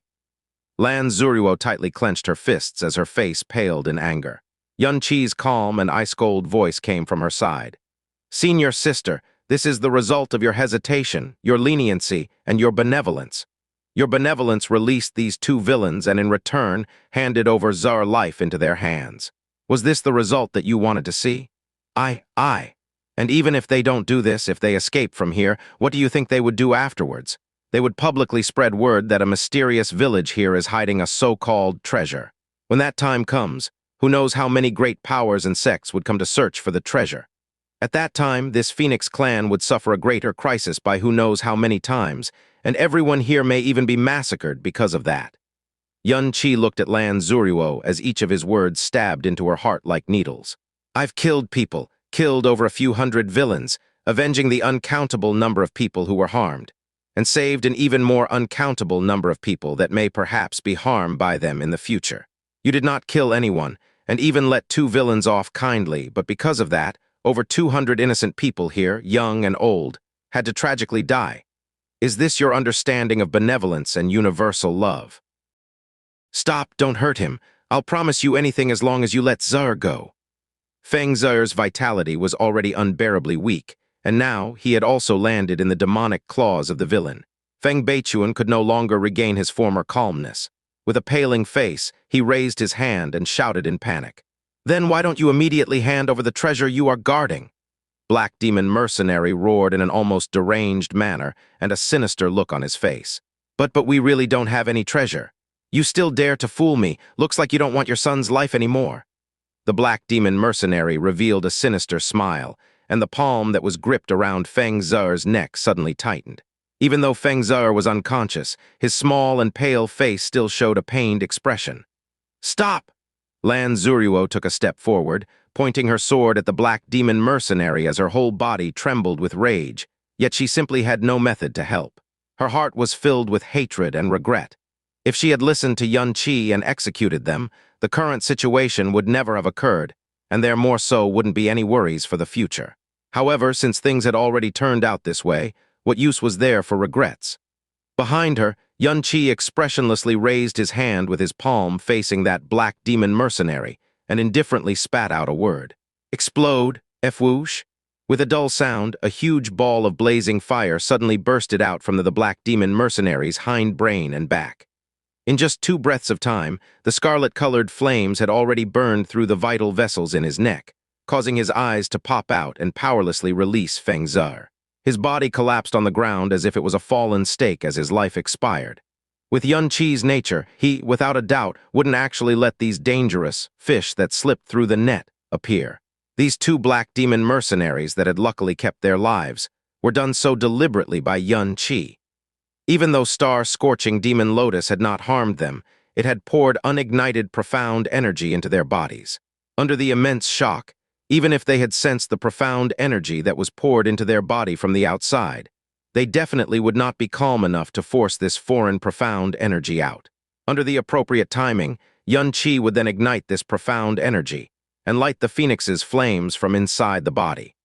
The reason as to why he left this 2 people alive was to give an essential lesson to Lan Xueruo and could also be considered as his good intentions and thought. It was because he didn't want to see Lan Xueruo get hurt in the future from of her own overly soft-heartedness and kindness. Feng Beichuan stared blankly at first, then rushed forward at top speed and held Feng Zer in his embrace. Seeing the current situation, the other Black Demon Mercenary's expression greatly changed and ran away frantically while letting out a shriek. Xianxia lowered his arm and slowly squatted onto the floor from overexhaustion. A urgent low shout came from his mouth. Senior Sister Xueruo? Looking at the Black Demon Mercenary who was escaping further and further, Lan Xueruo's right hand, which had the Tiger Soul sword in its grip, started to faintly tremble. Every single one of Xianxia's words stabbed her heart like needles, and the earlier scene that made her regret sullenly flashed through her mind. She finally raised her right arm, condensed her profound energy, as the Tiger Soul Sword was shot flying at the back of the Black Demon Mercenary's heart. The instant the Tiger Soul Sword escaped from her hand, she turned her head around and closed her eyes. PSSSH? The Tiger Soul Sword mercilessly pierced into the back of the Black Demon Mercenary's heart through his body, flew out from the front of his chest, and then nailed in a piece of boulder with a clang. The Black Demon Mercenary collapsed onto the ground, never to utter another breath again. The sound of the sword's blade entering the body clearly traveled back and caused Lan Xueruo to suddenly tremble. She shut her eyes tight and didn't dare to open them for a long time. Glancing at the corpse of the final black demon mercenary lying far away, Xianxia gave a silent sigh in his heart and said softly, "This should be the first time Senior Sister Xianxia has killed a person, right? The feeling of killing someone for your first time will be very terrible and very painful. After this, one may even have nightmares for the few following nights. All of this, I know. If Senior Sister Xianxia was only an ordinary girl, I wouldn't have let you do such a painful thing. However, even though I don't know Senior Sister's true identity, with Senior Sister's disposition, manners, profound strength, as well as that contracted profound beast that could be driven in high altitudes, many signs are telling me that Senior Sister's background must be nothing but extraordinary. Senior Sister is either from some large sect or from a noble family of an extremely high position. Since you are situated at that kind of level, then it must be filled with struggles for power and position, as well as fighting and scheming. Senior Sister's overly soft-hearted and kind nature might bring harm time and time again to Senior Sister, so much so that it may be fatal. I don't want to see Senior Sister suffer this kind of harm. And so, Senior Sister needs to at least learn how to treat friends and enemies differently. This sentence may sound very cruel to Senior Sister, but I believe that around Senior Sister, including Senior Sister yourself, there must have been some who had suffered irreparable harm due to Senior's soft-heartedness to enemies. Xianxia's words made Lan Xueruo fall into silence, and as he finished saying the last sentence, her entire body suddenly shook before starting to tremble continuously for a long time. A painful expression had also appeared on her face. After a long time, when she opened her eyes, Xianxia had already walked far away with the support of two young men from the remnants of the Phoenix clan. Her gaze swayed for a bit, and a faint whisper leaked out from the corners of her mouth. "Xianxia, thank you." The incident with the black demon mercenary had slightly injured the remaining Phoenix clan's vitality.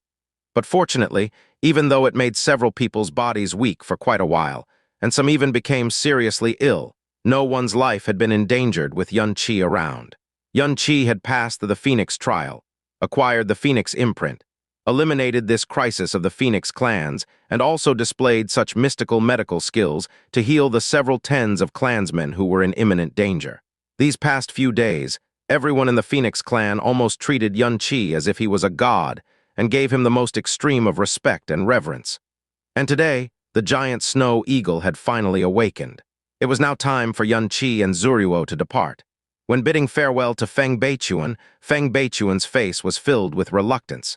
He worriedly said while looking at Xianxia, "The reason why our clan had shunned the world for a long time and hid at this place that is cut off from the rest of the world is because even though we have the Phoenix imprint, we only possess an extremely weak power. If our entire clan did not go into hiding, this Phoenix imprint, which cannot be hidden from others, would bring us countless troubles. However, we can't even handle any few nascent profound practitioners, and can only let them take advantage of us. Luckily, you guys were here for this incident, or else our withered clan would have already been finished. Even though this crisis is over, I am extremely afraid. Since our small clan is so weak, we won't be able to prevent anything similar from happening in the future, and if an honored person like you does not appear next time, Sai." Xianxia instead laughed and said to Feng Beichuan, "Clan leader Feng, aside from bidding you farewell, there is another reason why I sought you out this time, and that is to help you remove the curse in your bloodline." This short sentence from Xianxia was like a clap of thunder that sounded right beside Feng Beichuan's ears. His body trembled, and the features of his entire face froze on the spot. Following that, his gaze trembled violently as he rushed to Xianxia's front in an instant, tightly grabbed both of Xianxia's arms with both of his hands, and asked with trembling excitement, "What did you say? What did you say? Could you repeat that?" Feng Beichuan's reaction was completely within Xianxia's expectations. He looked directly into Feng Beichuan's eyes and sincerely answered, "Actually, the curse in your bloodline is very easy to remove.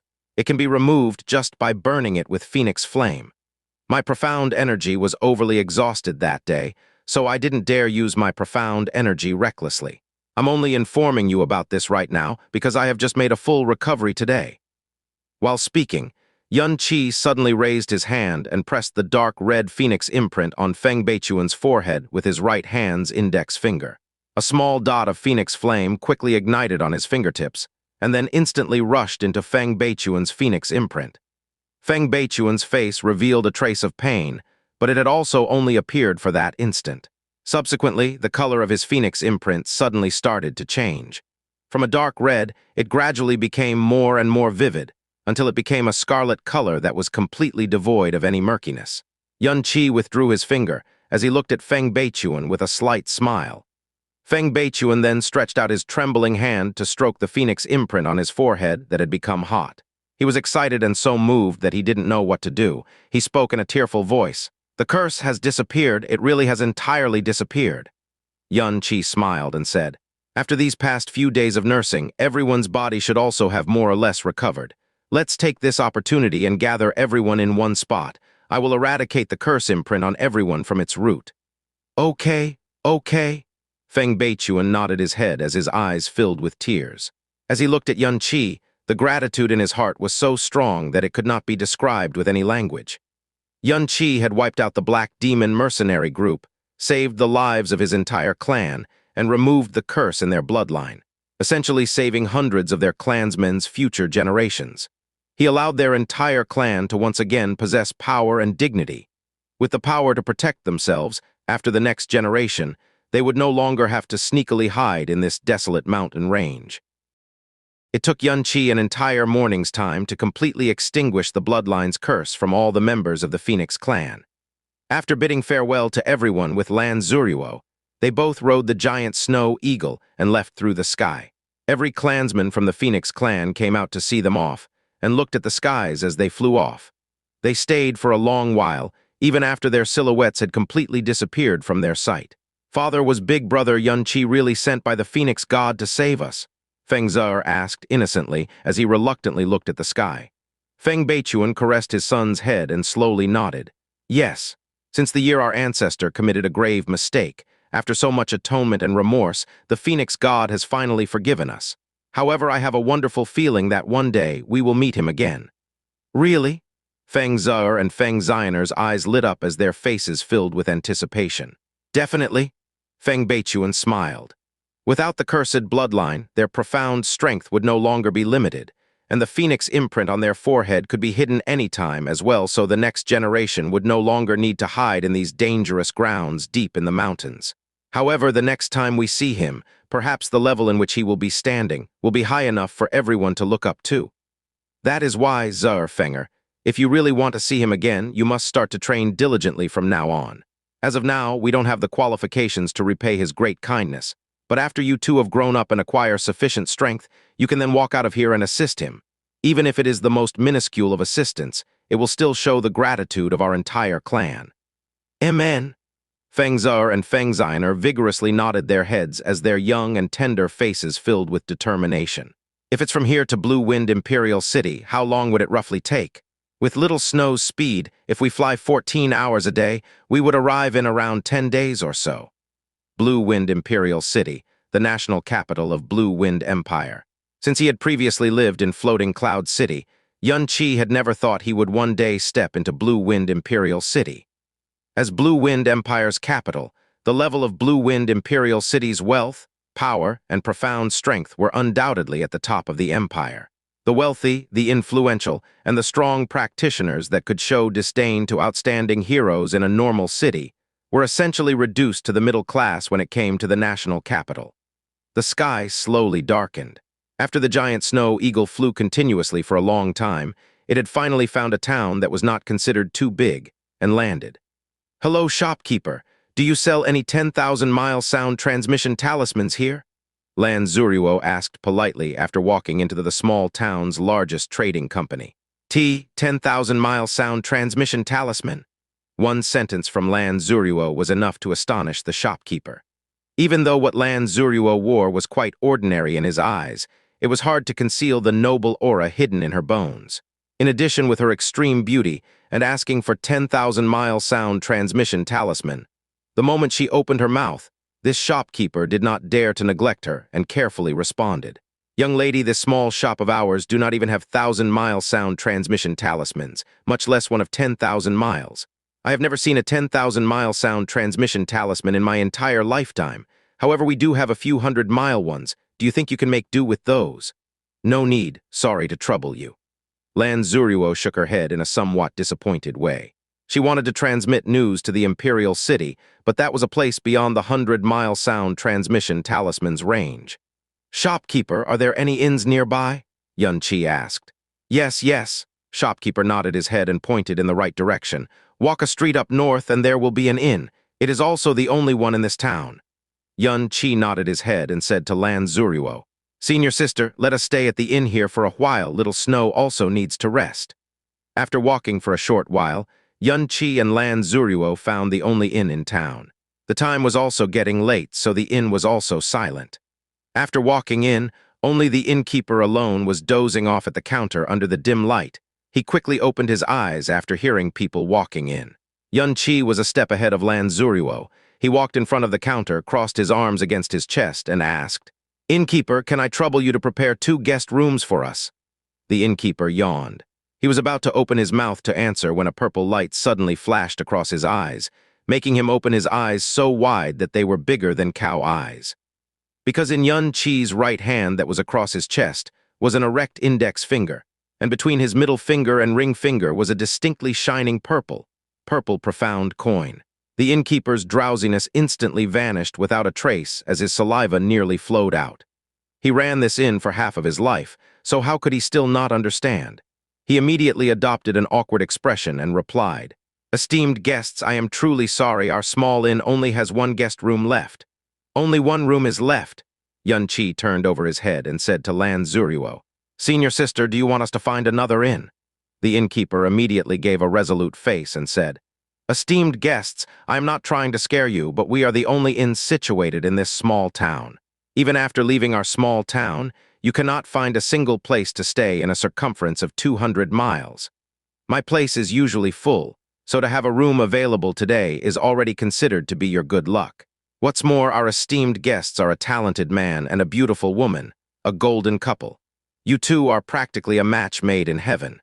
To be together in middle of the night, one can clearly see that you two are a sweet young married couple. Isn't 1 room just right? Why must you need 2 rooms? Xianxia had a troubled face as he looked at Lan Xueruo and said, "Senior sister, why don't we make do with 1 room? Other than this, there doesn't seem to be other options." A lone man and woman in a room? The scene that suddenly flashed by in Lan Xueruo's mind instantly made her heartbeat mysteriously accelerate and caused her to be somewhat at a loss. But before she finished speaking, the innkeeper had already exclaimed, "All righty, I shall now bring you to the guest room. Our inn may seem small, but I guarantee the cleanliness and coziness will leave you satisfied. Please walk this way." Lan Xueruo's words was directly hindered. After biting her lips and thinking of what the innkeeper said earlier, she could only comply. A trace of smile flashed across the depths in Xianxia's eyes. He gently flicked a pinky finger, and the purple profound coin soundlessly landed into the hands of the innkeeper. The innkeeper immediately beamed with joy as he happily walked in front of them. His business was not bad since opening this inn, with an income up to 12 purple profound coins a year. Xianxia's spending was immediately an entire month's net worth of income. He had seen generous people before, but it was still the first time in his life that he saw someone this generous. He respectfully took them to their guest room and even intentionally helped them close the door while leaving before heaving a sigh in his heart. This young lady is truly beautiful beyond words. This young man is also rich and imposing. Who knows which influential family had this couple come out of to go out on a sightseeing tour? The guest room was not considered to be big, but it was still fairly clean and elegant. The decorations inside were simple. The bed was big enough that it was no problem for 2 people to lie on.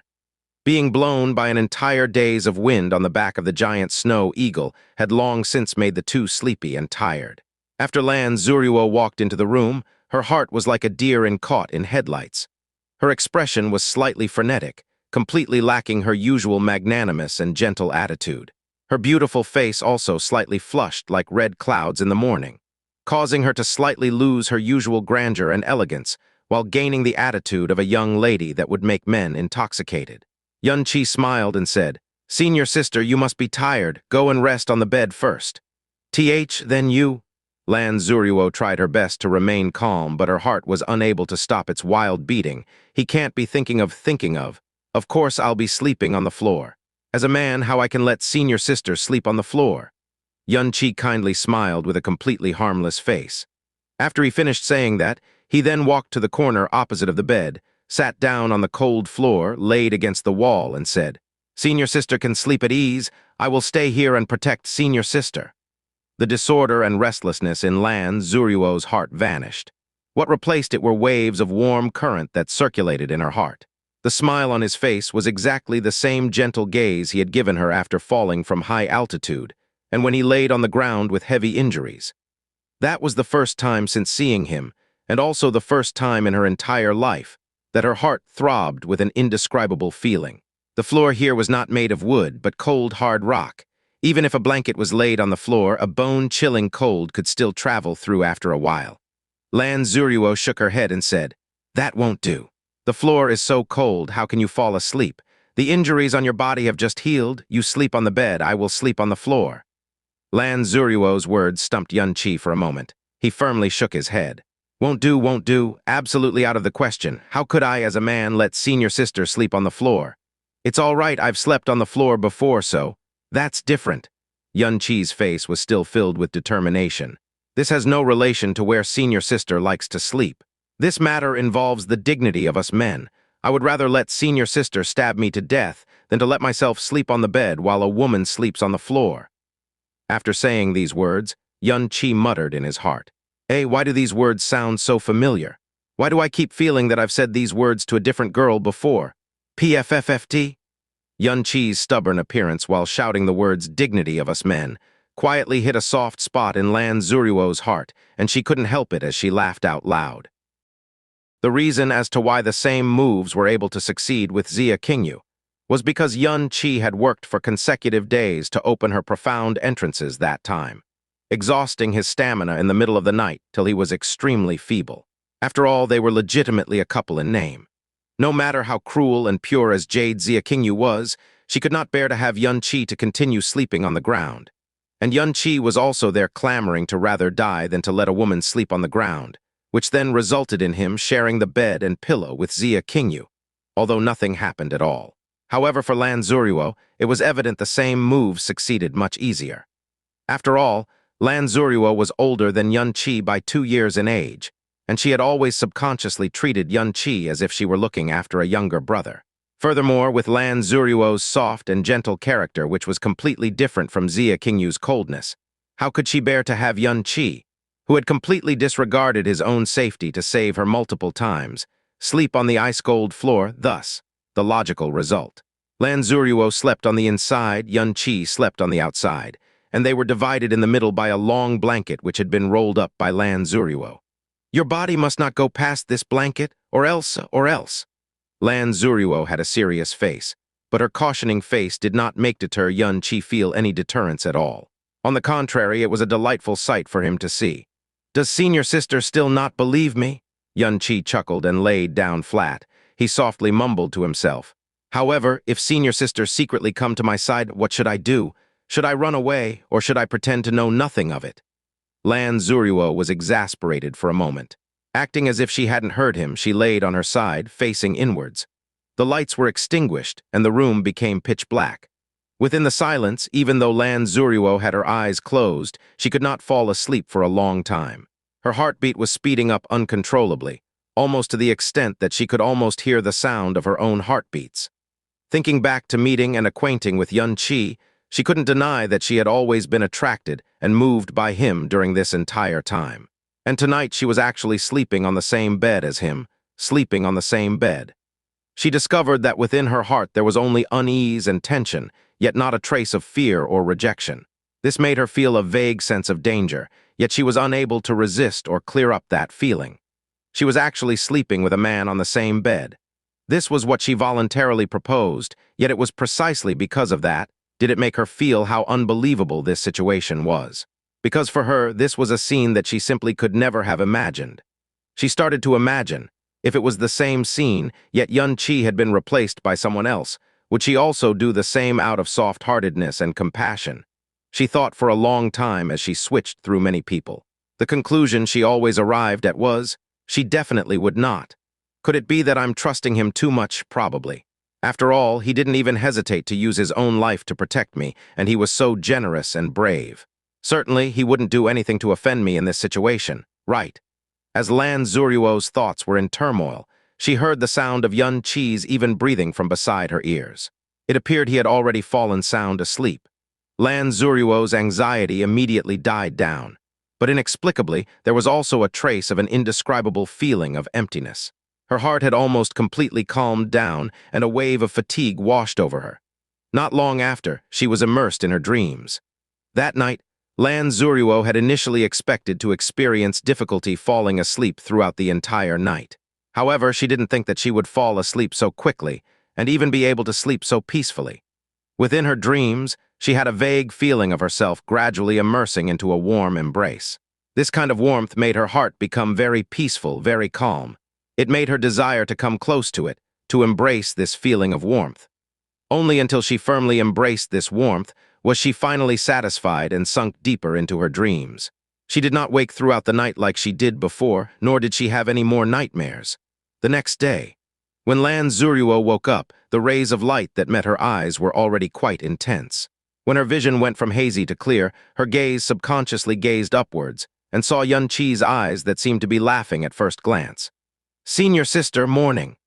Lan Xueruo subconsciously prepared to reply, but when she opened her lips, what actually came out was an alarmed shriek.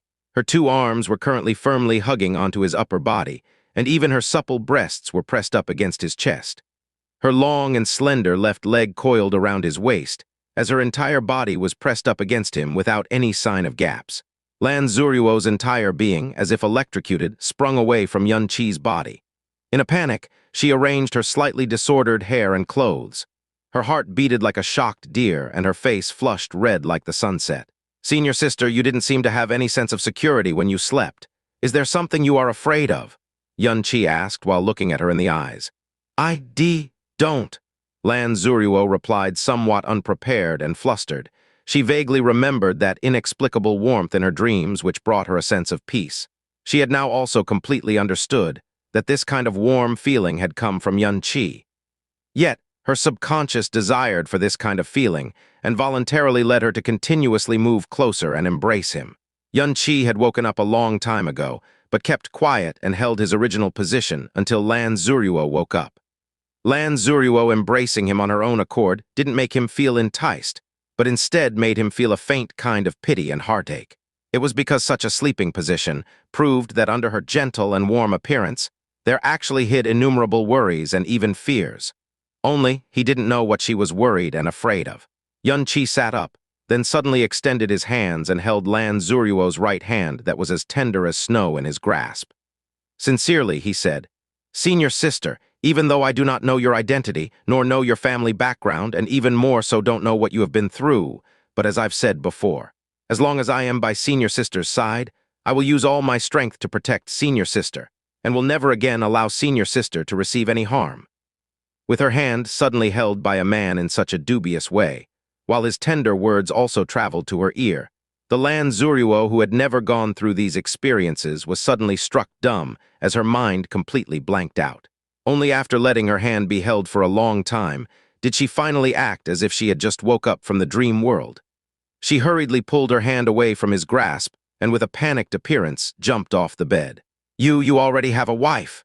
Leaving behind a line that even she herself didn't know where it had come from, Lan Xueruo swiftly ran off. That beautiful figure clearly contained a feeling of hastily fleeing. After Lan Xueruo ran away, Yun Qi shook his head and smiled. He then placed his hand on his chin and spoke to himself. "It seems like I was mistaken.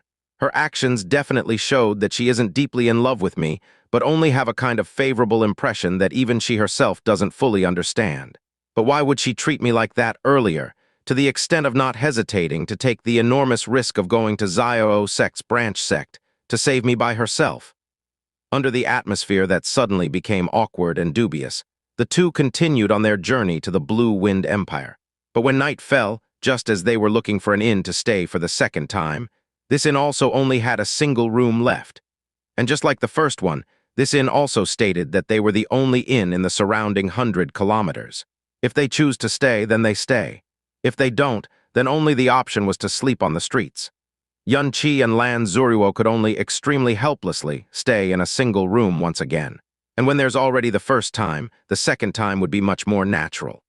The two again slept on the same bed. The middle still was divided by a rolled-up blanket. Yet on the morning of the second day, Lan Xueruo saw almost the exact same situation as the day before.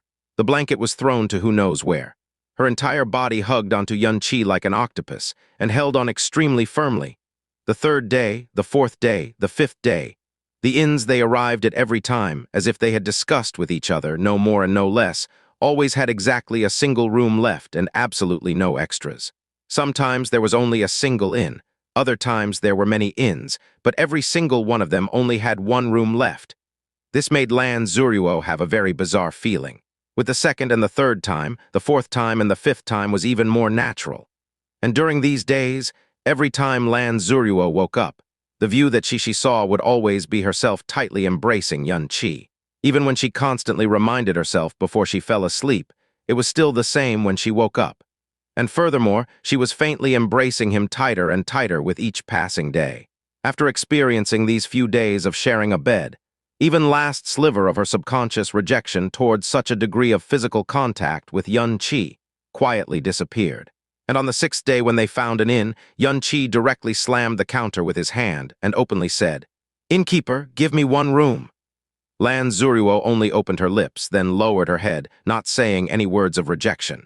If Lan Xueruo was accompanying another man on a journey, not to mention sharing a bed, it was impossible to even let her fingers be touched by the other person. But when encountering a veteran like Xianxia with 2 lives of experiences and a juvenile appearance, let alone 18 years old, even if she was 28 years old, she would still fall quietly like this, even without being aware of it herself in the slightest. Blue Wind Imperial City, or Blue Wind Empire's capital, was located in the Blue Wind Empire's central northern regions, and was also Blue Wind Empire's biggest city. Its area was more than 30 times the size of New Moon City. In the dead center of the Imperial City laid the pinnacle of authority in Blue Wind Empire, the Imperial Palace. 40 miles straight north from the location of the Imperial Palace laid the Blue Wind Empire's greatest profound palace, the Blue Wind Profound Palace. The Blue Wind Profound Palace's history spanned for thousands of years. Established by the Blue Wind Imperial family, it was the location used by the royal family to cultivate advanced profound practitioners. Furthermore, it was the sacred location that countless Blue Wind Empire's young practitioners dreamt to seek. The Blue Wind Profound Palace's interior was divided into 3 levels: Outer Palace, Middle Palace, and Inner Palace. If one was able to enter the Middle Palace and was willing to serve the Imperial family, one would definitely be greatly valued by the Imperial family. If one was to enter the military, the starting point would be the first-rank commander of 1,000 men.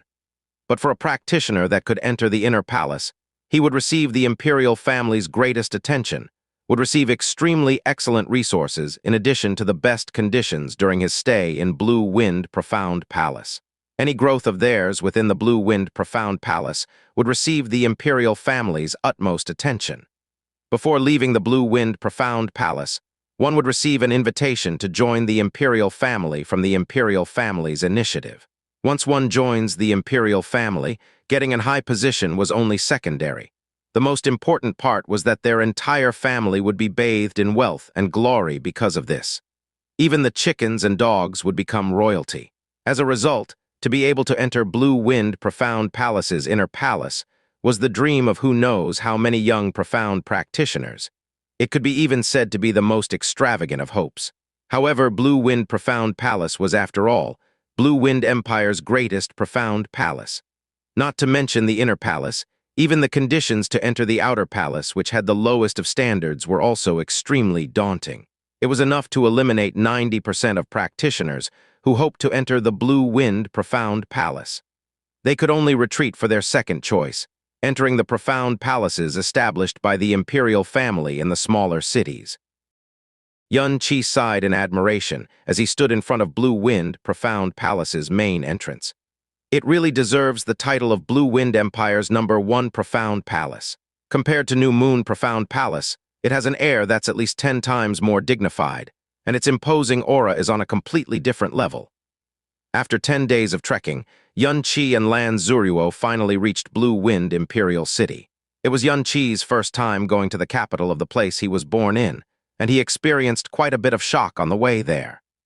Lan Xueruo was very familiar with Blue Wind Imperial City and introduced him to the locations of many key areas. After which, she brought him to the doorstep of the Blue Wind Profound Palace. The first thing she wanted to do was settle Xianxia down at the Blue Wind Imperial Palace. That's only natural.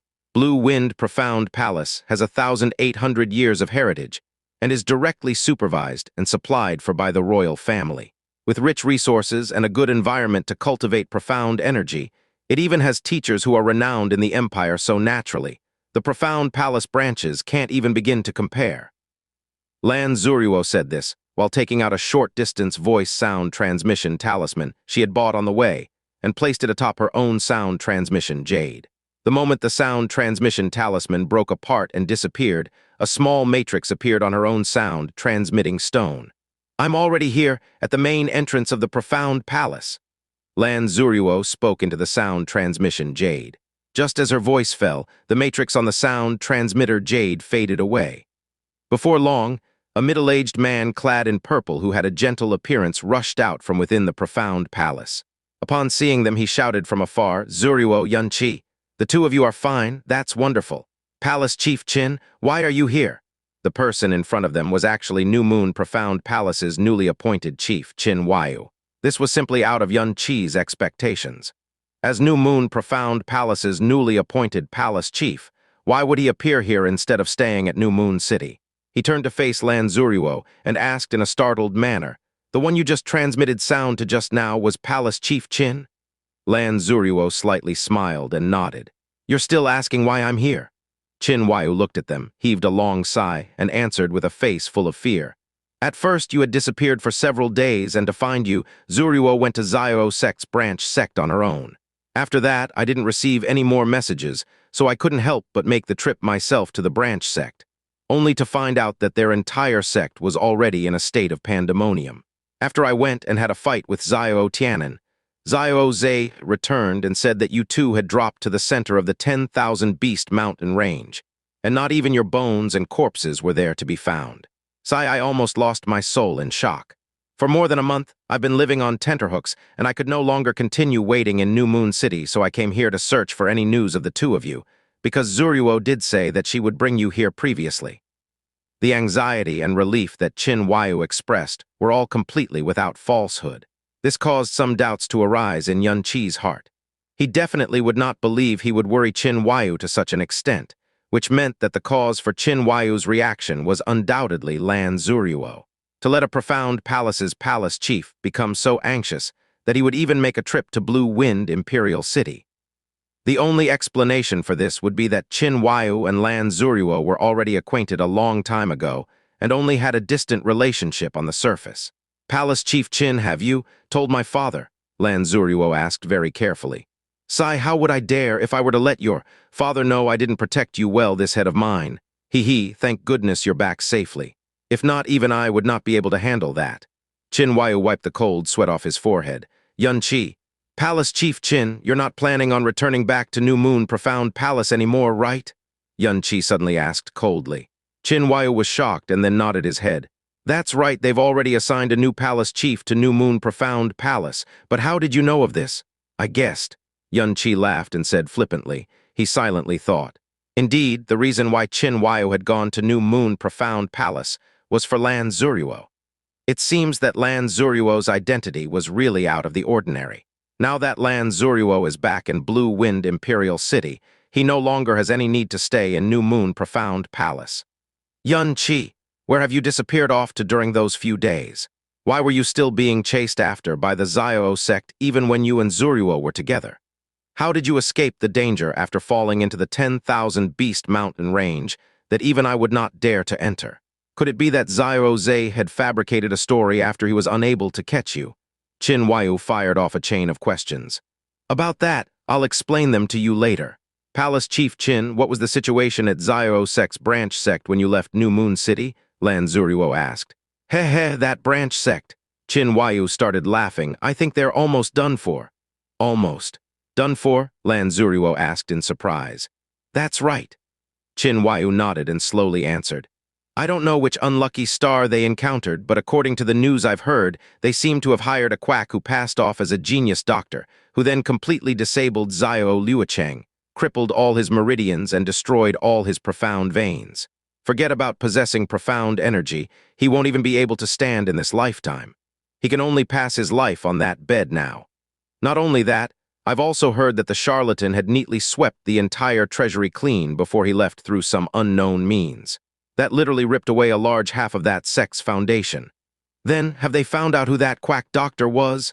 Lan Xueruo glanced at Xianxia as she asked in amusement. Qin Huaiyu shook his head. No. I heard the quack doctor disguised himself, and there was simply no way to start searching.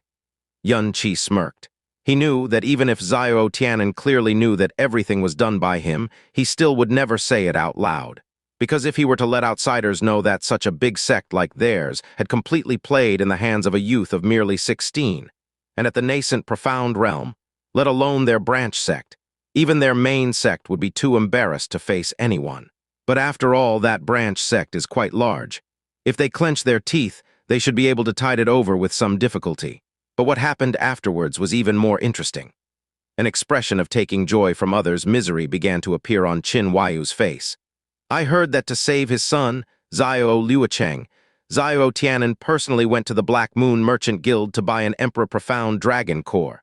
Yes, you didn't hear wrongly, it's an Emperor Profound Dragon Core.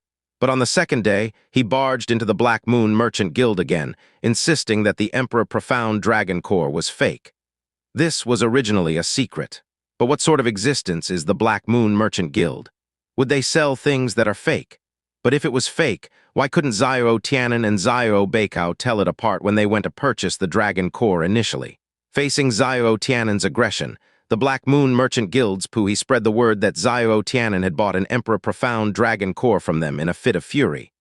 Xianxia's eyebrows twitched. Oi, oi. Originally, I thought that after being forced to leave New Moon City, other than to send Xiao Tianan and Xiao Beikao away, there was no other method to put into action previously planned uses. Who would have thought that the Black Moon Merchant Guild would actually give them a shove? And this push was better than having myself stay in the city to spread the word. If it was as Qin Huaiyu had said, then what sort of existence was the Black Moon Merchant Guild? Fair trade and authoritative. The things they sold once it was spread, how could it be fake? Once this news spread out, it naturally triggered monstrous waves. On the second day, New Moon City's guest inns were filled to capacity. The streets were filled with strong people from the Spirit Profound Realm, Earth Profound Realm, and I even felt the presence of 2 scary Heavenly Profound Realm practitioners. Apparently, on the first night, the Xiao sect was broken into a few dozen times or so. After that, the chief elder of the medicine branch of the Xiao sect, Xiao Wuji, personally came to ask the branch sect to hand over the Emperor Profound Dragon Core. It would be an amazing feat if they could hand it over, and they would be heavily rewarded. However, if he couldn't hand it over, the branch sect would be kicked out of the Xiao sect. Xiao Tianan refused to bend. He first claimed that it was false, then said that someone had stolen it, and basically refused to hand it over. Xianxia coldly laughed in secret. Bullshit. Even if he wanted to hand it over, how could he hand it over? That fake Emperor Profound Dragon Core was forged from the Profound Core that he had gotten from Lan Xueruo then, and could only last 4 days. On the 5th day, the air of the Emperor Profound Dragon Core that had permeated into it would completely disappear. The bright red color would become a dull gray, and was not even worth spare change. Would he really bring that low-grade Profound Core and tell Xiao Wuji that it was that Emperor Profound Dragon Core? Were he to do that, Xiao Wuji would definitely have him killed on the spot. After that, I left New Moon City and never heard about the situation afterwards. But I can confirm that the branch sect in New Moon City is completely done for. Qin Huaiyu finished speaking and even laughed blankly. After all, he had met Xiao Tianan twice and had ended up fighting the moment they met. Now that Xiao Tianan was cornered, he would feel at least some sort of happiness. Oh, that's right. Qin Huaiyu turned towards Xianxia, saying, I've brought Yuanba here. Initially, I'd told him that since you were with Xueruo, there was a high chance she might bring you here. As I was preparing to leave New Moon City, he used all sorts of methods to beg me to bring him here, saying that he'd never be at peace for life if he didn't see you, so I brought him here. You should go later. Brother. Brother-in-law? Before Qin Huaiyu's words had sunk in, an agitated cry came from beside him. Yun Qi's gaze swept across Xianxia and in a look, saw the teary-eyed Xiao Yuanba standing at the door of Blue Wind Profound Palace. And beside Yuanba was a person he thought shouldn't have come. Murong Yi, why would he be here? Brother-in-law? Xia Yuanba gave another cry and madly ran over with large steps as his large body lunged towards Yun Qi in a flash. Thick, muscular arms locked around him and he started bawling, "Brother-in-law. So you're really fine? This is great, great. A month ago, I heard that you'd fallen into the 10,000 Beast mountain range and I thought, Xia Yuanba had the body of a giant but was now crying like a child. Yun Qi felt the corners of his eyes moisten. Since a very young age, he knew that if he were to die one day, there would only be 3 people who would cry for him. One was grandfather, one was little aunt, and the last was Xia Yuanba. All right, stop crying, I'm fine. Yun Qi patted Xia Yuanba's arm and soothingly said, Also, I've already told you so many times to stop calling me brother-in-law. Ooh, I got it, brother-in-law. I definitely won't call you brother-in-law in the future. Ooh, it's just too great that you're all right, brother-in-law, or else I wouldn't know what to do. Yun Qi. The relationship between you pair of manly men really makes one envious. Lan Xueruo laughed softly. She spoke of envy lightly, but it felt a few hundred times heavier in her heart. Although they were kin, they could only be considered distantly related, yet they still had such a close relationship. As for her, whenever she thought of her own brothers, she could only feel an internal bitter disappointment and sadness. Xueruo, I can finally be relieved after seeing that you're all right. Murong Yi walked over, a look of bland surprise and happiness on his face.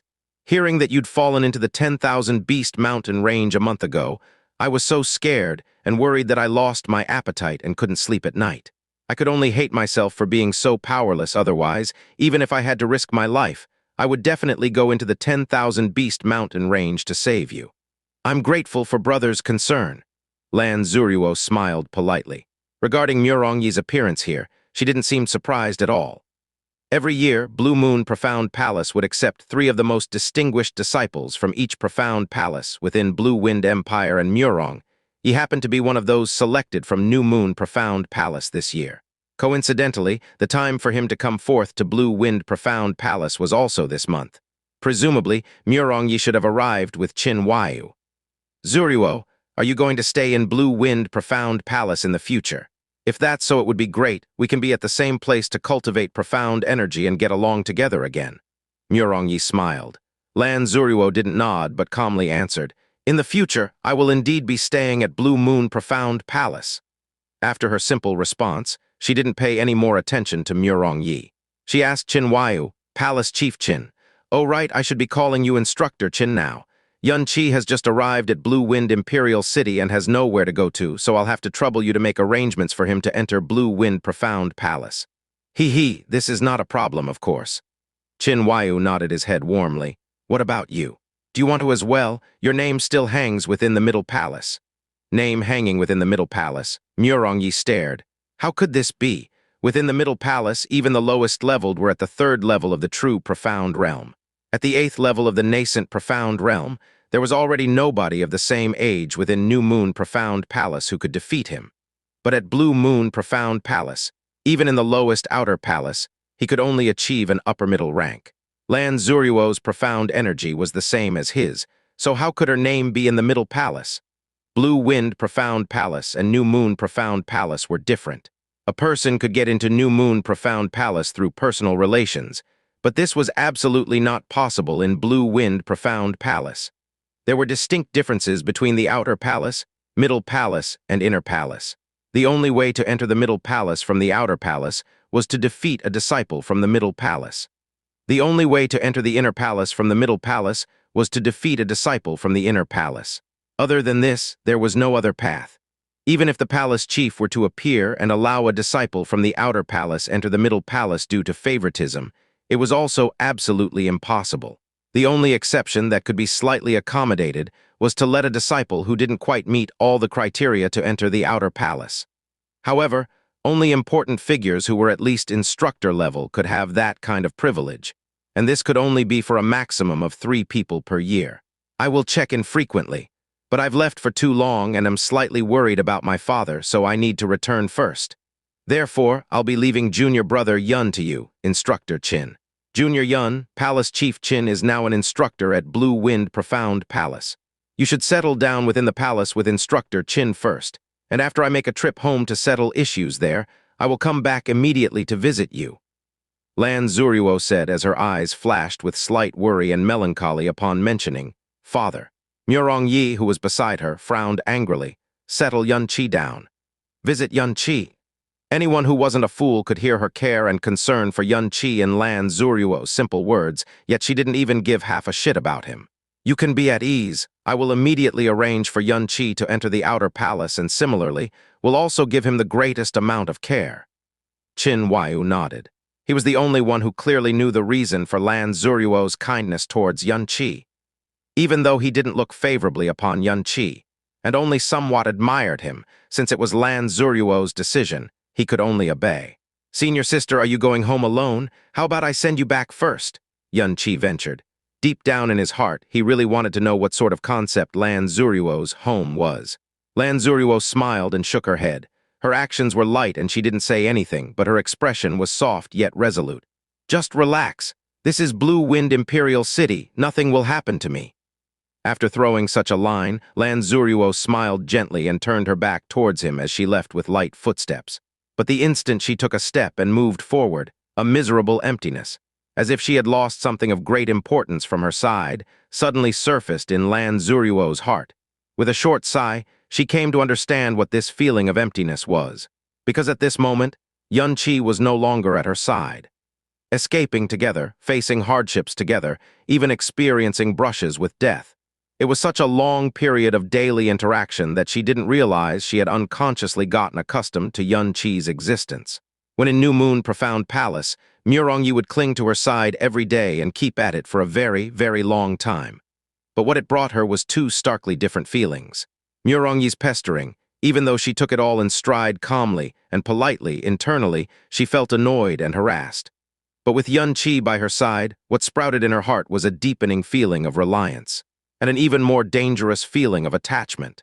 Even sleeping in the same bed as him and waking up in his embrace in the morning had silently become a sort of habit. When returning to Blue Wind Imperial City, she anxiously wanted to return home to visit her father. But what she felt the moment she left Yunqi, the moment Yunqi was no longer at her side, was simply too uncomfortable. It was as if a part of her soul had been forcefully removed, and it caused the steps she took to become very heavy. "Senior sister!" Yunqi's sudden shout came from behind. It stopped her in her tracks and made her feel like she didn't want to leave anymore. Yunqi rushed in front of Lan Xueruo, took out 2 items from the Sky Poison Pearl and placed them in Lan Xueruo's hands. "Senior sister knows of the Sky Tremor bombs, so you should also know of the Poison Fire Rod from the Xiao sect. When I'm not by senior sister's side, senior sister must learn to protect herself well. When you meet someone who intends to harm you who cannot be defeated, you must not be too soft-hearted and end him with this Poison Fire Rod. Also, this incense was taken from Black Demon's spatial ring. It's a special type of beast-repelling incense, and the ingredients it was made from do not come from Blue Wind Empire. Black Demon probably acquired it after attacking a foreign businessman. After lighting it, it can disperse all profound beasts at the Sky Profound level or lower. They had also used this to enter the 10,000 Beast Mountain range. If you have to enter any dangerous area with profound beasts, light this immediately." The corner of Lan Xueruo's lips curved up, hooking into a smile of incomparably moving beauty. "I'm only making a trip home, not going on a trip of life and death." She put away the Poison Fire Rod and the beast-repelling incense and then softly said, "Thank you, junior brother Yun." "Hee." Yunqi gave a cheap laugh. "After all, we're people who sleep together every day. What are you still thanking me for, and to even be this polite?" "AOW, ow, ow, ow, ow." Lan Xueruo's face flushed so red that it spread to her snowy neck. She pinched the back of Yunqi's hand in embarrassment and with a stomp ran away as if she were fleeing. It was unsure whether Yunqi's last line was intentional or not, but he didn't suppress his voice. Qin Huaiyu, Xia Yuanba, and Murong, ye all heard it clearly. It left them all shocked in unison, making them gape so widely that their jaws almost fell to the floor. What did you just say?" Murongyi's chest heaved as he suddenly rushed forward like an enraged mad dog. He clutched Yunqi's collar with a pair of completely red eyes and roared, "Repeat what you had just said again." With a slap, Yun Qi slapped the Murongyi's hand, which was clutching his collar, glanced at him from the side, and indifferently asked, "Who the hell do you think you are? You want me to repeat what I've just said?" Qin Huayu stammered, "Yun Qi, why you really, with Xueruo, slept together." In return, Yun Qi stared at Qin Huayu with an undecipherable expression that senior sister Xueruo and I were alone for over a month. MN. In addition to my good looks, her beauty, and the mutual consent of both parties, dry branches can become a raging fire. Isn't sleeping together very normal? This. Qin Huayu's mustache trembled violently as his eyes stared widely. His brain had completely stopped functioning, thinking again to what Yun Qi had just said and Lan Xueruo's response. She didn't ruthlessly cuff his ears. Rather, she had run away in embarrassment after pinching him coquettishly. Qin Huayu suddenly had the urge to bow to Yun Qi there, and then, ah. Xia Yuanba's mouth gaped for a long time before finally resuming its original position. "Brother-in-law, you actually slept with senior sister Xueruo. I really respect you." "Impossible, this is impossible. How could Xueruo possibly like you? Xueruo is as clear as ice and as pure as jade. How could it be? How could it be?" Murongyi's breathing became labored and both his eyes were red. Mentally, he was near collapse and madness. Suddenly, his hands flashed and a thin longsword appeared clutched in his hands. He suddenly pierced towards Yun Qi. "You mongrel who tainted Xueruo, I'll kill you." "Stop!" Murongyi's actions caught Qin Huayu and Xia Yuanba off guard. In addition to that, Murongyi was too close to Yun Qi, so other being able to give a startled cry. They were completely unable to do anything to stop his assault. Yun Qi didn't dodge and actually stretched out his right hand slowly, reaching towards the long sword that Murongyi was piercing at him. This action shocked Qin Huayu and Xia Yuanba, using his hand to catch the sword.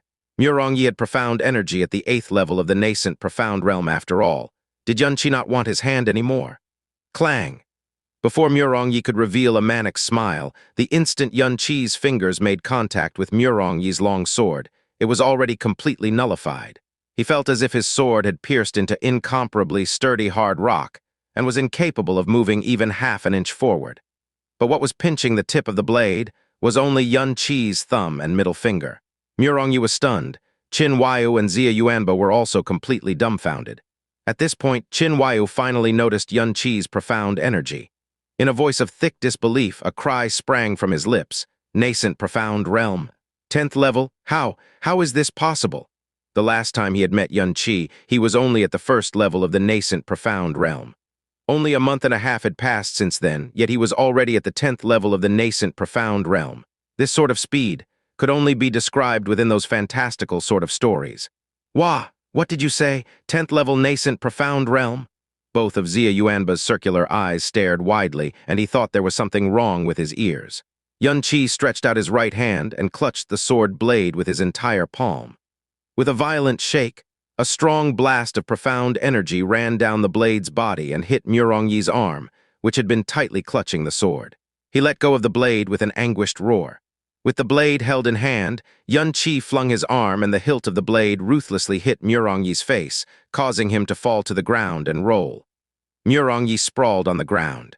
The entire right half of his face was swollen and splattered with fresh blood. Yun Qi threw the sword in his hand away and looked down while coldly saying, "Whatever happens between me and Senior Xueruo has nothing to do with you.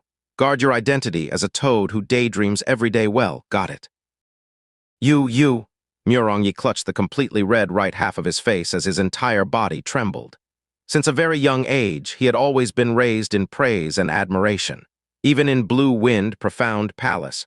Although he was only an average disciple of the Outer Palace, his father was the city chief of New Moon City, and his cousin was a member of the Inner Palace.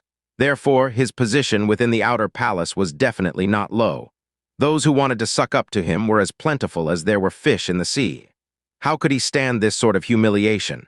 And the person who had caused him such humiliation was actually the one who had gotten the Lan Xueruo that he could only dream of getting.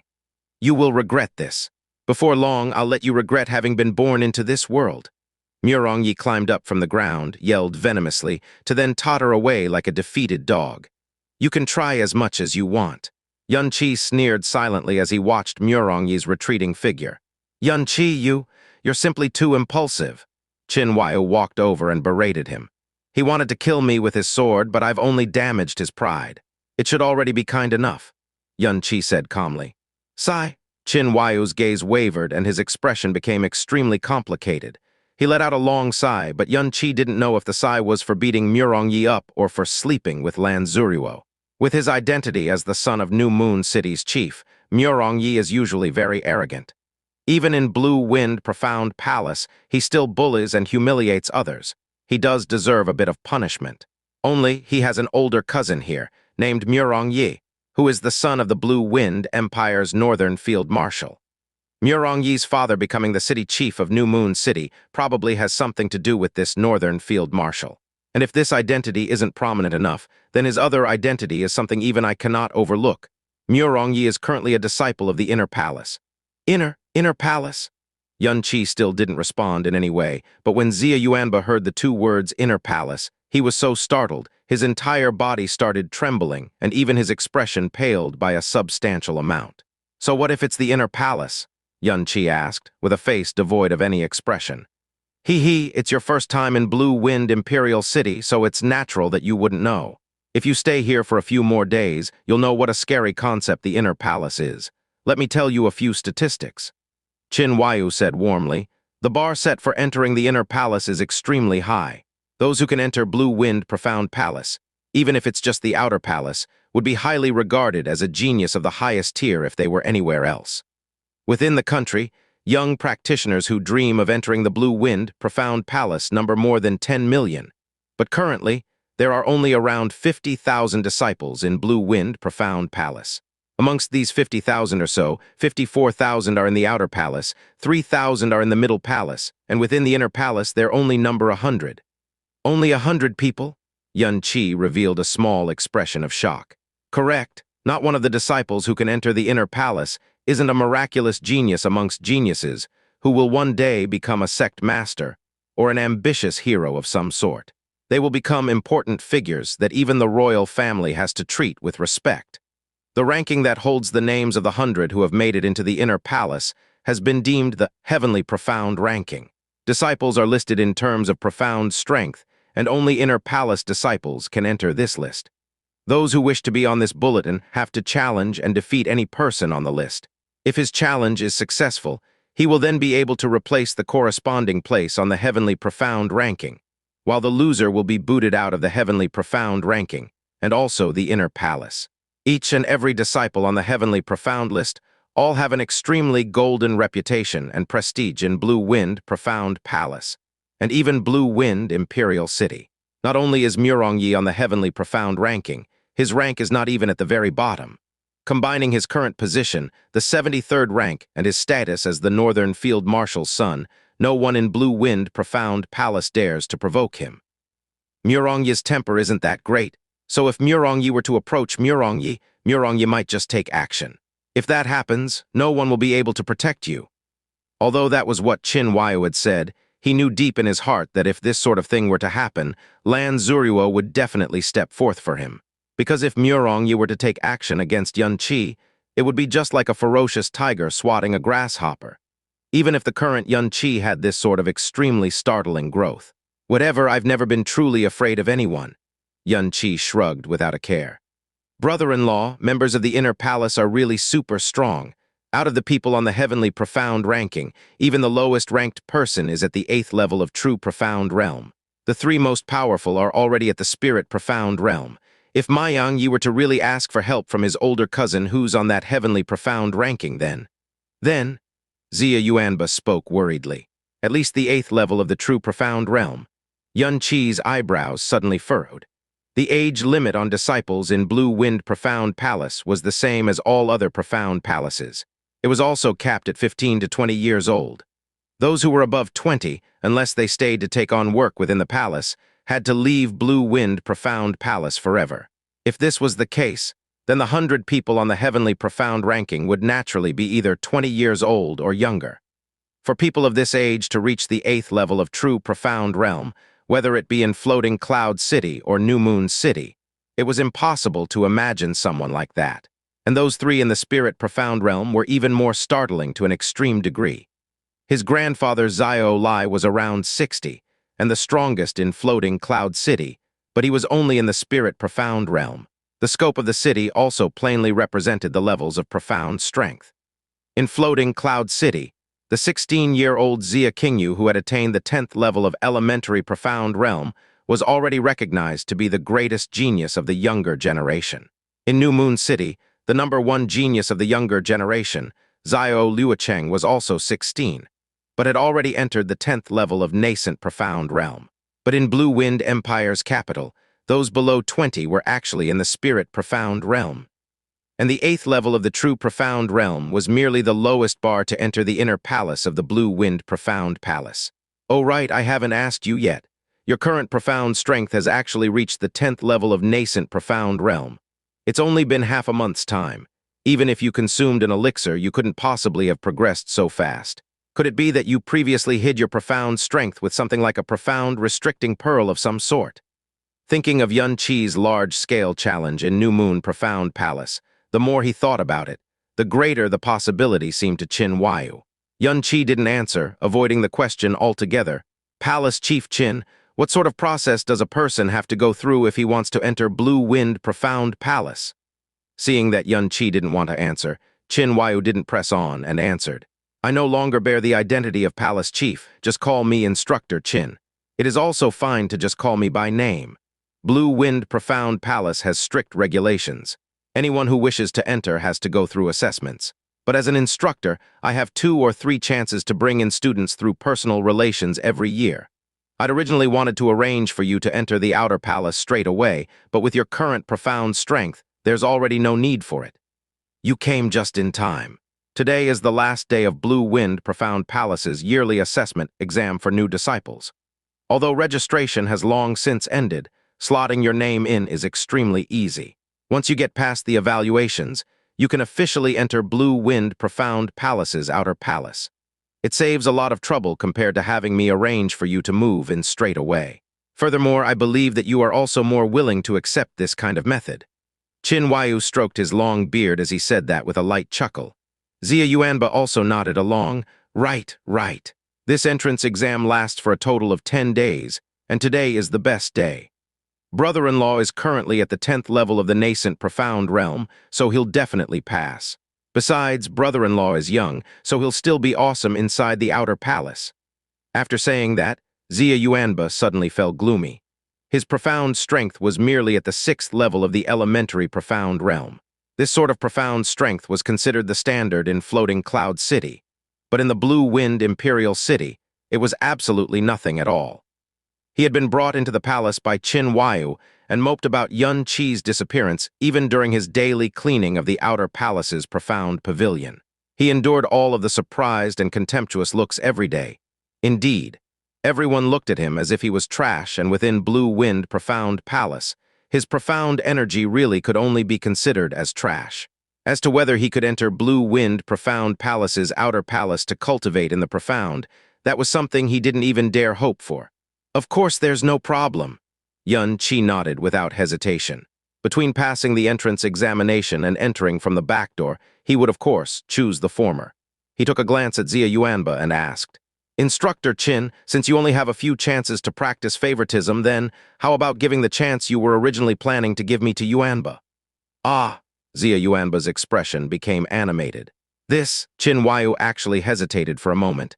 It wasn't that he was petty, but rather, Xia Yuanba's profound energy was really too low. Even the lowest rank in the outer palace was far above his reach. While it was true he had relations that could bring him in, Xia Yuanba should still at least be of nascent profound realm, and not too far away from the bar set for the lowest rank. For an elementary profound practitioner to enter Blue Wind Profound Palace, that would simply be a joke. The instructors and the vice palace chiefs would likely have violent objections as well. Only Xia Yuanba had a kind and pure personality. Qin Huayu liked him a lot. Adding this to the fact that Yun Qi had recommended him. He gritted his teeth and looked at Yun Qi with a strange glint in his eye as the tone of his voice became extremely bizarre. Yun Qi brat, first answer a question of mine. Have you really with Xianxia? Cough, slept together. Of course, is there something abnormal about this? Yun Qi asked, the picture of innocence. Qin Huayu's facial features twitched, swallowed forcefully, and said, All right, this child Yuanba. I also like him. After you pass the entrance exam, I'll immediately arrange for his entrance into the outer palace. But I must remind both of you, Blue Wind Profound Palace has all sorts of disciples. Yuanba's profound energy is too weak, so he may encounter a lot of bullying and humiliation. That won't happen. Yun Qi shook his head and smiled wanly. There were faint traces of ice within the tranquility of his voice. I won't allow anyone to bully Yuanba. Is this for real? I can really join Blue Wind Profound Palace? Xia Yuanba's eyes flashed. He was overwhelmed with joy and became incoherent. To have been able to enter New Moon Profound Palace had already made him happy beyond belief, and he had just been presented the opportunity to join the highest-tiered Profound Palace, which countless hopefuls wished to enter. This had always been something he didn't even dare to dream of. He had only come to Blue Wind Imperial City this time to obtain news of Yun Qi, so he definitely didn't have any extravagant hopes of this sort. For such a gargantuan surprise to suddenly fall from the heavens like this was truly beyond his imagination. Ha ha ha ha, I would never lie to you young-uns. Seeing Xia Yuanba's happiness, Qin Huayu's mood improved as he laughed heartily. Then he reached a hand out towards Yun Qi, a voice transmitter jade clutched within his hand. Come, Yun Qi brat, record my sound transmission imprint. If you need anything in the future, you can transmit sound to me whenever you wish. Yun Qi rubbed at his hair awkwardly. I still don't have a sound transmission jade. Oh, Qin Huayu withdrew his hand. I'll get someone to prepare one for you in a few days. But for now, follow me to the Profound Palace's central plaza. With your current age and profound energy, passing the entrance examination should be easy. Perhaps next year, you may even have the opportunity to rush directly into the Middle Palace. By then, you should have considerable status in the Blue Wind Imperial City. Blue Wind Imperial City, heart of the Imperial Palace. Lan Xueruo walked with hurried footsteps, passed through the heavy guard, and headed straight for the Emperor's chambers. All of the Imperial guards along the way saluted one after the other. Princess Kang Yue, you've returned. The Emperor has been reminiscing about you these past few days. At the doors to the Emperor's chambers, a middle-aged eunuch bowed as he welcomed her. Do you require me to announce your arrival? No need. Lan Xueruo shook her head and walked directly into the Emperor's chambers. Kang Wan, Blue Wind Empire's 99th generation emperor, presided over the land under the heavens with a prestige that shook the four oceans. He would be 56 years old this year. When living in the imperial palace without a worry, at this age, a king should not exhibit signs of aging. But Kang Wan was quietly lying on a bed with a dazed expression. Even his gaze was dull and without spirit, and he looked almost like a 70 or 80-year-old past his prime. Your Majesty, Princess Kang Yue has returned. His personal eunuch entered with light footsteps and reported with a happy expression. Hearing this, Kang Wan's lifeless face revealed a shred of eagerness. His upper body moved and he stood up with difficulty. Quickly let her enter. Right after he spoke, Lan Xueruo entered. Seeing the enthusiasm in Kang Wan's clearly aged face and gaze, her heart clenched. With quick steps forward, she knelt with both knees in front of Kang Wan. Royal Father, your daughter has been unfilial and has not visited you in a long time. It's good that you came back, it's good that you came back. Ah, Kang Wan cheerfully nodded. At the moment, his face didn't have the slightest degree of a monarch's imposing aura, and only had the love that a normal father expresses towards his beloved daughter. Get up quickly. It has already been 3 months since you last returned from New Moon City. During this time, we couldn't eat or sleep well in fear that something might have happened to you. Haha, it is good that nothing happened. This time your daughter encountered something trivial, delayed a bit, and has worried Royal Father. Lan Xueruo stood up, looked at her father's appearance, and suddenly revealed a painful look. Royal Father, your condition, why does it seem more serious? With Master Gu personally attending to your illness, how could it be like this? Cough, cough. Kang Wan wanted to speak, but went into a fit of violent coughs. He gasped a couple of breaths and answered with a hoarse voice, Perhaps we really have become old. Even though this illness is serious with Master Gu, it still won't take our life immediately, but we will die of anger sooner or later because of those unfilial sons. Cough, cough, cough, cough, cough, cough. After saying those 2 sentences, Kang Wan once again suffered from a painful fit of coughs. Lan Xueruo stepped forward at once and lightly patted his back. At this time, the eunuch's voice came from outside the door. Reporting to my emperor, the crown prince wishes to seek an audience. Kang Wan's body stiffened, and Lan Xueruo's face also turned ugly. Subsequently, a thunderous roar came from Kang Wan's mouth, Tell him to get lost. We do not wish to see him. Ayah, what has made Royal Father so angry? Royal Father is currently sick. You must take care of your body and avoid getting angry. Along with the echo of the lazy voice, an almost 30-year-old youthful man adorned in an attire full of gold patterns, who had both hands behind his back, walked into the room. As soon as he saw Lan Xueruo, he squinted his eyes as he laughed. My beloved royal sister, just a moment ago I heard from the servants that you had returned, so how could I not immediately rush back? I haven't seen you for only a couple of months, but I have missed you dearly. You unfilial son who allowed you enter, get lost right now? Kang Wan roared furiously while pointing a trembling finger. Royal Father, please don't get angry. Be careful not to injure your body. Your son only worries about Royal Father's illness, so your son specifically came to visit. If Royal Father doesn't like my presence, your son will leave immediately. Prince Kang Lin said while laughing. That lazy expression wasn't afraid of the Emperor's rage in the slightest, and even more had no respect or fear for consequence. Visit, Kang Wan laughed coldly, coming to see whether or not we have suddenly died in bed. Let us tell you, as long as we still have a breath of life, don't even think about getting the title of Emperor. And don't even hope that we will decree the transfer of the title. Get lost right now. Royal Father, why must you be so stubborn? Prince Kang Lin frowned. What type of existence is the Xianxia Sect? Now that I have obtained Xianxia Sect's full support, as long as I ascend the throne, the Xianxia Sect will be used by me, and our Blue Wind Imperial family would only become more prosperous with power that could shake the world. Shut up. Cough, cough, cough, cough, cough, cough. Kang Wan was so angry that his entire face turned red. His chest violently heaved up and down. The Xianxia Sect has lusted after the power of the Blue Wind Imperial family for very long, but you unfilial sons actually have the nerve to lead the wolf into the house. Even if you become the Emperor, the 1,000-year legacy of our Blue Wind Imperial family will lose everything but our name, and we will become their puppet. We have boasted a legendary reputation of martial might, but we have actually raised such a group of unfilial sons. Get lost. Get lost immediately. Lan Xueruo also became extremely angry and tightly clenched both fists. She couldn't hold back her anger any longer and said angrily, "Didn't you hear what Royal Father said? Get out right now, Royal Father, and I do not wish to see you again." Tut tut, why must you be like this? Kang Lin shook his head slightly, then grinned while saying, Royal Father, you have already been the Emperor for many years. You ought to give it up. Even if you are unwilling, sooner or later it will fall into my hands. So what if my beloved royal brother Kang Shu has become affiliated with the Burning Heaven clan? In my eyes, he was never a contender, my beloved royal sister. I've heard that these 2 years you haven't stayed at the Blue Wind Profound Palace, but rather, you've run around outside. Could it be you are urgently looking for a spouse? I, your royal brother, have plenty of young and talented men. Do I need to request a meeting for royal sister? Out! Lan Xueruo clenched her teeth as the rage in her heart reached its boiling point. Ha ha ha ha. Then your son will leave.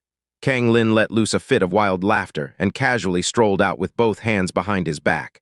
This group of unfilial sons! Unfilial sons! Kang Wan's entire face was red with anger as he shook from head to toe. Royal Father, they have already gone mad. They are not worth getting angry over. Your body is more important. Lan Xueruo patted her father's back whilst trying very hard to quell the rage in her heart. After being silent for quite a while, Kang Wan finally seemed to calm down. He laughed bleakly and said, Up until now, we have always thought that we had always been raising 7 tiger cubs.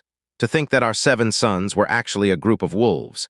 It is fortunate that the heavens took pity on me and let us have you for a daughter. It is too bad that you are a girl, otherwise we would directly bequeath you the title of Emperor. But if we really did this, it would burden you, Kang Lin and Kang Shu, these 2 unfilial sons. One is colluding with the Xianxia Sect, one is colluding with the Burning Heaven clan. No matter which one eventually succeeds, our Blue Wind Imperial family will become their puppets. The heavens are without eyes. The heavens are without eyes, ha. Royal Father, you do not need to be too worried. I will definitely use my all stop them. Lan Xueruo bit her lips, and a faint layer of water could be seen from both eyes. Kang Wan laughed while shaking his head. These 7 unfilial sons are split into 2 factions, and the authority of the court are also basically in their hands. With the Xianxia Sect and Burning Heaven clan hiddenly assisting them, what could you possibly do to stop them? We just hope that when that day comes, you will leave the Imperial City. The farther you hide, the better. I'm afraid that these unfilial sons will use you as a pawn to gain favor. If that happens, then we will actually roll over in our grave. That won't happen, Royal Father. With Master Gu here, you will definitely recover from your illness and live to be 100. Lan Xueruo said while trying to resist her tears, shaking her head very hard. Heh heh, Kang Wan laughed bleakly. He was the most clear about the condition of his own body. He had suspected the entire time, was this inexplicable illness the plot of Kang Lin or Kang Xueruo?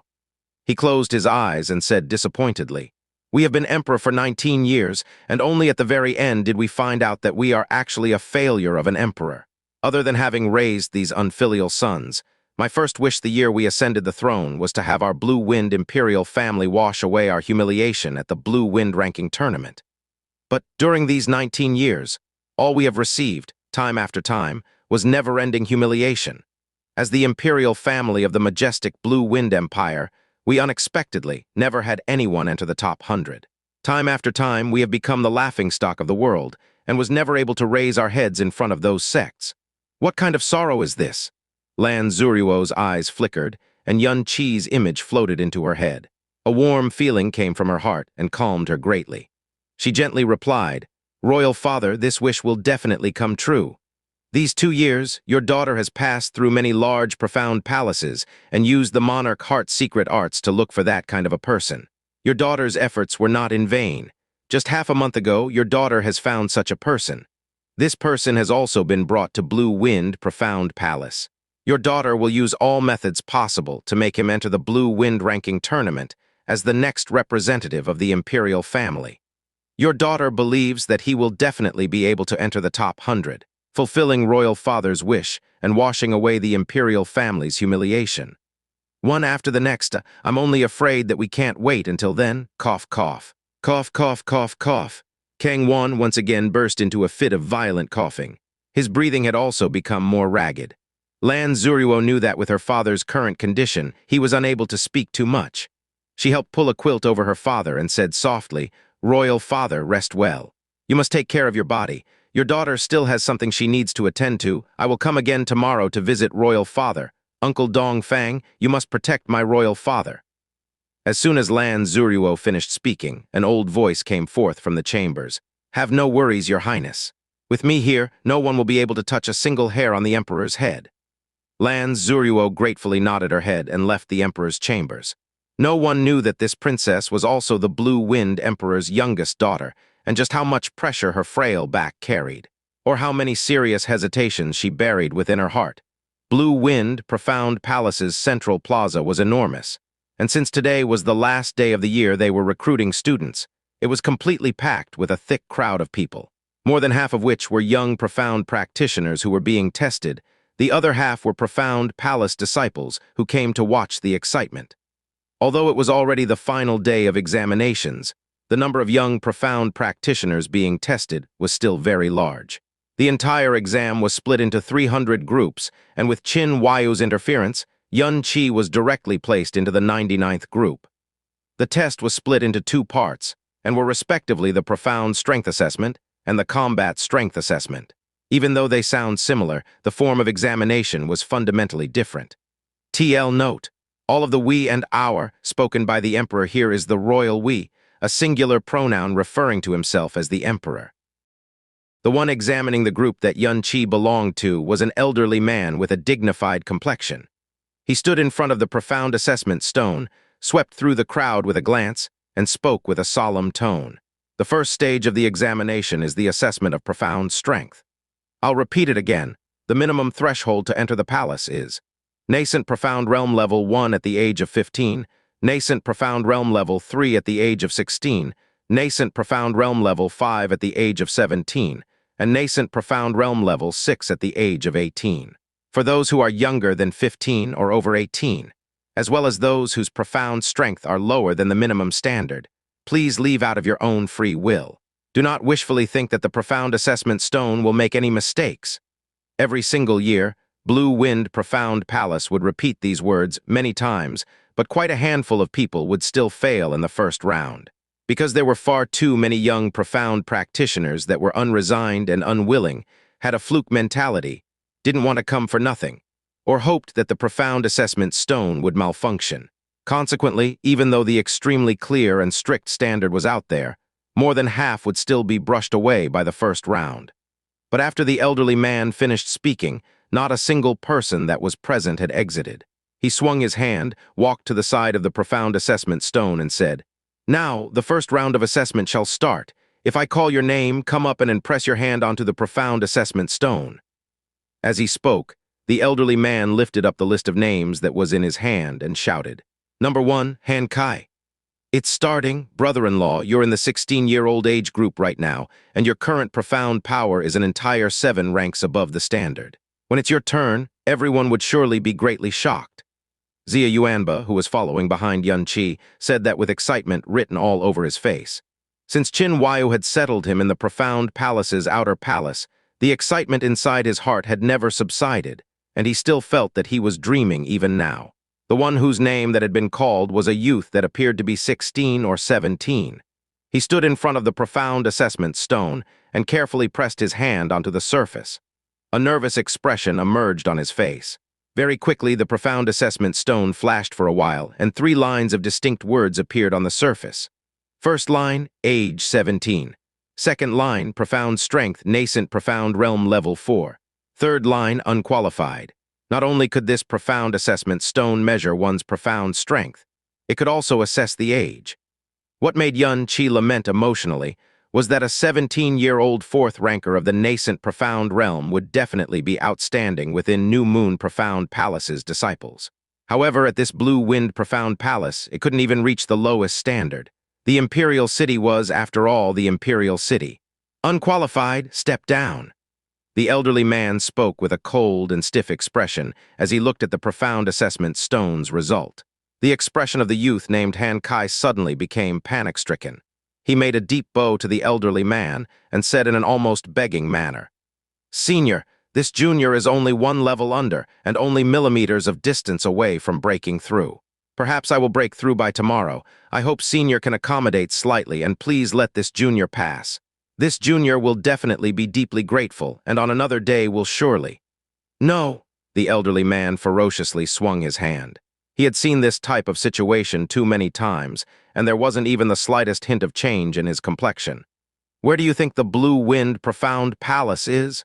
What accommodation is there? Step down right now. Senior, I'm begging you." Han Kai was already vexed to the point of almost tearing up and bitterly pleaded, "Senior, this junior wishes to enter the Blue Wind Profound Palace even in his dreams. Furthermore, by coming here this time, I'm even carrying the expectations of everyone in my family. I'm begging you, as long as you let me pass, I'll do anything you say.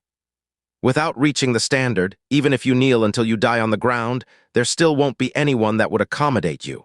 Leave, you are only 17 this year, and there's still one last chance next year, so grasp your last chance well. If you keep on pestering me, I'll deprive you of your last qualifying chance in entering the Blue Wind Profound Palace." The elderly person's last sentence instantly turned Han Kai's face pale. He didn't dare to say another word and left with a sullen look. Something like this had already enacted with just the first examinee. All of the palace's instructors was accustomed and didn't feel that it was odd, but quite a lot of young profound practitioners that were waiting to be examined started to sweat from their foreheads. Next, Liu Changqing. Age 16, Nascent Profound Realm Level 2, unqualified. Next. Age 18, Nascent Profound Realm Level 5, unqualified. Next. Age 15, Nascent Profound Realm Level 2, qualified. MN, at such a young age, very good. You've passed the first stage of the examination. Next. On average, only 1 out of 3 or 4 were able to pass during the examination. The passing rate was low enough to make Yun Qi click his tongue. With the first failure as an example, all of the young profound practitioners that failed the examination left with their heads drooped, and no one dared to beg. The young profound practitioners who passed were naturally overjoyed. Some were so emotional that they covered their faces and started wailing. These young profound practitioners came from various places throughout the entire nation. It was unknown exactly how many came here with their greatest dreams, or how many came here carrying their entire family's hopes. With the identity as a Blue Moon Profound Palace disciple, they would be an extremely dazzling presence no matter where they went. Age 17, Nascent Profound Realm Level 9, qualified. Seeing the numbers that appeared on the profound assessment stone, a burst of exclamation sounded from the crowd. Lines after lines of gazes containing admiration and envy locked onto the youth who stood in front of the profound assessment stone. Even the elderly man who was responsible for the examination nodded as a hint of smile emerged on his face. Very good. Before you graduate from the palace, there's a very high chance for you to enter the Middle Palace. Work hard. Hearing the two words, Middle Palace, almost all of the young, profound practitioners' faces revealed an expression of incomparable longing and yearning. If one was able to enter the Middle Palace, one would possess an extremely high position even in this blue-wind imperial city, let alone other places. It was something enough to bring honor to one's family. That young man removed his hand from the profound assessment stone as a faint smile of pride and confidence hung on his face. He pridefully looked at the young, profound practitioners who had already passed the examination, as well as the ones waiting to be examined, and said, "This lowly one here is Ao Yan. I'd like to receive lots of advice from everyone that'll be under the same wing from now on. However, in regards to the number 1 seat in this group, this lowly one is getting it for sure." This Ao Yan's demeanor was extremely prideful. However, as a 9th ranker of the nascent profound realm that was only 17 years old, he had every right to be proud. Some discussion about him had also started below. Everyone was then finally aware that this Ao Yan came from the enormous desert city in the west. The family he belonged to was fully worthy of the number 1 title in the enormous desert city, and were stronger than any one of the local sects. Next, Xianxia. The elderly man's voice sounded once again. "Brother-in-law, it's your turn." Hearing Xianxia's name, Xia Yuanba immediately became excited. Xianxia stood in front of the profound assessment stone, extended out his right palm and pressed onto the profound assessment stone while slightly rousing his profound energy. The profound assessment stone instantly revealed a light. Age 16, nascent profound realm level 10, qualified. As the elderly man shouted out this result, a large burst of exclaim instantly sounded from the surroundings. Lines of gazes that contained amazement many times more intense than earlier focused onto Xianxia's body. Ao Yan's result from earlier was already enough to make everyone exclaim and envious. Yet the youth that came right after possessed a profound strength that was actually 1 rank higher than Ao Yan. And their difference was even more than that. His age was actually even younger than Ao Yan by 1 year. If Xianxia had also reached 17 years of age, his advantage over this Ao Yan would certainly not be just 1 simple level.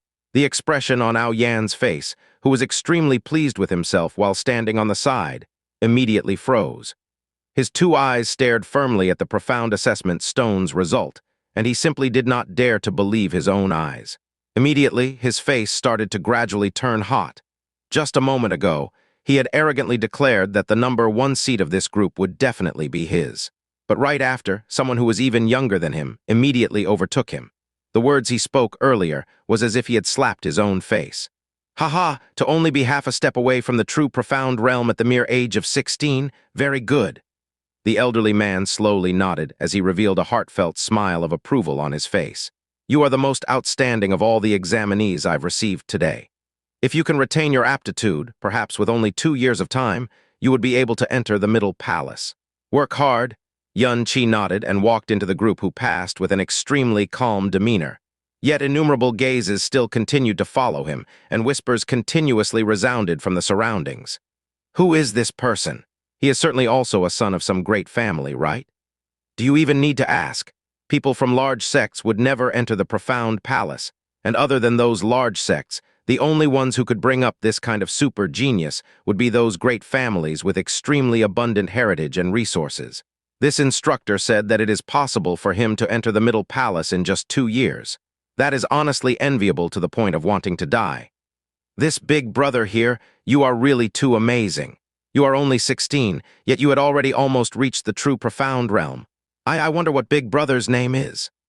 Right after Xianxia stood in the group, the 15-year-old youth who was the first one that passed the examination had already approached and looked at him with a face brimming with admiration.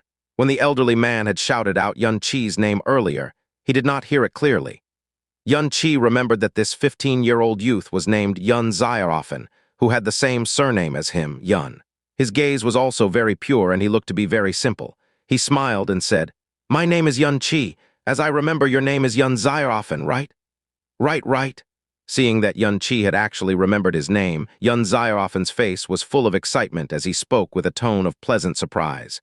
Ah, your last name is also Yun? How coincidental. It is fate, Yun Qi said while smiling and had a very good impression toward this Yun Xiaofen. He. He had originally thought that someone with such a frightening result would be an arrogant and aloof person. He didn't expect him to be so amiable. The inside of Yun Xiaofen's heart was also very warm. His nervousness lessened quite a bit, and the reverence in his gaze had instead increased by a little bit more. Big brother Yun, where are you from? Since you are so incredible, you are surely the son of some extremely great family, right? Yun Qi shook his head while smiling. I am not some son of a great family and is just an ordinary person. Oh right, I come from Floating Cloud City. Floating Cloud City? Yun Xiaofen froze and then thought hard for a while, to then reveal an embarrassed expression. I am still young and have very little experience. It seems that I haven't even heard of this city's name before. HMPH? It's merely a small city in the north that's not even much larger than a town. There aren't even a few who are aware of that kind of place where even birds would not poop on, and people who doesn't know of it are more so innumerable. A cynical voice came from their side. Aoyan looked at Yun Qi with a sidelong glance. After hearing Yun Qi say that he wasn't some great family's son but an ordinary person, and even came from Blue Wind Empire's so-called smallest city, disdain immediately budded in his heart. He said while coldly snorting, Yun Qi, don't think that you are great just because your profound strength rank is higher than mine. Profound strength does not represent combat strength. Only profound practitioners with strong profound arts and profound skills are worthy to be called true profound practitioners. But unfortunately, that is impossible for a profound practitioner like you who comes from a small place to understand. Although your profound strength is 1 rank higher than mine, but let alone 1 rank. Even if it's 3 ranks higher, it would still be impossible for you to be my match.